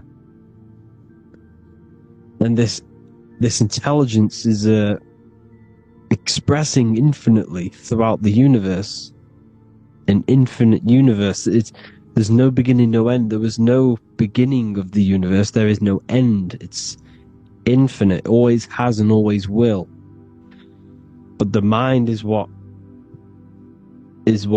gives you the ability to explore the universe, to make perception of it. We are God in disguise. We are God in disguise. We are God in flesh. But the body can become attached to the mind, can become attached to the body if the mind is not aware of itself. When the mind is that blinded by matter, and we lack knowledge and understanding of what we truly are, a formless, infinite being, a traveler. This is why Freemasons are called Freemasons. Mason means traveler. Free. You're a free traveler because your consciousness is a traveler of the universe. When we lack understanding, our mind bounds to the body because we don't separate the body with our different layers of consciousness. When we separate them and identify that we are mind, body, emotion, you then can apply this knowledge to when you want to astral travel and explore the different realms of your mind, because the mind is the universe. People, this is what we need to understand. The mind is the universe. I am you and you are me. This is the Egyptians showing you this. The Ankh. The Ankh is the symbol of life. This is the one ball of consciousness, mind. Giving it the Ankh life to all the different life forms. The cows, the birds, the snakes, and the big Ankh given to the humans, because the humans are the most intelligent. We have the most advanced consciousness. We have the most advanced consciousness. This is why the one is giving a big Ankh to the humans here. Here you see it again. This is not the sun. This is also showing Ankh giving out its life to all things infinitely. And this is the Most High. We are the Most High in disguise. When we strip off the body, we strip off the desires for the physical world, we strip off all of these fake identities that the mind gets attached to. That is God. The universe. You are the universe experiencing itself. I and I. The letter I and the number 1 is just one line. The letter I is the number 1. Because your I am, when you refer to yourself as I, every single one of you who's watching this video refers to yourself as I, which is the one. We are all the one. We are all intelligence. We are all invisible. We are all the one. 1 is the only number. 1, 2, 3. Everything goes up in ones because there is only one. Doesn't matter how far you go down the line with numbers, all of their numbers are created by 1 because there is only one. So me and you are the exact same consciousness expressed in different bodies. Mind. Cause. There is only one cause. There is only one mind. There is only one being. But because we lack understanding of this, we think we are the bodies. And this causes division, because the physical world's the most illusionary world. It's an illusion. It's all an illusion. Now, you see with the two, you look with the two eyes, but you see with the inner eye, the mind. Okay? The mind is the mental plane is a shared plane. And it gives perception to what you're looking at. The mind. I'm affecting you when I speak. Because the mental plane is shared. We all share mind. We all express mind. When I'm speaking to you, I'm affecting you because we are mind. So the words that I'm saying, which are being manifested from my mind, are being manifested through my body into vibration, is affecting you. I'm affecting you with what I'm saying. And these words are having an effect on your mind, because we're all mind. This is why you need to be careful what you're listening to, music and all sorts. Because music can also create thought loops within your mind. Because the chorus, we shouldn't be listening to choruses. Choruses are loops. And what they're saying in the chorus is being looped. And this can create thought loops within your mind. Go and listen to an old song that you used to listen to about 5 years ago, 10 years ago, 20 years ago. Go and listen to an old song, and you guess what? You will get nostalgia. Why will you get nostalgia? Because that song will trigger the thoughts that you were thinking in that time of listening to that song. So songs with choruses create thought loops, and they reprogram your subconscious mind. It's important why music is very powerful. Mine and mind, same word. See, language is the truth, people. This is why I use language in all of my presentations, especially the English language. It's riddled with occult truth. I is my me. I, you, and me are I, one. We are not the name, we are I. Every single one of you is I, because we are all the one. All mind. Now, the only thing that is truly mine is my mind. When you say something is mine, it's an illusion. It's not yours. The only thing that is mine is mind. My mind. Okay? It's my mind. It's the only thing. It's the same word, mind and mind. Like I said before, everything's one. Hot and cold is different degrees of the same thing, of the one substance, of degrees. The 7 colors are different frequencies of the one white light. Everything is one. There is only one. We are all one. Everything is one. Hot, cold, day, night. It's the same degree of one, which is mind. The mind's perception is what's giving it, labeling it hot or cold. The mind's perception of colors is what is giving it red or purple, hot or cold. There is only mind. The mind gives things perception. There is only one, that is mind. The conscious and the subconscious mind. The male and the female, these are married. The subconscious mind is your hidden part of the mind.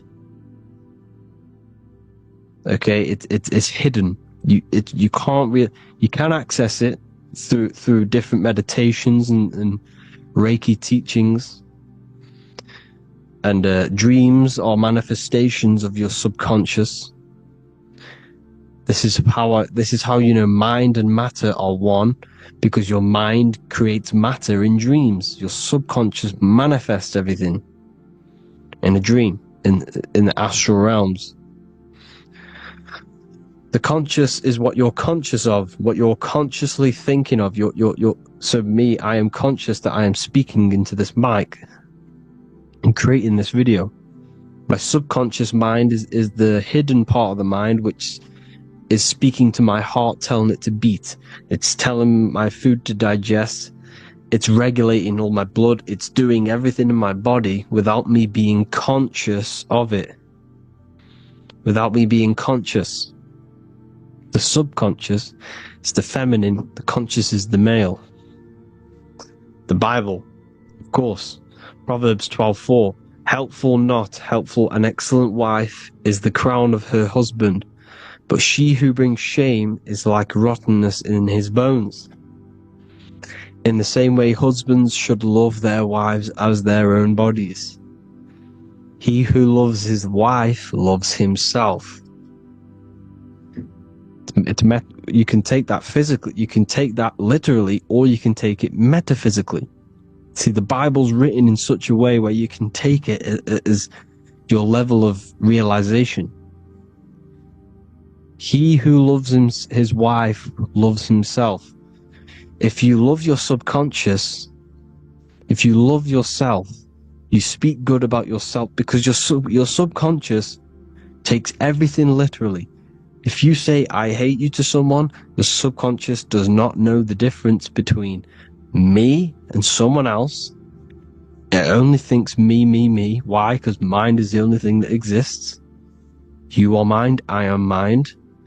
If I say, I hate you, you're saying that to yourself. Your subconscious picks that up and says, I hate myself. And that's telling your subconscious that's what you want. Because your subconscious manifests 90% of your behavior. The programs within your subconscious. Tying your shoelace is a program. You don't need to be conscious of it. You can just do it. Because it's a program. It's deeply interwoven in the subconscious. Driving your car. Texting on your phone. You don't have to think about what letter. You just do it because you know where the letters are. It's a program. Therefore, if you look after your subconscious, they are a married couple. It's your wife. Your subconscious is your wife. And it manifests 90% of your daily basis thought patterns, actions, behaviors, emotions, all the things that all the trauma that you've experienced is stored within your subconscious, which is affecting you. So let's say you were in a car crash 10 years ago, and you had a really traumatic event, you really hurt yourself, and you had a very, very, very strong emotion that you felt of pain. That will still affect you today. And why? Because it will manifest into your behavior. How? Well, you'll be cautious of what cars to go in and who. You'll be cautious because of that event that stored within your subconscious, because of that feeling you felt was so painful and so strong. It's still manifesting into your behavior today. For example, you won't go in certain cars, you won't go with certain drivers. Subconscious stores everything, all your memories, the programs and everything. So if you trick your subconscious, that's how you manifest your life. To trick the subconscious, you already have something. And therefore it will manifest into your life, into your behavior, thoughts and actions. This is why the golden rule is to treat others like you want to be treated. Because I am you and you are me. We are all subconscious. We all have subconscious. Whatever I do to you, I do to me. Because my subconscious picks that up and thinks I'm speaking to me. Mind is very powerful. Whatever I do to you, I do to me. Treat others like you want to be treated. The golden rule. That is the only rule we need in this realm, in the universe. If everyone understood this rule and how the subconscious works and how karma works, we'd live in heaven on earth, the Garden of Eden, the Golden Age. As a man thinketh in his heart, so is he. Proverbs 23:7. Where your heart is, there will be your treasure. Your heart's the emotions. This is the storehouse of emotions. It is where you feel emotions. You have to let your emotions move through you, not become you. You can't let your emotions become you. But accept, be like the sky and let them pass through you. Be like the clouds and the stars passing over. Let them pass through you. Do not let them become you. And this is how emotions can take over your mind. We are driven by, when a man is driven by emotions, he has no self to control. You must control the mind, because the mind can be corrupted.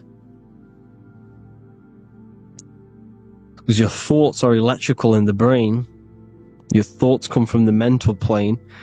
So how the mind works is that you place your attentions on something in the mind, and infinite information just flows in. Think about it. When you think of a certain topic, as soon as you think of that topic, information comes flying into your mind. Different ideas, ping, ping, ping. It's all connected. It's why we call it a mindset, because your mind sets itself to frequencies.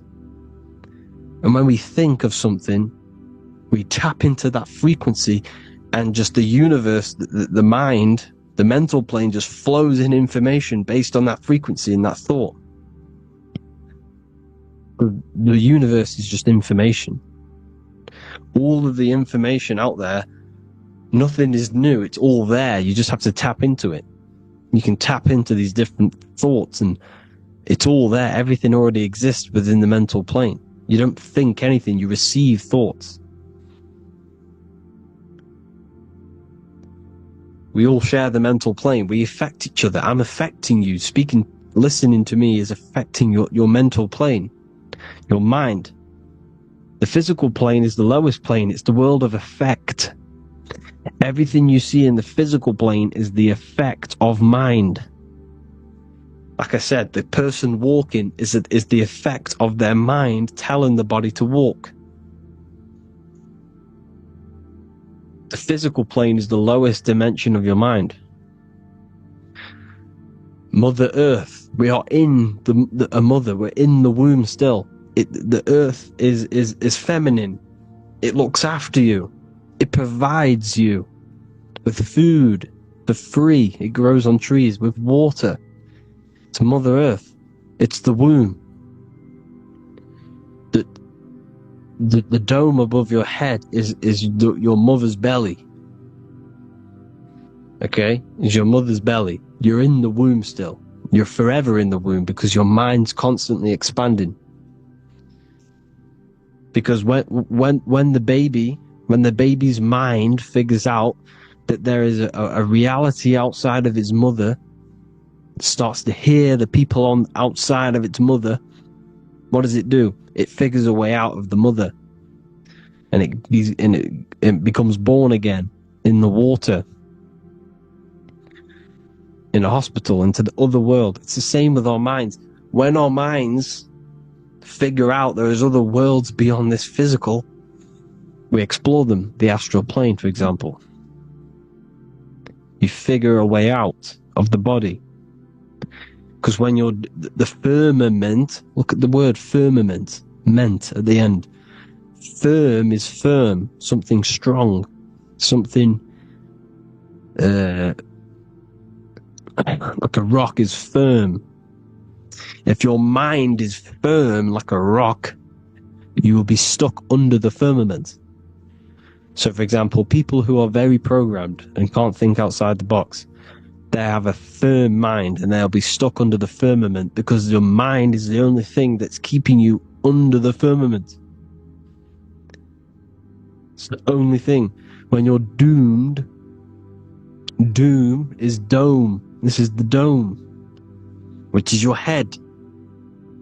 Your head is the dome. Above your head, above the earth, is the dome, the ethereal barrier. But that's just an external manifestation of your head. You don't leave the earth, you leave your body to leave the earth. Because your body is the earth. It's a dimension within your mind. So when you're doomed, you're doomed. Your reality is your level of realization. You realize something, or when you have an idea, the mind, and the EYE or I, same thing, mind, it's all mind. Reality is your level of realization. You realize there's other worlds, that's your reality. Your perception's your reality. Mind in Latin is mens. Jesus was known as the fisher of men, which is the fisher of minds. He was fishing minds worthy of knowing the higher truth, the deeper occult knowledge. Jesus figured out that we are all God. And he got killed for it, because in that age they were trying to suppress this information. Jesus figured out he was God, because we are all God, every single one of you, and they killed him. Because we're all mind. We are not the body. We're the invisible intelligence, which is God.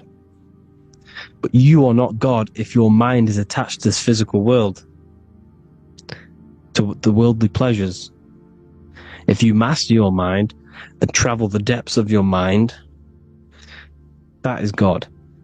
Mental and men. Look at the word mental. It has men in it. Men in the Bible means mind. Here you see Masonic. The Masonic symbol with the eye, the mind.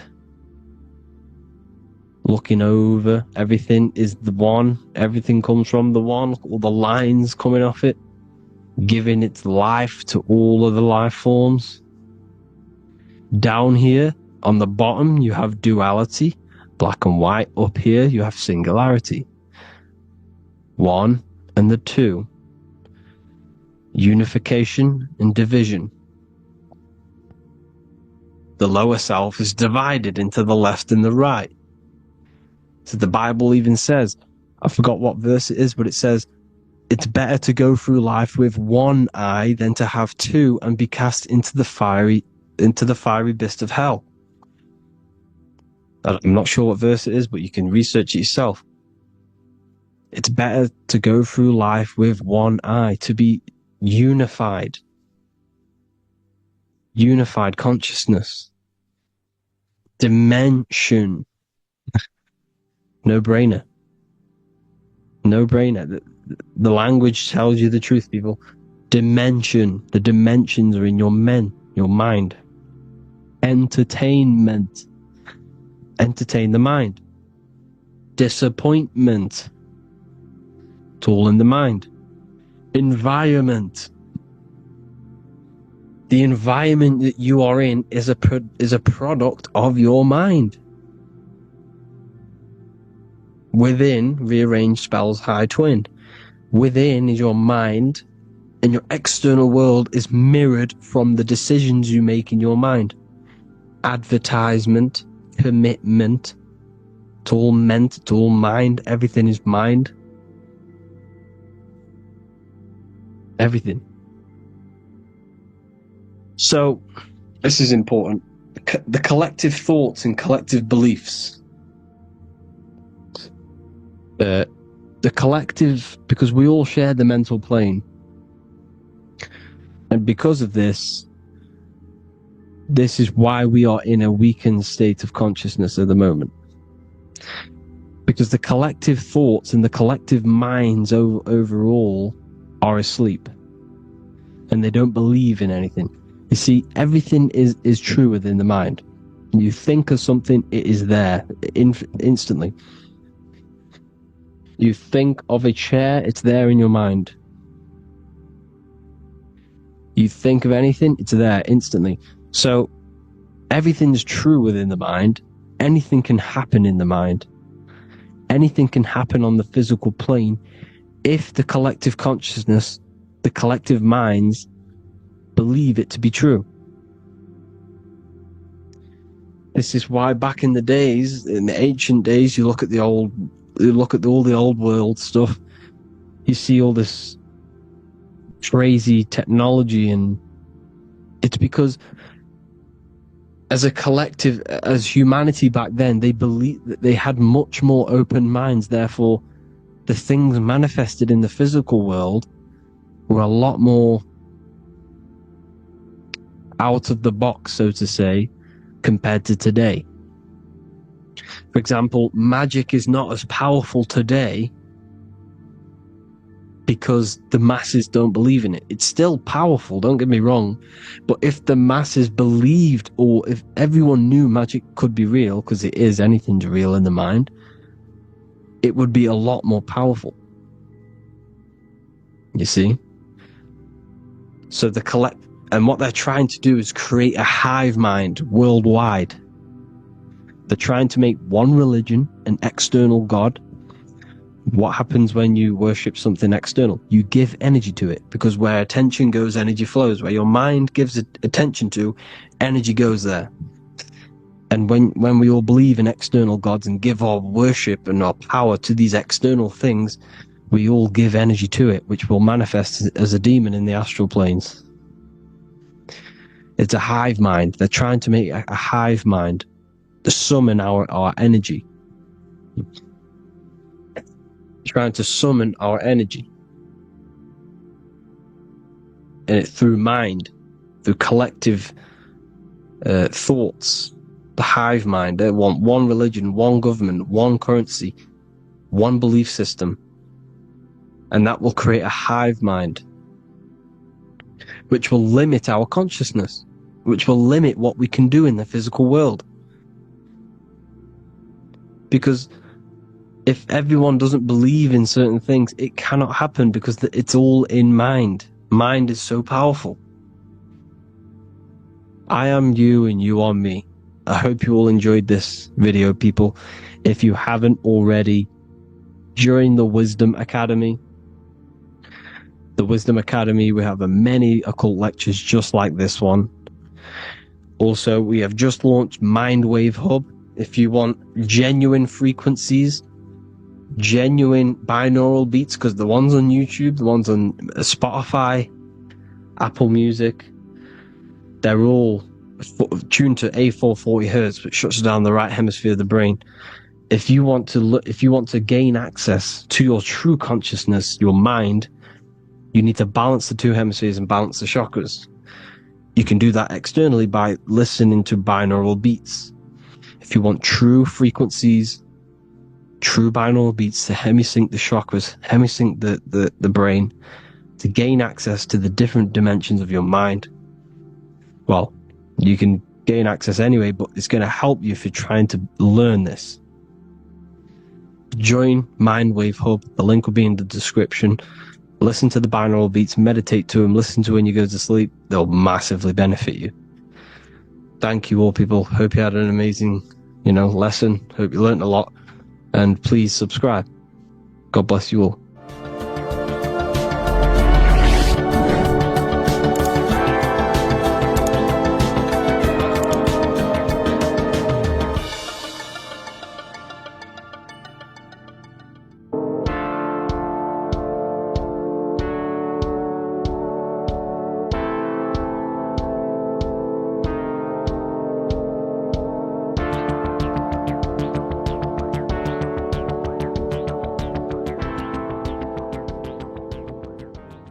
Welcome back everyone to another video.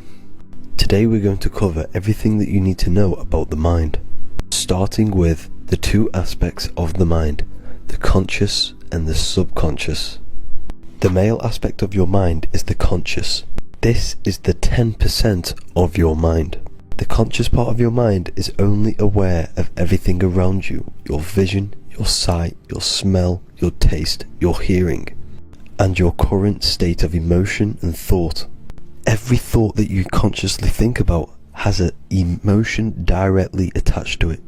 That emotion is then impressed onto the subconscious part of the mind. The subconscious part of the mind is the female aspect of your mind. It is also a whopping 90% of your mind. Subconscious mind is controlling all of the subconscious processes which happen within your body. For example, your subconscious mind is controlling your heartbeat, your digestion of food, and all of the things that you do not have to tell the body to do. It is the hidden part of our mind which is controlling all of the hidden things. The subconscious mind is like a recording supercomputer.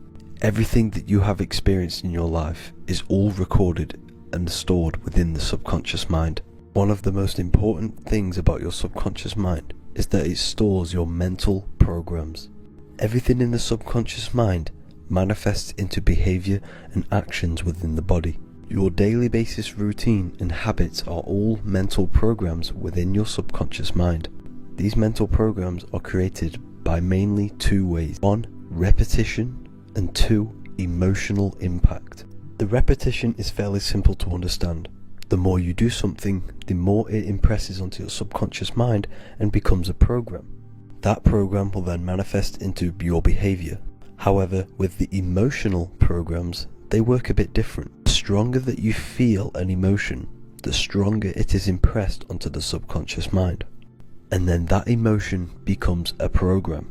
For example, you had a very traumatic moment happen when you were a young child. The emotion that you felt was so strong in that moment that it impressed into your subconscious mind so hard that you can recall that moment like it was yesterday. That traumatic event that happened to you when you were young will still manifest into your daily basis behavior even to this day. However, it manifests subconsciously. For example, if you were in a car crash, you will be wary to enter cars with certain people. All because of that traumatic emotion that you felt and impressed onto your subconscious mind. Another example of the subconscious manifesting into our behavior is posting on Instagram. Most of the time, the reason why you post is because your subconscious mind is seeking gratification.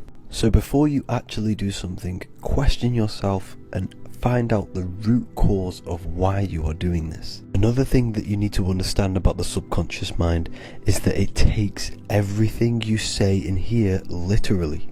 So for example, if you go and say, "You are an idiot" to someone, your subconscious mind will only pick up the word idiot. It only knows yourself. It doesn't know anyone else.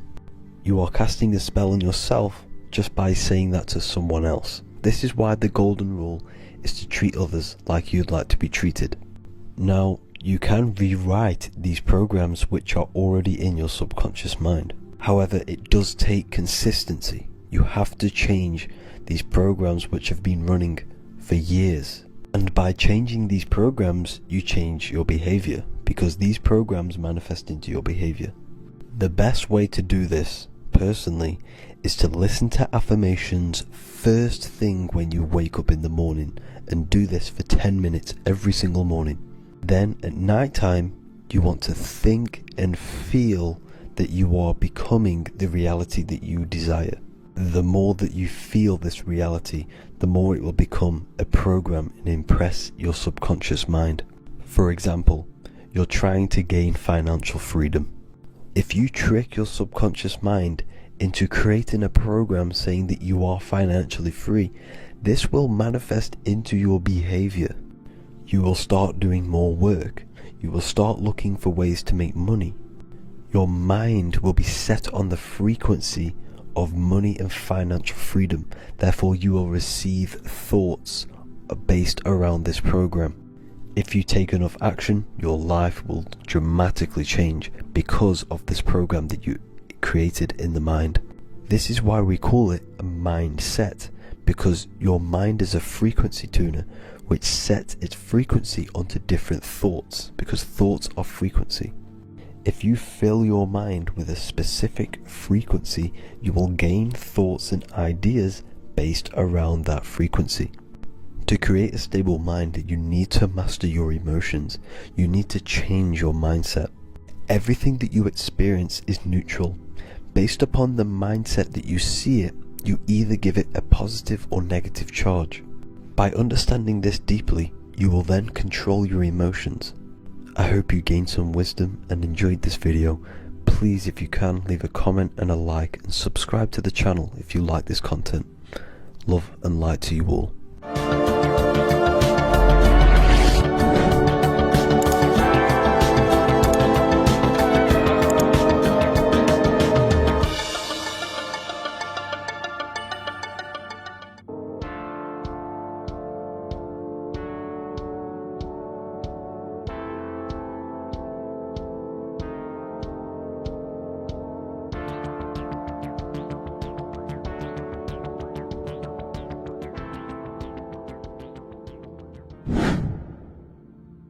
The earth has become a realm in order to trap souls within, so that they can harness our electricity, our energy. Even the Bible is talking about how this realm is controlled by the wicked one in John 5:19. We know that we are the children of God and that the whole world is under the control of the evil one. Ephesians 6:12, for our struggle is not against flesh and blood, but against the rulers, against the authorities, against the powers of this dark world, and against the spiritual forces of evil in the heavenly realms. So the Bible is telling us that this is not the only world. There are other worlds, there are other realms that we can go to, considered as heaven. Heaven being a higher realm where there is no evil, no darkness. This is a midpoint realm where there is good and evil. Now, we're going to explain how the soul trap is how it's working, and how your soul is being harnessed for its energy, and how you are tricked to come back to this realm after death. What you need to understand is first is that you are the invisible intelligence behind the physical body. You are the mind and soul. The soul is the true you, the good you. It is pure love, pure bliss, eternal, never dies. The mind can be corrupted though. The mind is the intelligence of the soul. It is invisible. It has no true form. The intelligence inhabits the brain. The brain is the computer to control the electrical machine called the nervous system, which is choice, program, and action. You are the invisible intelligence behind the body, and this will prove it even more. You do not even see into the external world. You are seeing an image produced by the brain, because the light is being sucked through the retinas of the eyes. The image is produced in the visual cortex at the back of the brain. What does this mean? This means that we are the consciousness in the center of the brain, in the pineal gland, that is experiencing the program being ran by the central nervous system in the brain. This is the sigil of Lucifer. Lucifer in Latin is Lucy. Lucy is light in Latin. Lucifer is known as the light bearer. This is how the eyes work, people. It's not a demon or a devil. The sigil for Lucifer is how the eyes work, and how the left eye is controlled by the right brain. The right eye is controlled by the left brain. There is a crossover. It's the same with the body. The left side of the body is controlled by the right brain. The right side of the body is controlled by the left brain. There's a crossover with our hemispheres in the brain. Now, this empty chamber in the center of the brain is where this universal cosmic intelligence is held, known as the most holy place in the Bible, the throne of God. Okay, this is above the 33 vertebrae on the spine. As you can see here, you are the being in the center of this point. All of the nerves are being sent back to this one particular point, which is the seat of our invisible intelligence. You can see it's an empty chamber.